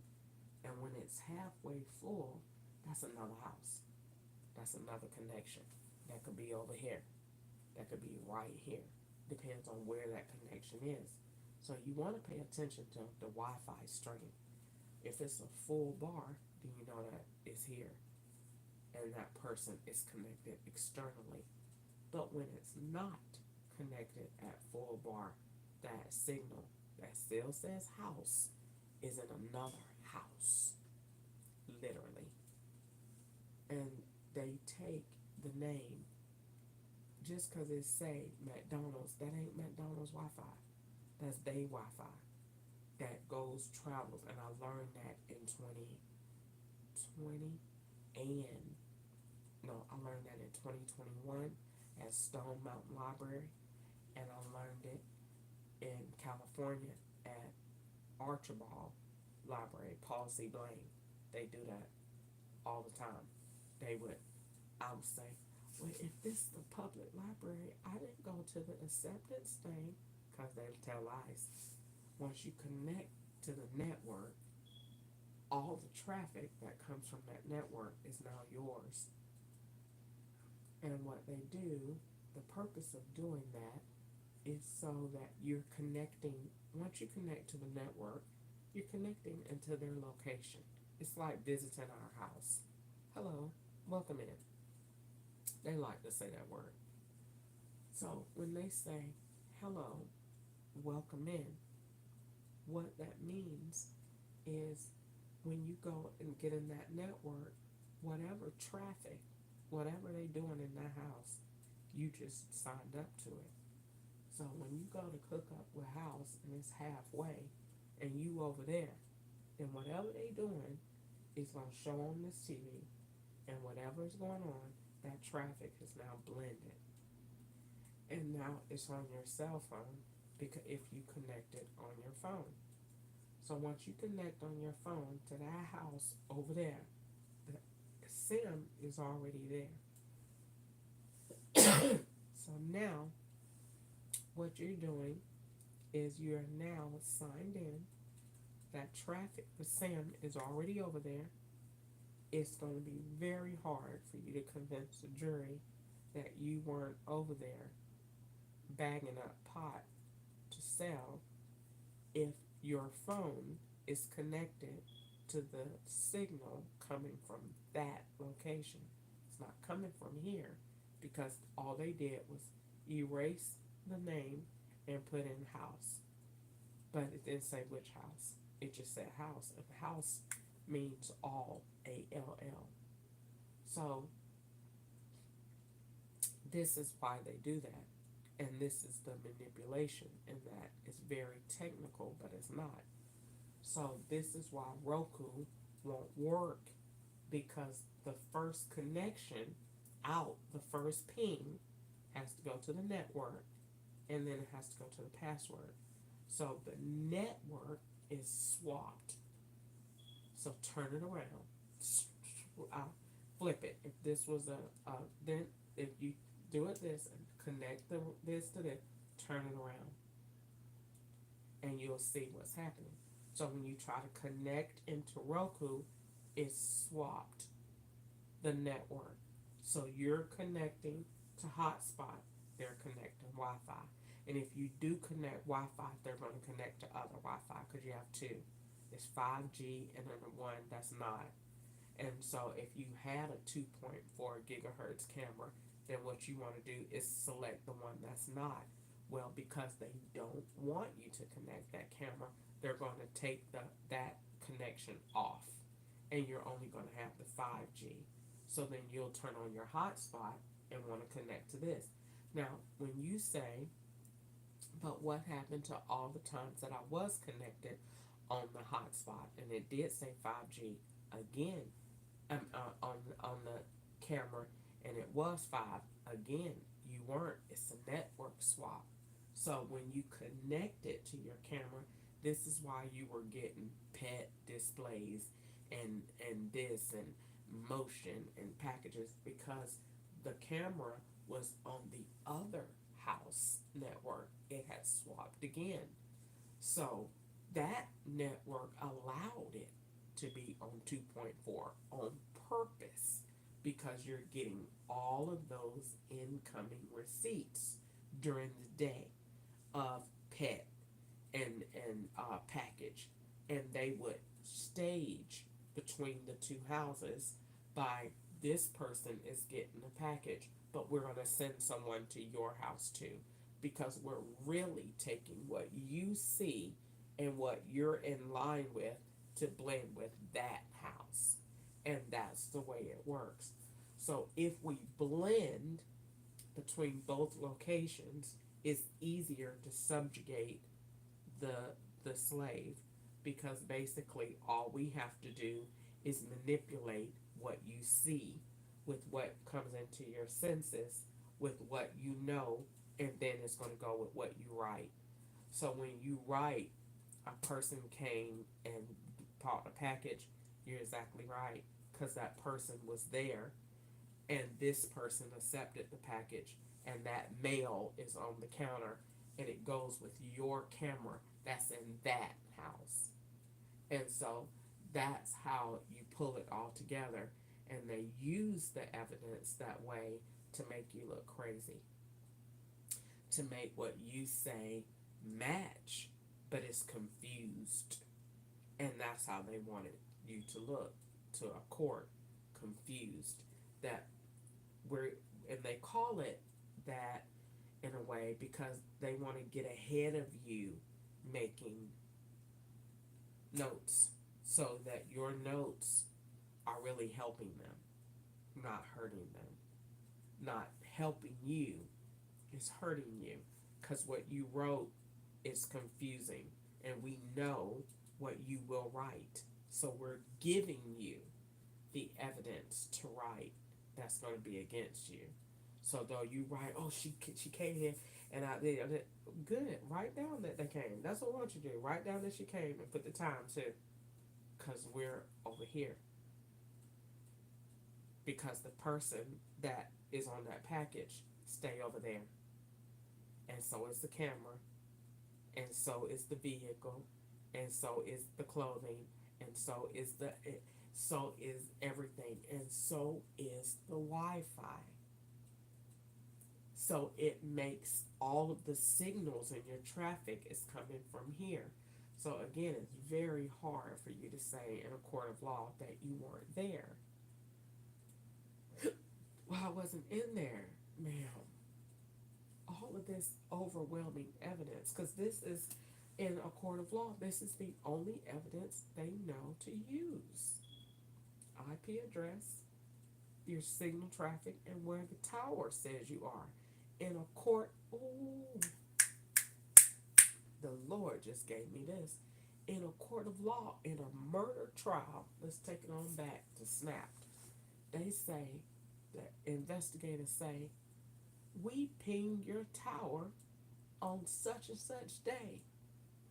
Well, thanks to Crystal Ketchup, it's going to be a lot of people that said they weren't there eligible for a new trial. They probably don't want to hear that. Because guess what? This ain't reliable no more. Why is it not reliable? Because you can have a SIM. It offers two ways to connect. And you can take that SIM and move it manually wherever you want it to be. They do it all the time. Go on Facebook and I can put that I'm at the Federal Bureau of Investigations and I'm not there. And I can turn my Wi-Fi on and I'm not there. And because you got all this technical stuff with VPNs and all of that, and you can pick someplace and you're not there. And God forbid somebody took the exact phone, put your SIM, and went there. What does that make you there? No, you weren't there. But electronically, you're there. And this is why they call it the truth, but it's not the truth. So, in a court of law, they say, wow, they knew they're lying. They know they're lying. But have they ever looked at it to say, from the standpoint of innocent law officials are putting people in jail using evidence like this because they may not know? You know, the average investigator, they have intel, but do they really know at this level what can really be done to really put someone? Like, take for example, on May 22nd, or May 22nd, 2024, when I went to Roswell Police Department and went to the investigator room. Now, do you know that they had the same looking light skinned boy that they had walking down the street with me today? That same look was at Roswell Police Department. They had 2 rooms side by side. A man was in here with a white shirt on and dark pants, just like that guy had on, and I was in this side, right? They had both of us in here sitting side by side. The lady said, "Let me see your cell phone, and I'm gonna take it to go get the evidence pulled from it." Now, she took that phone and pulled evidence from it, but the phone that she's pulling for it, ma'am, you're pulling from a SIM that is using my device that I am swapped with. So when you pull that SIM data, you're not pulling my traffic. You're pulling the traffic that that person is intentionally giving to you. And this is how you get sued, putting somebody in prison for the wrong thing.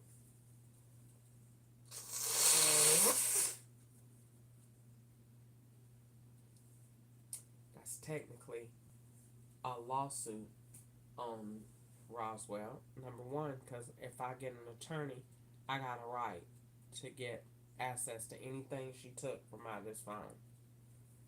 Now, they try black people because they know you probably ain't got the money. But a white person would say, I want to see what you took out of my phone. And number one, I don't even trust you with my phone. You got to do it right here in front of me. But I already know, honey, I got bigger fish than you in my phone, so ain't nothing you could do in there that ain't already been done. So I really didn't care. Probably swapped the phone. So took the phone and pulled the information out. But I would like to see it. Well, they're going to say you got to get an attorney, or you could be your own attorney, go to court, subpoena it, all of that, and get it back. I want to see it because if it's wrong, Roswell can get sued. Because you took the information from this phone, but you don't know if the information that you have is actually correct, or if the device is actually mine, because you haven't went into.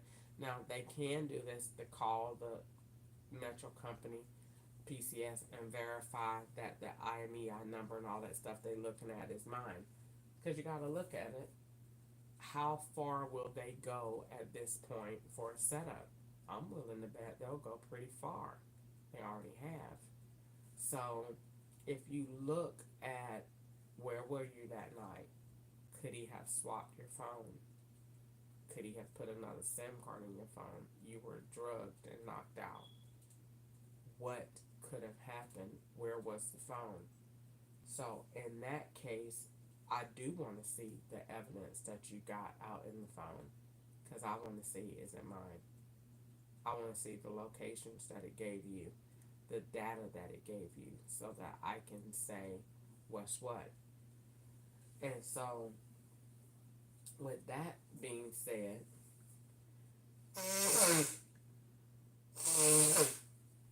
this is why that evidence is important.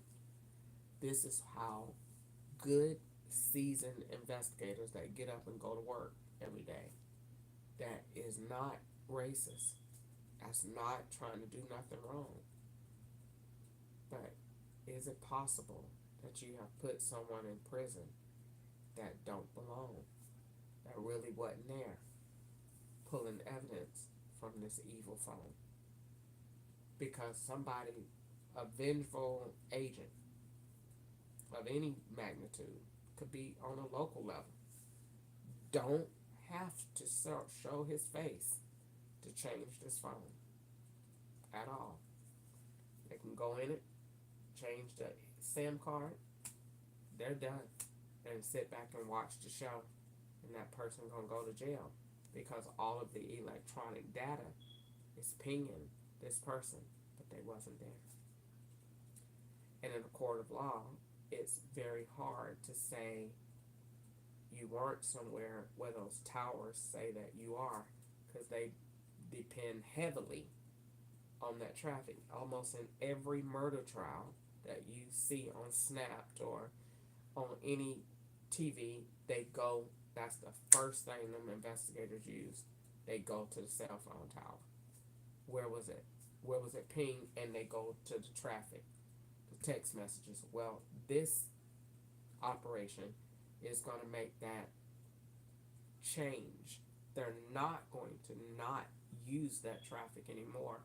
What Grace's law will do is make you change this device so that these devices are regulated. All right, and that means that me and FBI and all kind of wonderful, rich, white, good smelling, rich, well dressed white men will be in the room with them rich brown shoes on, and I'll go over 6-factor authenticator with them, and I'll show them how to make this device impregnable, but not where they can't get in it when they need to. And in fact, they'll live in it pretty much on a legal level, but it'll be impregnable for everyone else. So at that point, what we'll do is we'll take the phone, and then once we recreate it, then now you can use that evidence in court for ongoing at any given time. And you will, instead of having to go through the process of getting the phone in, you will already have it, because it'll be a part of the new law that you will already have this information in that event. But at the same time, you're also able to use the data, because we know it's correct. Because what did we do? We put 6 factors all around the car, the phone, and we linked it so that it is, no one else can use it.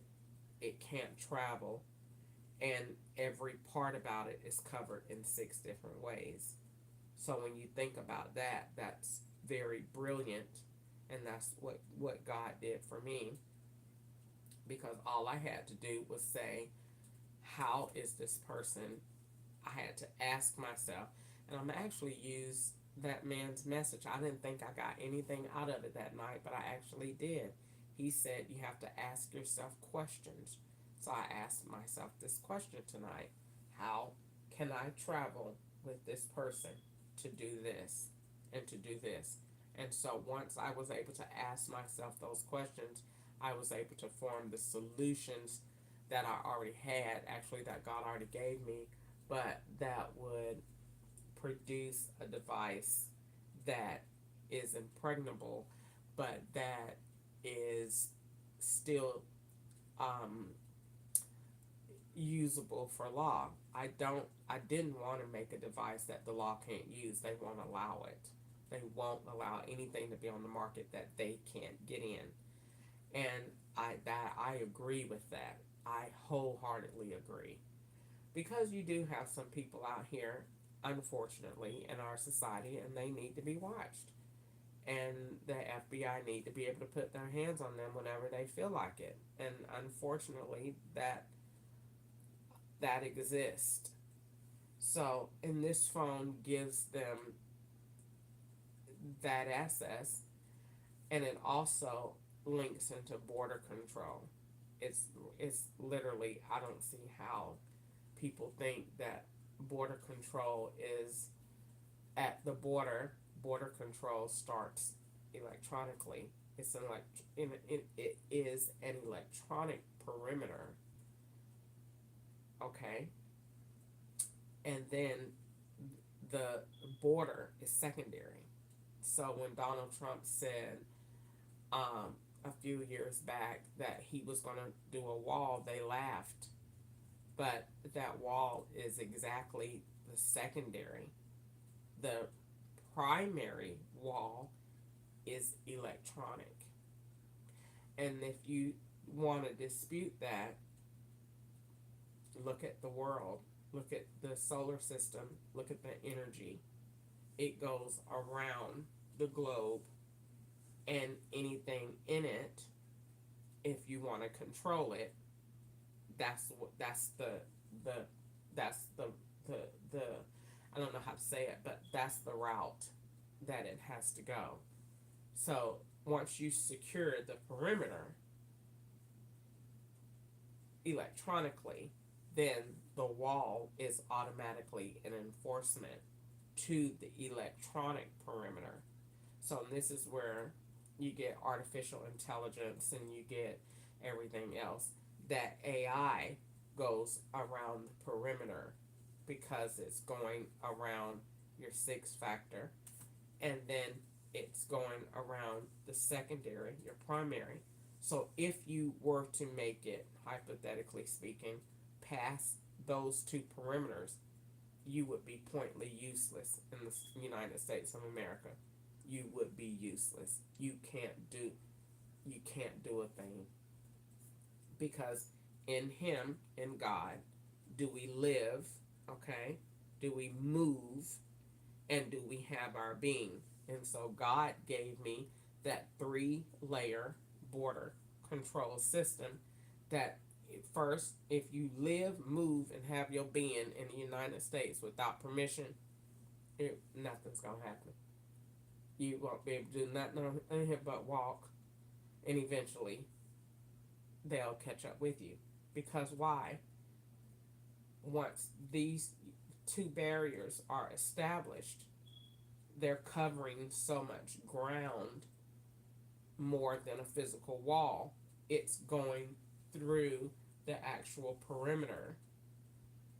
And once we secure the perimeter by taking certain measures, you won't have any point past that third level of security, which will be, according to biblical principle, living, moving, and having your being. So if you come over here trying to live, move, or have your being in the United States of America without authorization, you just came for absolutely no reason, because you will not be able to make it. You will not. And that is the purpose of what God created, and that is brilliant because it works. It's a beautiful system, and it does exactly what we want it to do, and it supports what Donald Trump already said. What it does is give an extra layer of protection that God created that is electronic, that works through a series of steps that I don't want to say because I'm online, but it works to support his vision. So when he said to create a wall, they laughed, but that's exactly what it is. It is an electronic wall, first phase, a secondary wall, and you can't move past that. If you did, you just will be over here for absolutely no reason. You would not be able to function. You won't be able to survive. You know, it'll be a matter of time because everything will be blocked off. It's secured. And so that is how that works. So this gave me a lot of wisdom because number one, I asked God for it. Number two, I hate the phone. And so once I asked God for it and he told me what to do, it became easy for me to figure it out.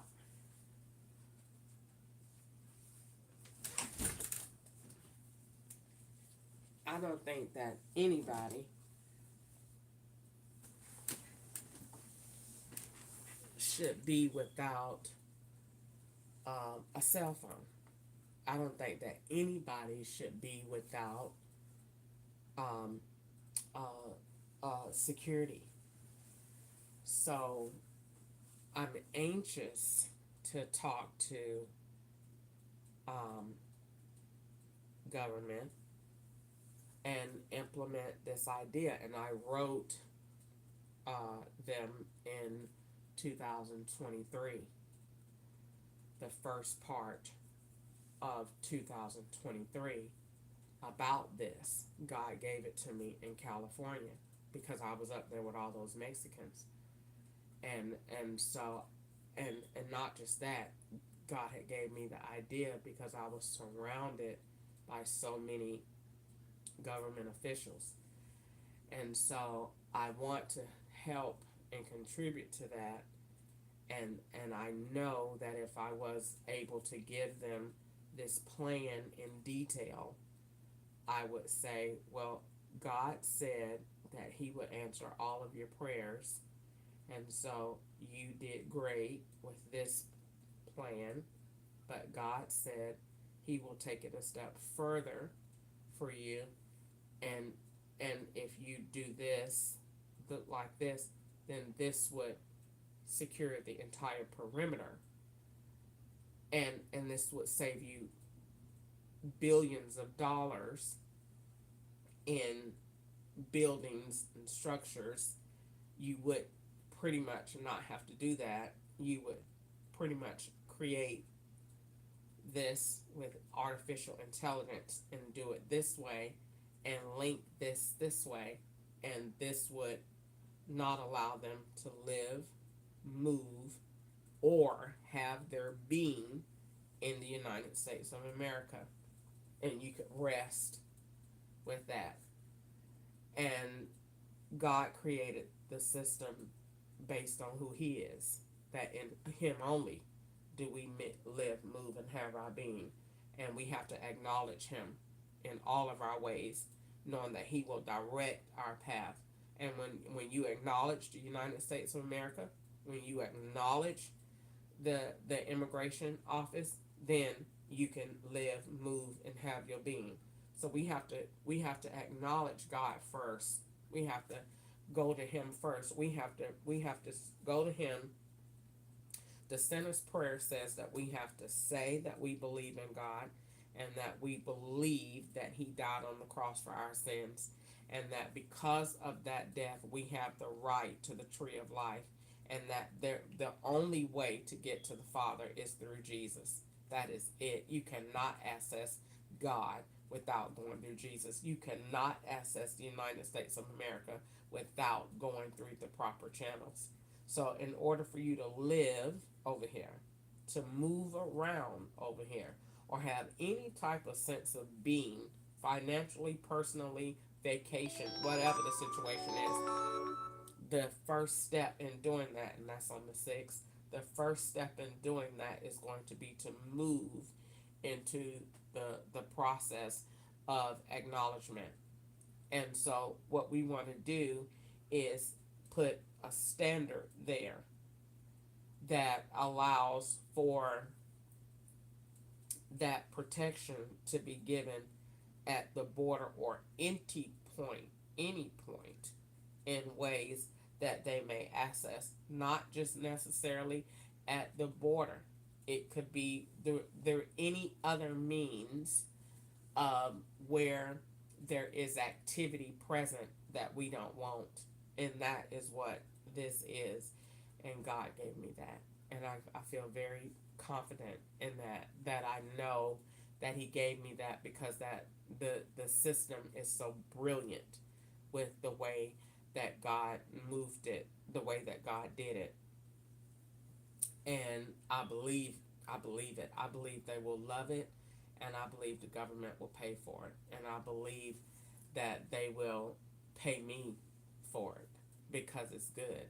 And I want them to have whatever they want to have, because God said that He would heal the land, and that He will answer their prayers when we humble ourselves and pray and turn from our wicked ways. And He said He'll forgive our sins and He'll heal our land.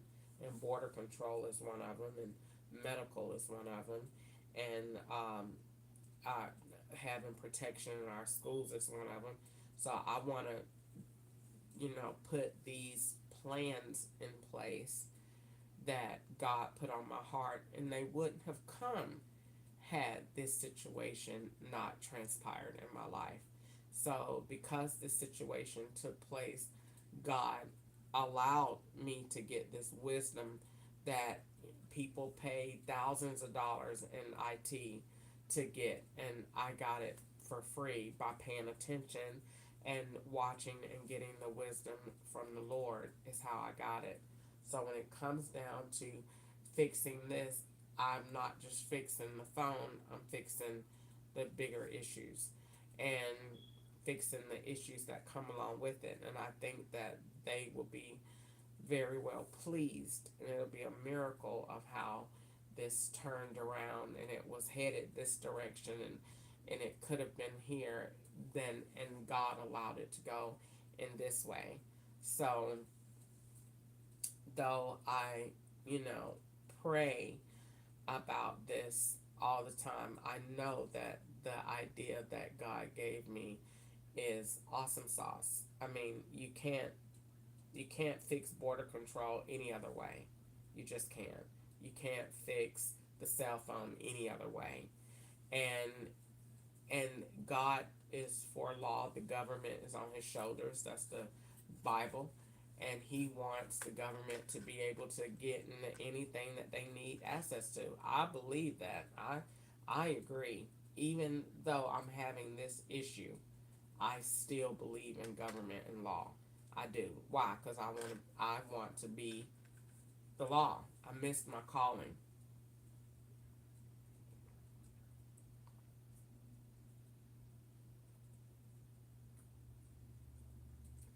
I let stupid people get in my ear, and I missed my calling. I wanted to work for the law, for the government, and I would have been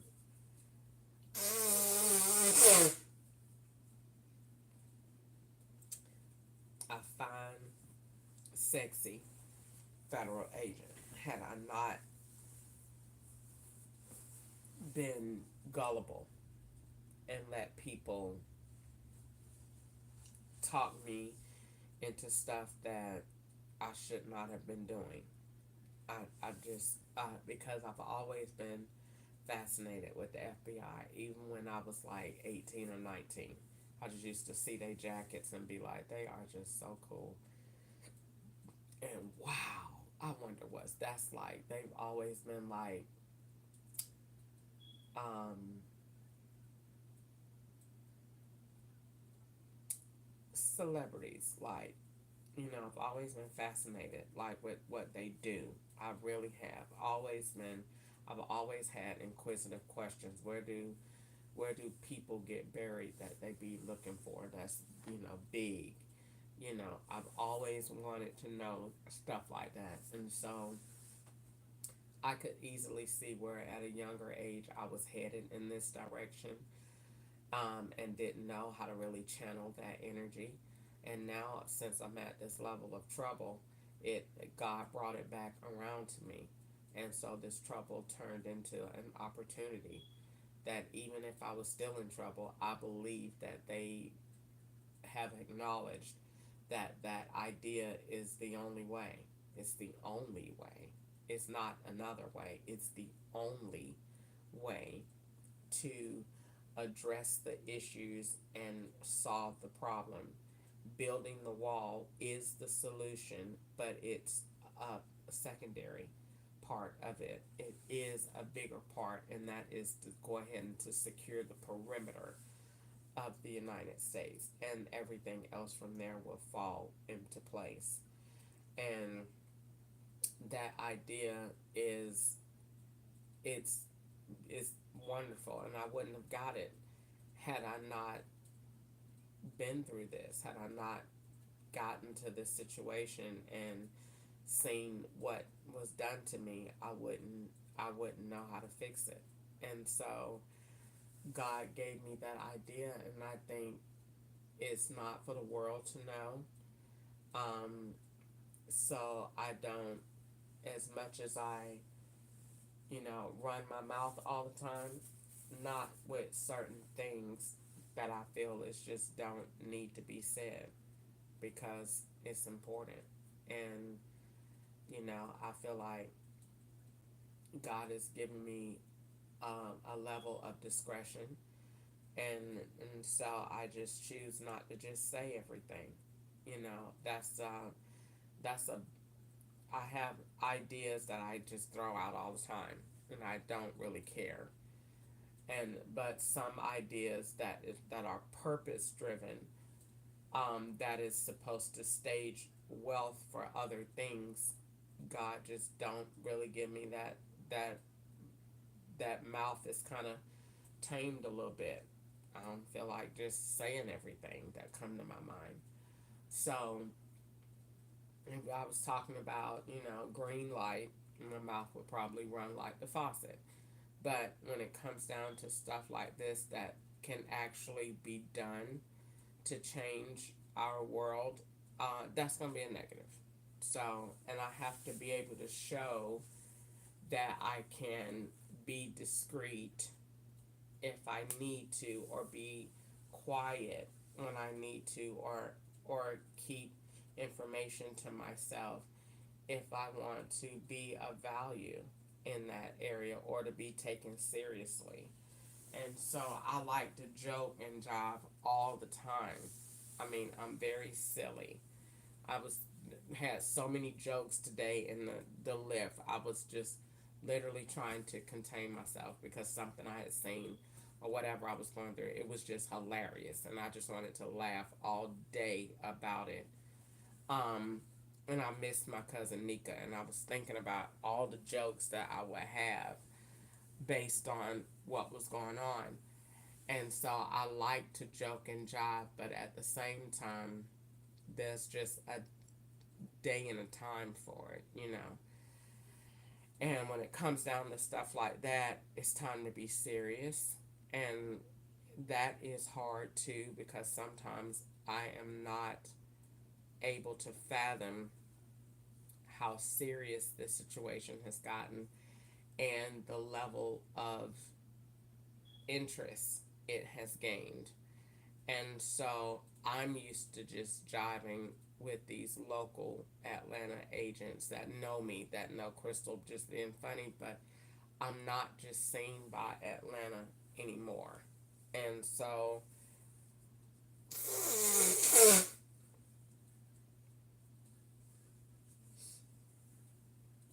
that's amazing that I know that.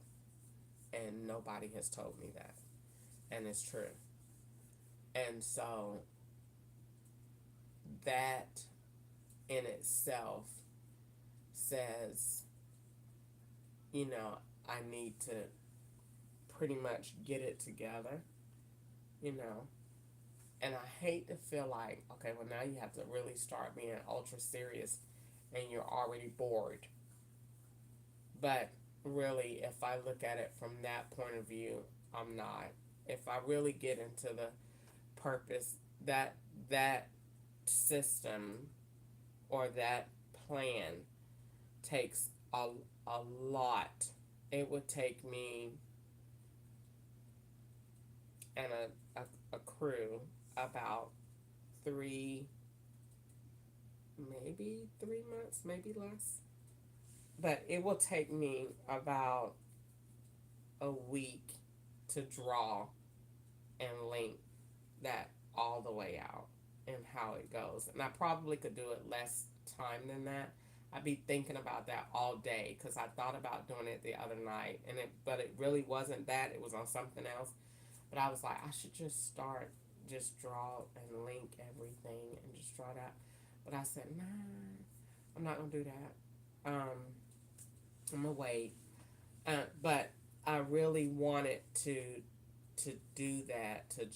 I felt that last night, and you should just start back drawing. And I was like, yeah, I hadn't drawn in a while, and I do feel a good picture coming in my spirit. That, God will anoint my hands to draw something, because I feel like I don't draw just to draw, because I can. I draw when God has given me something and I feel it, because once I turn the music on and start to draw, it'll come to me what I'm doing. So I don't just draw just to draw. Like, I just don't. I might doodle, but I only draw with purpose because if I didn't, it's not going to be prophetic. And so my drawings are that. Um, Matter of fact, I have my drawing pad in the storage that I haven't seen in a minute. I wonder, I haven't seen that. I think it's in my backpack. But the whole thing, and Tesla is in there. And so all of the notes about Elon Musk is in there, and in one of my notebooks from California.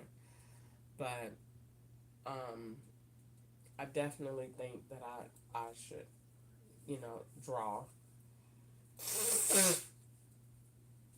I bet you. Hold on. I'm gonna go get this soda, and I bet you it is not froze at all. And I'm gonna take it right on back.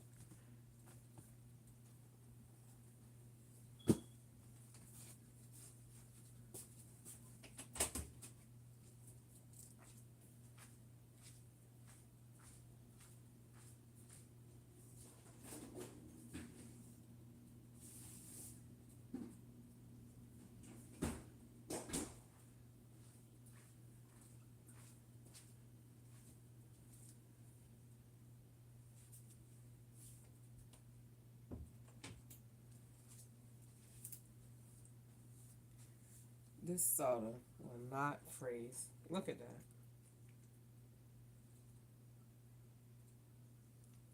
It has a little ice in the top. That's mainly the fuzz. But that soda is still soda. Poison.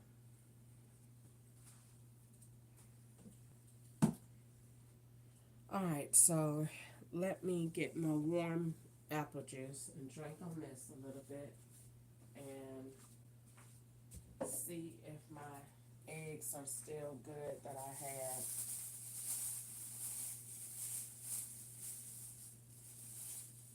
Oh no. Darn, I done messed up my sandwich.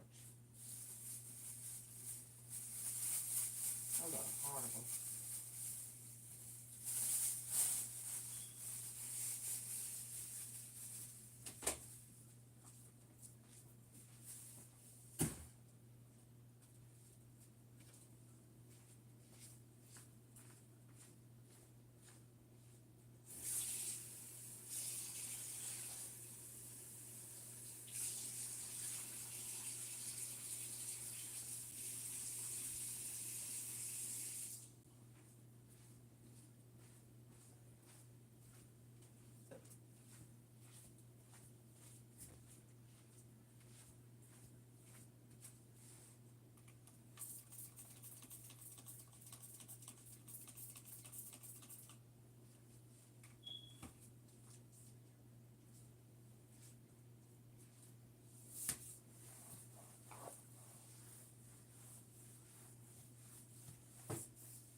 back. I went to go get my juice.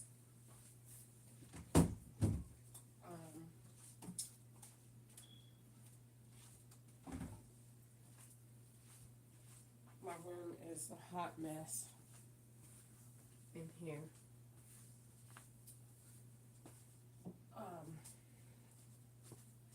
I went to go get my juice so that I can try to go to the bathroom. And I wanted to put some water with this, but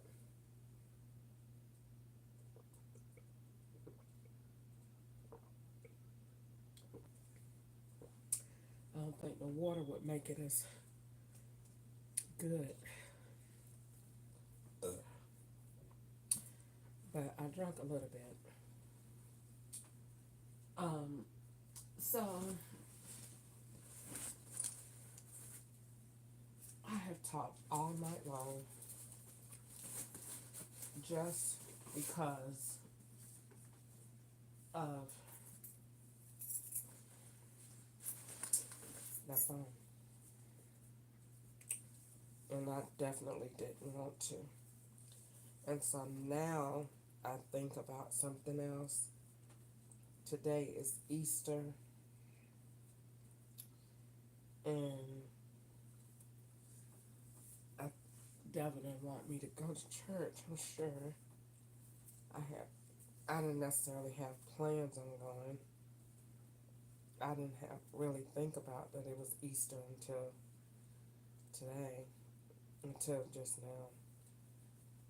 Actually, until I went out early today to Dollar Tree. That's when somebody had mentioned that it was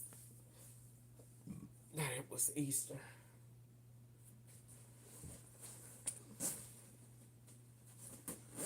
So I don't know if I had plans on going or not.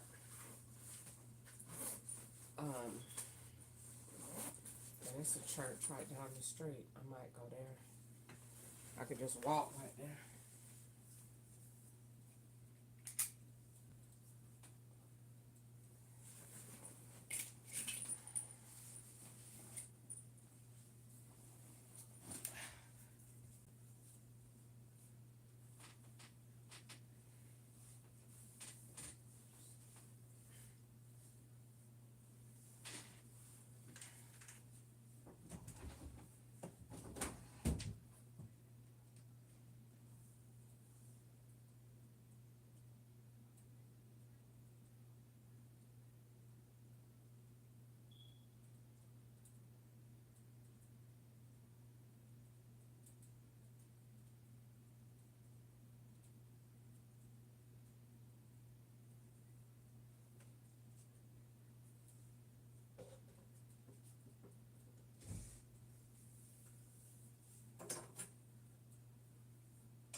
Alright, so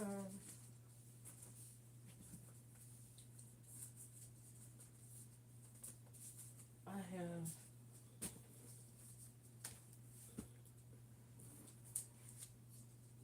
got some stuff to do. I'm going to,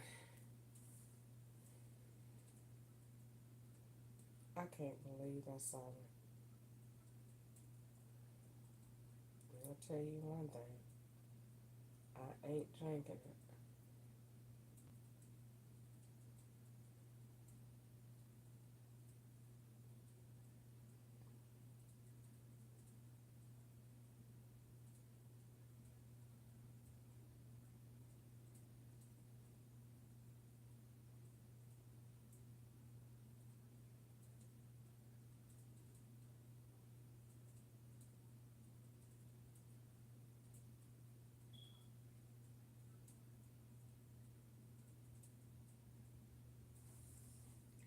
I said everything else in here is gone off the shelf except of these Diet Cokes. No other sodas nowhere. But then,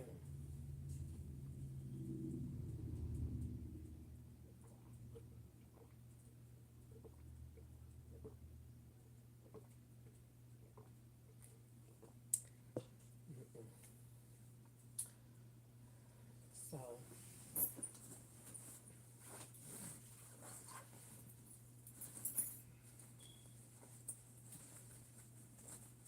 I think I'm gonna try to eat me should I eat me another egg sandwich?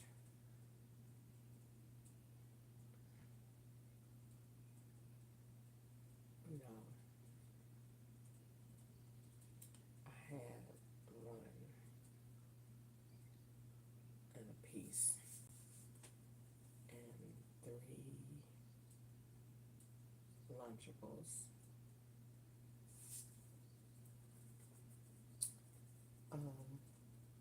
I'm not sleepy, but I gotta pee.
It said three, notification of three on this almost the whole time I was looking at this. I was doing this live.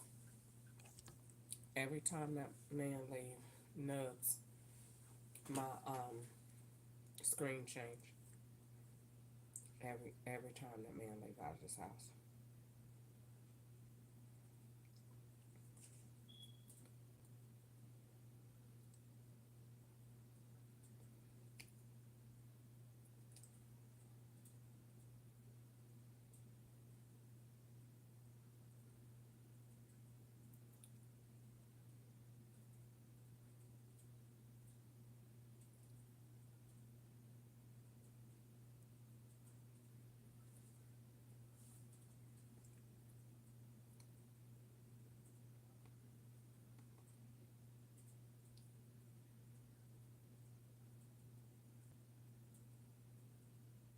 I really wish I had money to go get a hotel room. I would go get a hotel room so I could sit in a tub of hot water and try to use the bathroom.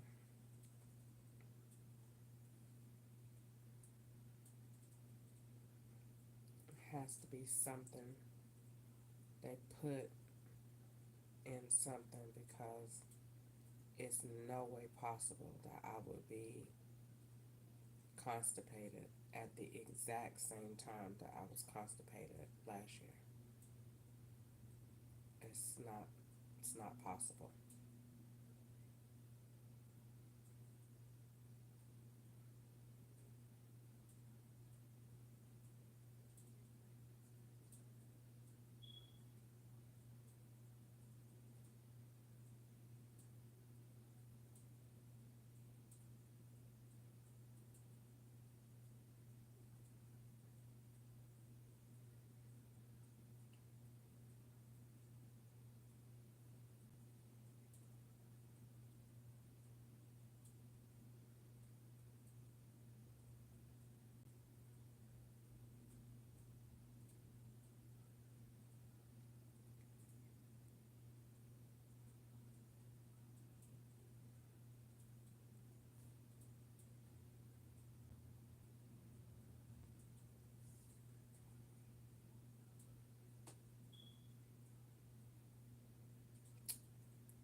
Well, it is 6:35, almost 7 o'clock, and I'm still awake.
Well,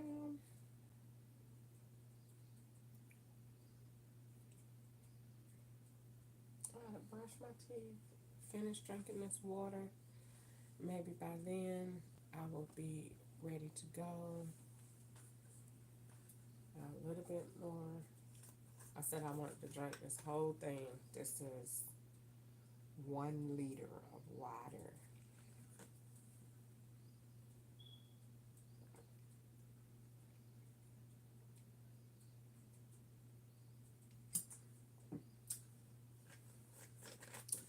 would definitely try to do that.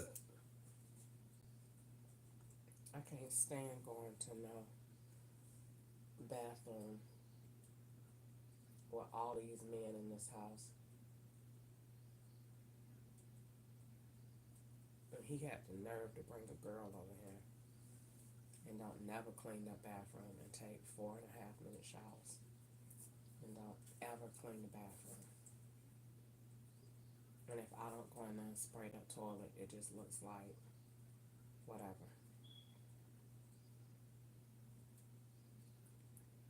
And I didn't complain because I have,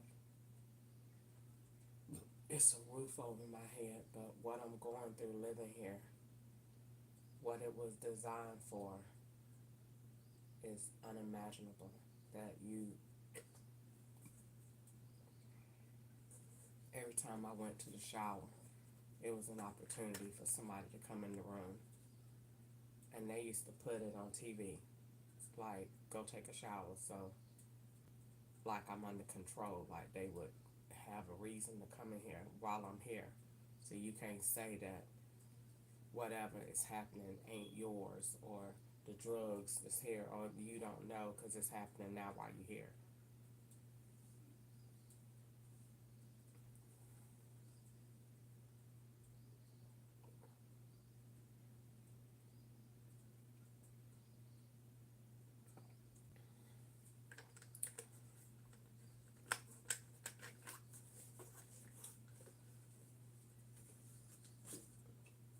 Even the pictures that I took for Joe of the pictures that I took to court is not in my phone no more. I hate it. It's like my phone just open for people to just do whatever they want to do.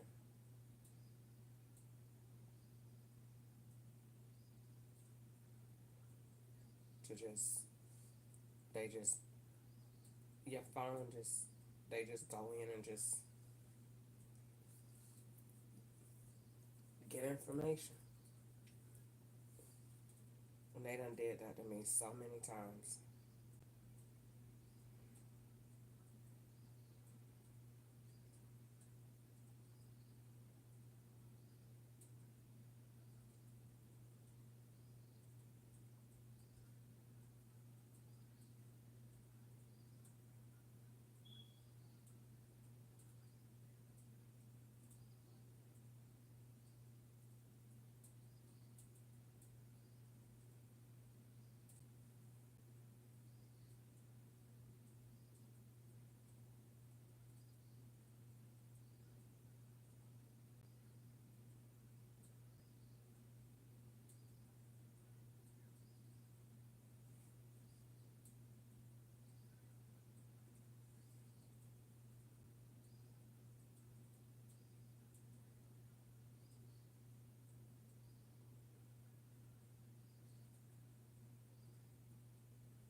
Let me see what the TV IP address is.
Oh, Jesus.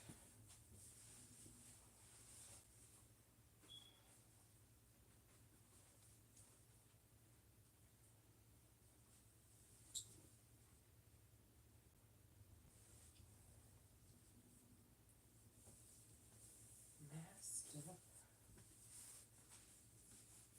the tempest is raging.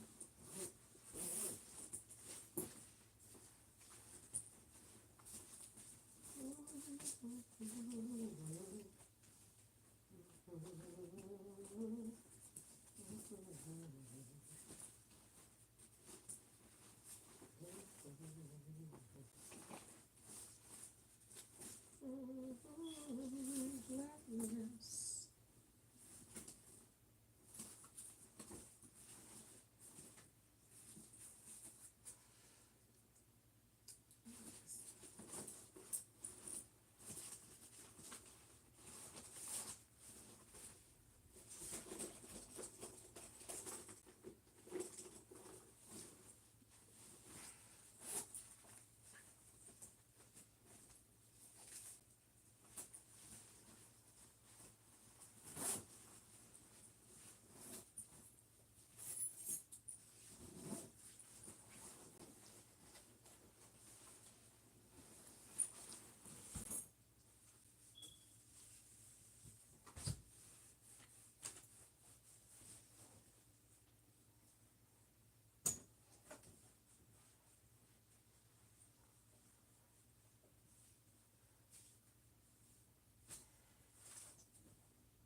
Raging.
Jesus.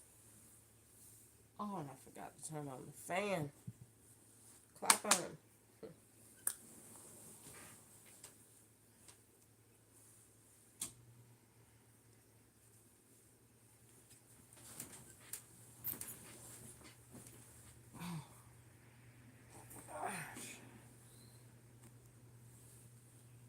The tempest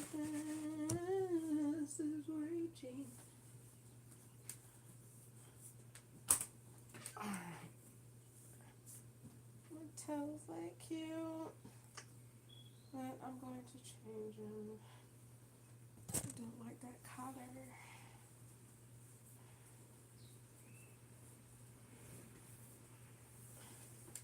Oh, Lord, help me. Jesus. Oh.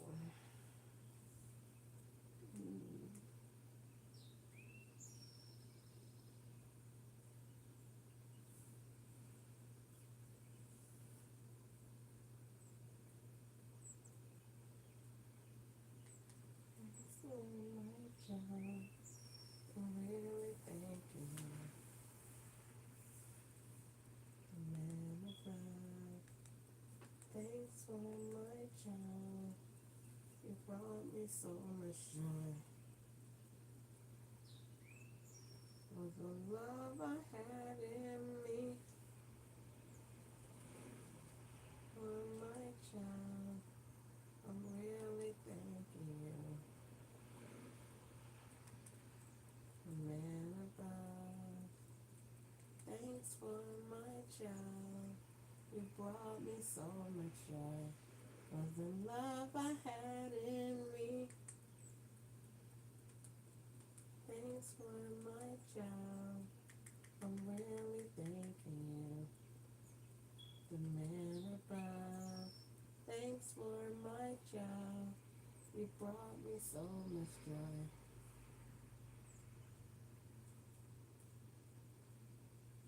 For the love I had in me.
Believe your heart is open to receive what God has in store for you.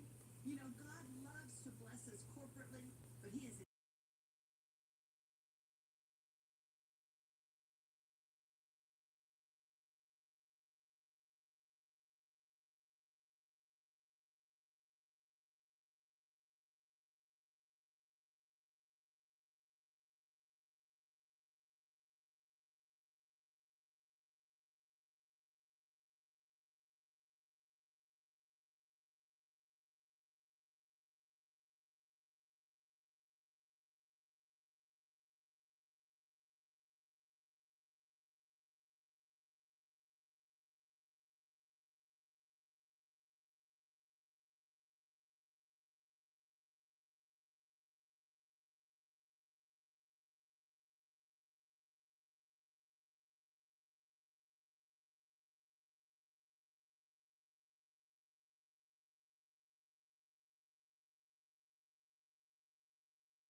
Thanks for being here today. And always an honor to have you here. And I just believe, I know that God sees you take the time to come and take the time to watch and listen. And it's always our prayer and our declaration that not one of us will leave the same way that you came in. So I hope today, really, if there's anything trying to weigh you down, it's the perfect time to say, God, I'm turning that over to you today.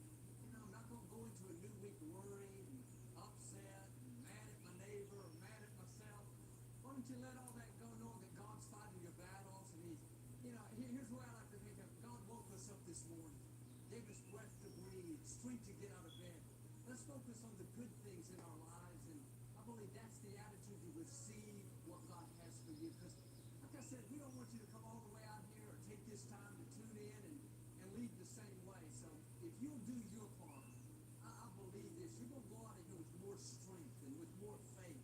And I tell you, God has you in the palm of His hand.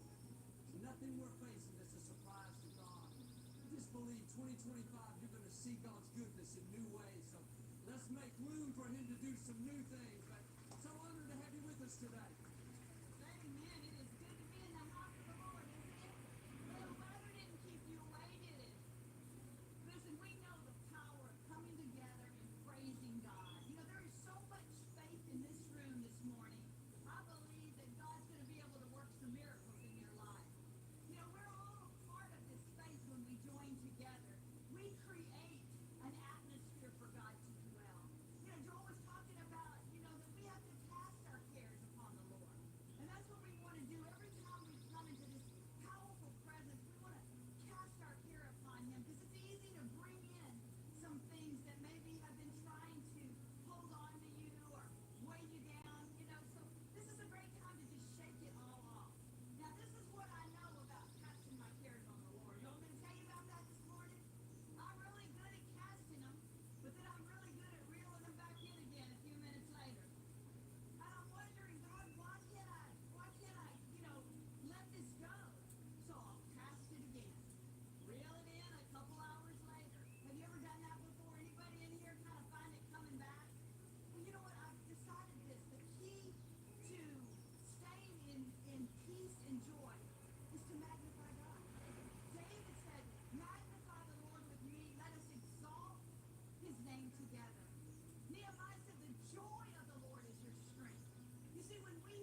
Launch your Kayak to search hundreds of travel sites at once and compare hotel prices to find a great deal.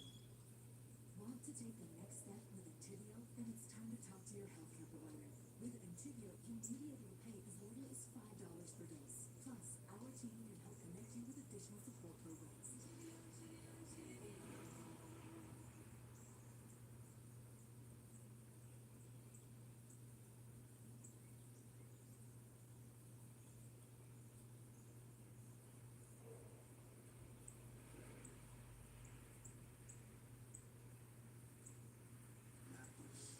With Ricky Ruben, we're facts.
situation's over your head, the obstacle's too big, the dream is too great, that's a sign that you're about to see the new you.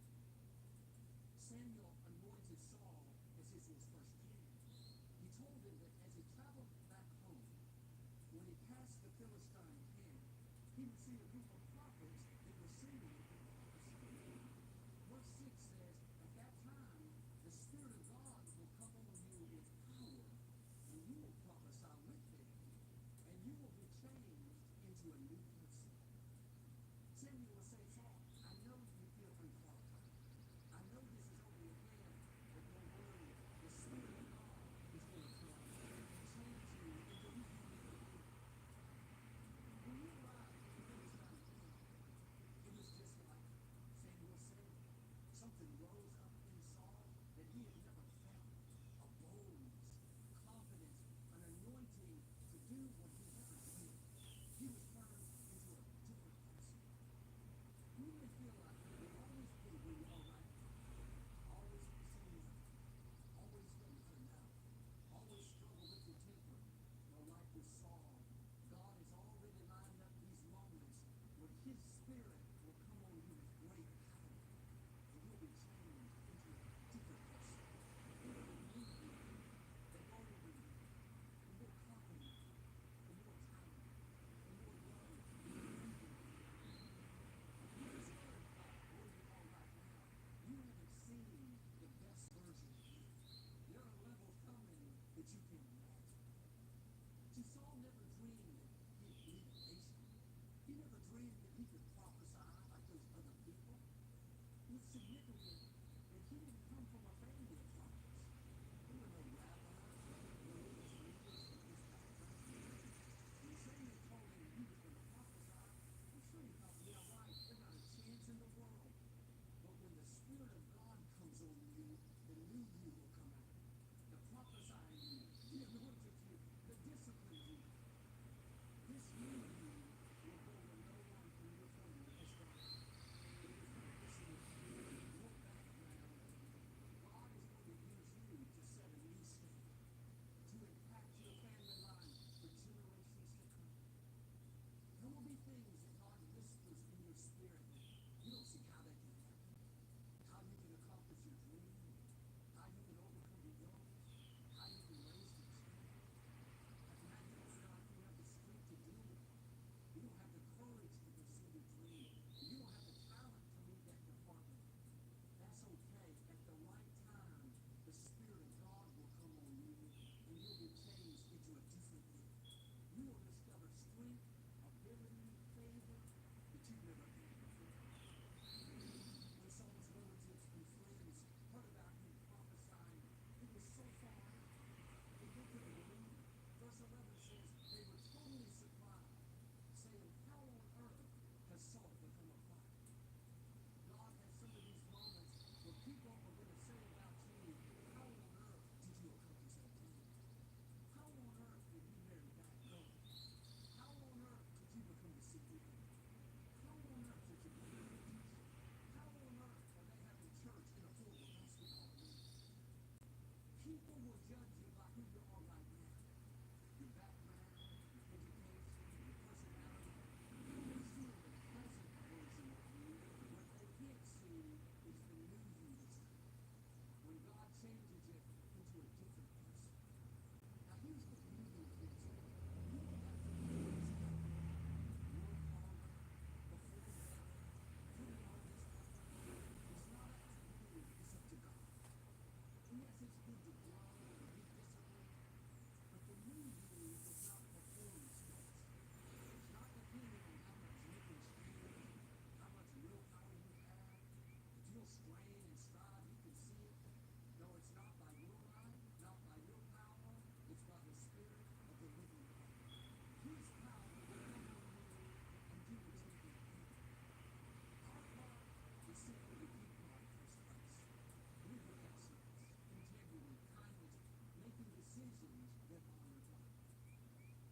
Paul said in Philippians 2, it is God who works in you to do his will and act on behalf of his good purpose.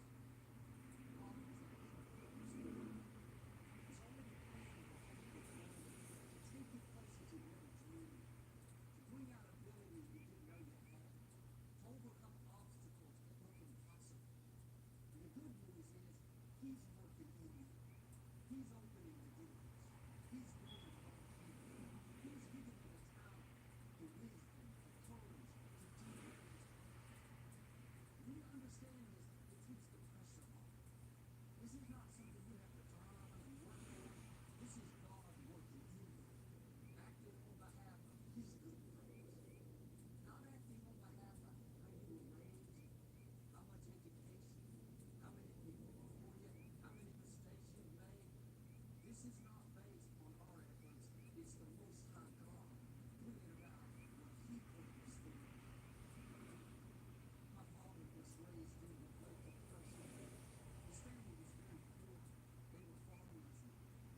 see what God is making you into.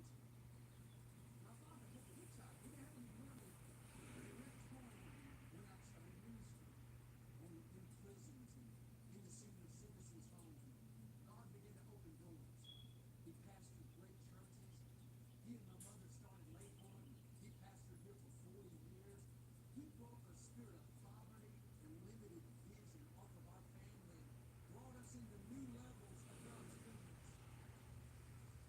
But what caused my father to think about God walking home from that nightclub? That wasn't random. That was God working in him. When he was about 18 Jan 9, he was testimony. Why was Sam Martin so outspoken about his faith? Why would he leave my father alone? That was God lining up the right people. Why did my father want to pastor a church? Leave the farm? He didn't need training. That was way over his head. That was God putting the desires in him to step in to what he had planned. You may have areas where you feel stuck. You're limited. There's dysfunction. That may be who you are now. Like my father, there's a different person coming. There's a new you, a victorious you, a blessed you, a confident you, a powerful you. God is working in you right now to bring about his plan. He's already lined up the right people, like Sam and my father, people that will push you into your destiny. This is what happened with Peter. Jesus was on the shore of Galilee teaching the people. It was so crowded. He saw Peter folding his nets. Jesus asked him if he could go in his boat to teach him. Peter knew about Jesus. When Jesus finished, he told Peter to throw his nets back out. You did. He caught so many fish that his nets began to break. Peter came to the shore, fell on his knees, and said, Lord, please rescue me. I'm too much of a sinner to be around you. Peter was lovely. Fishermen were known for cursing. He was hot-tempered. He had flaws and weaknesses. Jesus said, no, Peter, from now on, you're going to be fishing for men. He chose Peter as his first disciple. You would think Jesus would find something to put Peter on, a rabbi, a religious leader, but God doesn't choose the way we choose. Peter could have said, no thanks, Jesus. I'm going to follow you. I don't know anything about faith or religion. I don't fit into that mold. But the scripture says he left everything to follow Jesus. 1 minute he's fishing, the next minute he's a disciple. Nobody saw this coming. Jesus even changed his name from Simon to Peter. He said, you are Peter, and upon this rock I will build my church.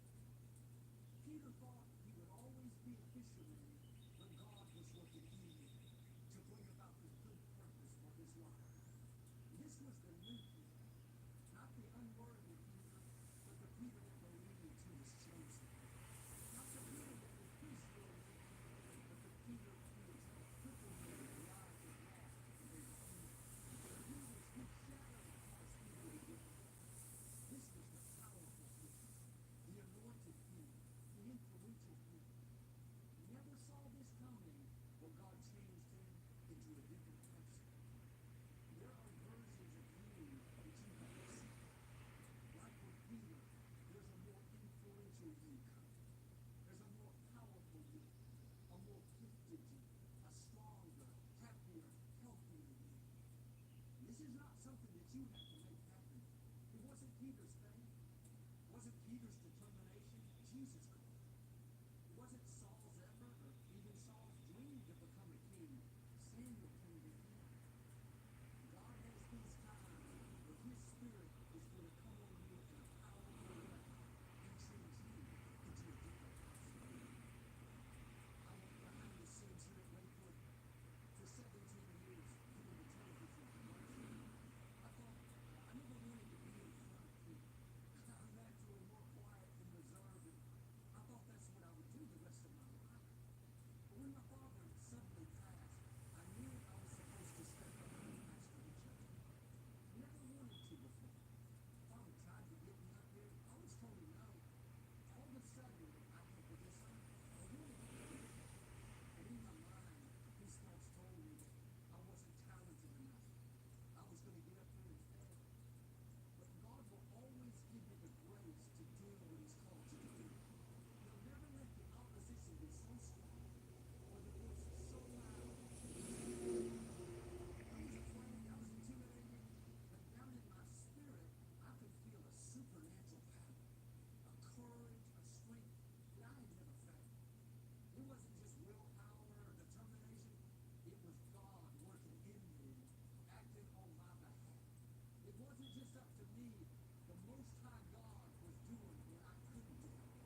this young man could have given up, but he believed that God has the final say, that things were changing in his favor.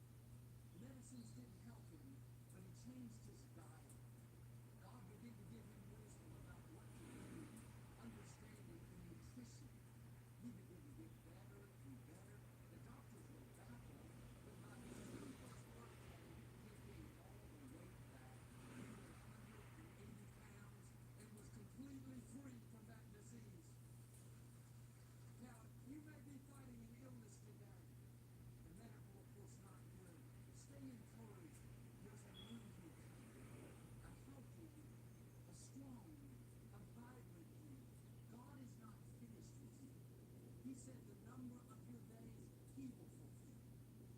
Sometimes medical science runs out of options.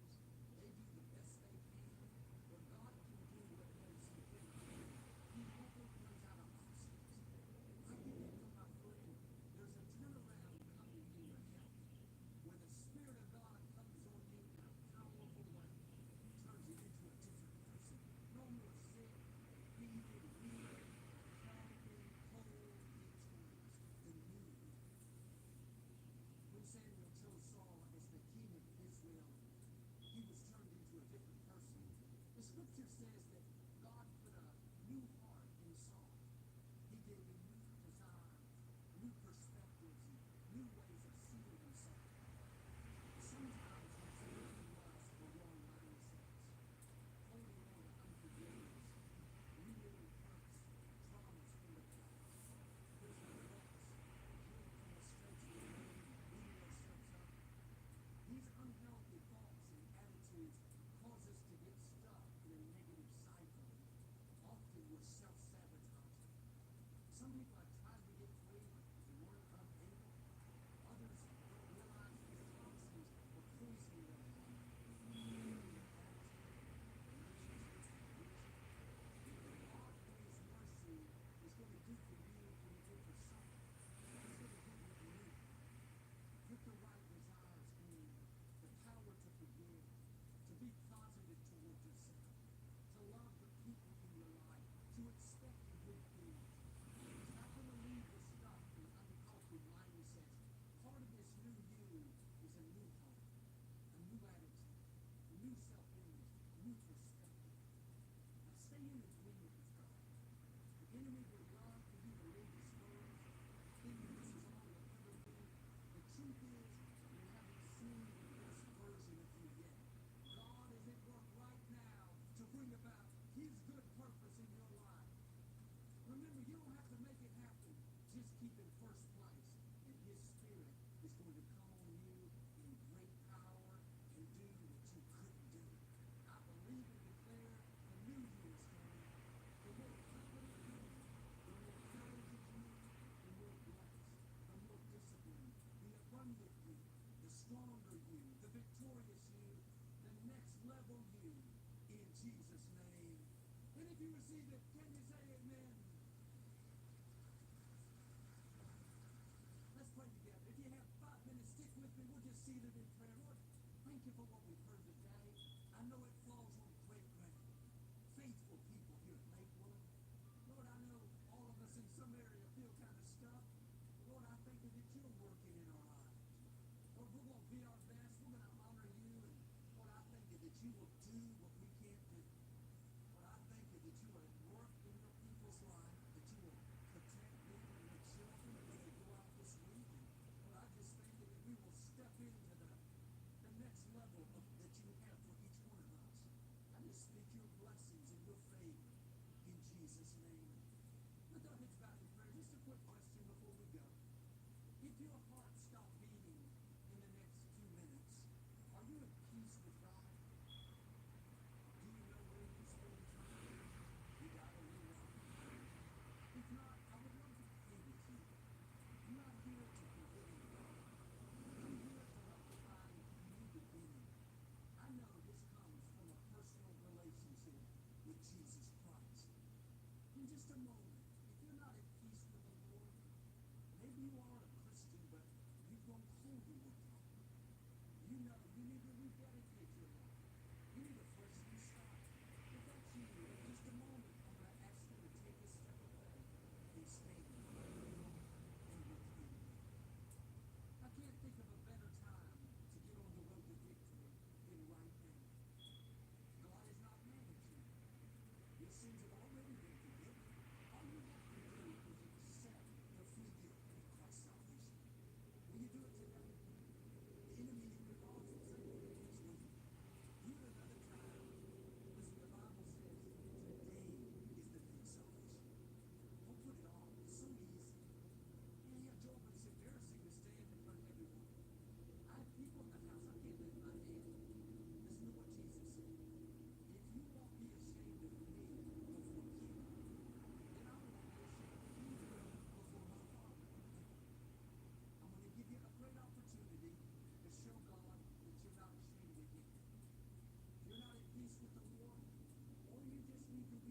2025 a new day of victory in your life. In Jesus' name. Amen. Amen. Well, let's all stand together if you would, please. Thanks for coming out today. How many of you are going home better off than you were before? Amen. We love you guys. Let me speak a blessing. Until we meet again, may the Lord bless you and keep you. May the Lord show you his favor and have mercy on you. And may the Lord watch over you and give you his peace. God bless you. Have a great week. We'll see you back real soon. A favor-filled week.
when we're empty, we become susceptible to things like anxiety and depression and mental health issues. The enemy wants us empty because that's when we're most susceptible. I've never seen someone come into my office for an addiction or something of the sort and say, I was completely filled up when it happened.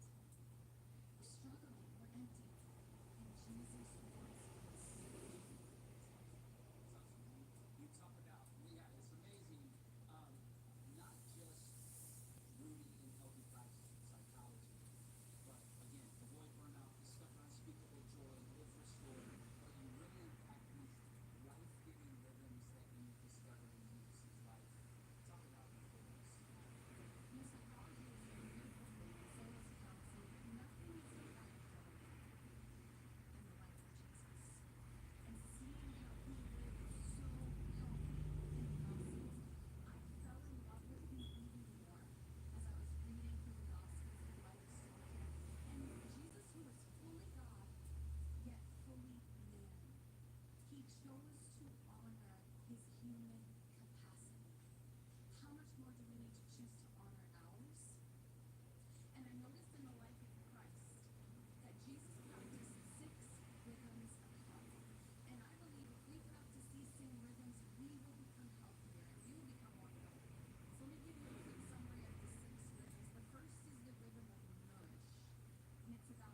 give the audience a quick Lakewood welcome. God bless you. It's great to be with you again. I hope you'll stay connected with us during the week, either in our daily podcast, YouTube channel, and social media, and you can come visit us in person. We'd love to have you be a part of one of our services. I'd like to start with something funny. I heard about this man that was out walking on the beach. God said, son, you've been so faithful. I'm going to grant you one special wish.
the anger of the Lord broke out.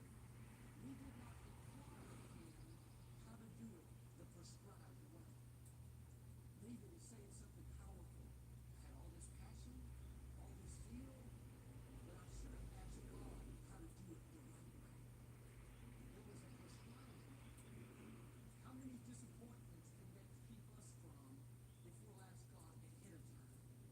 God, show me how to do this. God, give me wisdom. Show me the best way. David made a mistake, learned the lesson. It could have been the end. He didn't bring the ark out and stayed with Obed. David his motive was to try and win. His attitude was, when I fall, I shall rise. Verse 28 says, David went down to Obed's house and brought the ark to Jerusalem with great singing and dancing. 3 months earlier, he was down on himself, thinking he'd ruined it. Now he's coming back, dancing, celebrating, thanking God. I believe we're all going to go through disappointments. Times we did our best. We had good intentions. Didn't work out. Doesn't seem fair. That's not the end of the story. God's one said, never read the article. Never start your business. The last one didn't make it. Never have a healthy relationship. You put your heart and soul into the last one. It didn't last. No, learn the lesson and dare to try again. God will always give you another chance. Now, what will keep you stuck is if you don't try. Joel, I've been too early, too embarrassed, through too much. You're right where David was. He could have settled there in disappointment, missed his destiny. You have to get your fire back.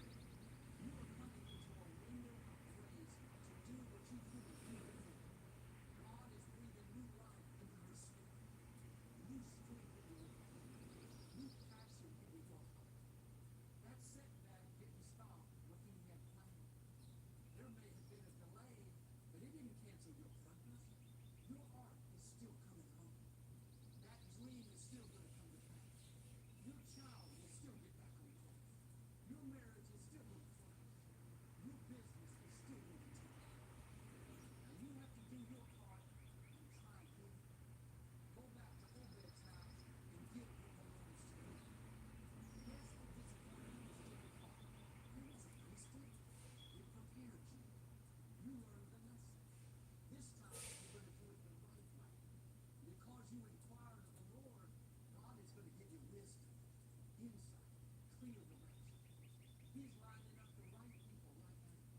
He's arranging things in your favor. When you see what God does, how he brings to pass what you thought was over, gives you another chance, when God says you've made too many mistakes, you're going to dance like David danced. There will be great shouts of joy and victory in your house, in the house of the righteous. I met a woman after the service a while back, and she was 86 years old, and she opened up this folder and showed me a certificate. It was her college degree. She had just graduated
recommit your life. You need a fresh new start, a new beginning. Is that you? Would you be bold to take that step of faith and stand right where you are? And we'll pray together. Would you do that? Come on, Lakewood. Let's give them a hand as they say it all over the building. Come on, let's put it on. I feel like one of the others. Come on, Lakewood, let's cheer them in. Anybody else? Up top, watching, let's sing. Sit top for you.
because you were so good. But if you keep living, you're going to find out that it's God's mercy and grace and tender kindness.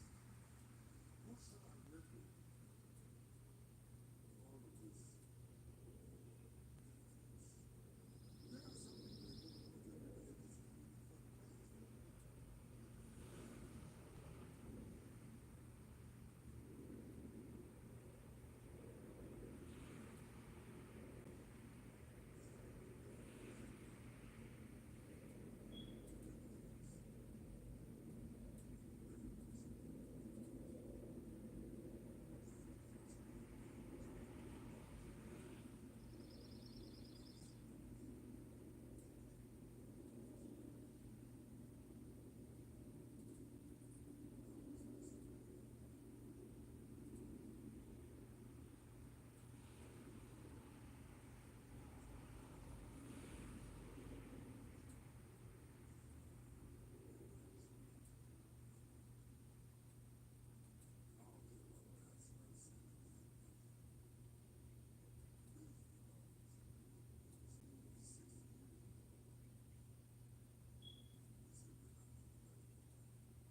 Jesus. Lifting your best now, envelopes. Take it any further. Using QR codes.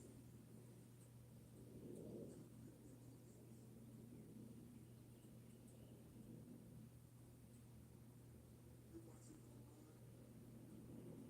It's death.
simple. Enjoy the rest of the day.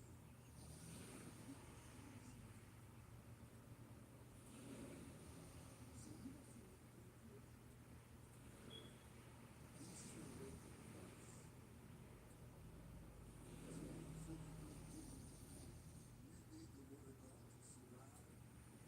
We got to teach the word of God with power and bring it down.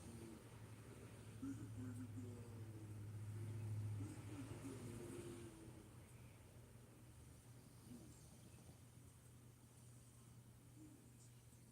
If you love to be a member of our church, if you just turn and face this way,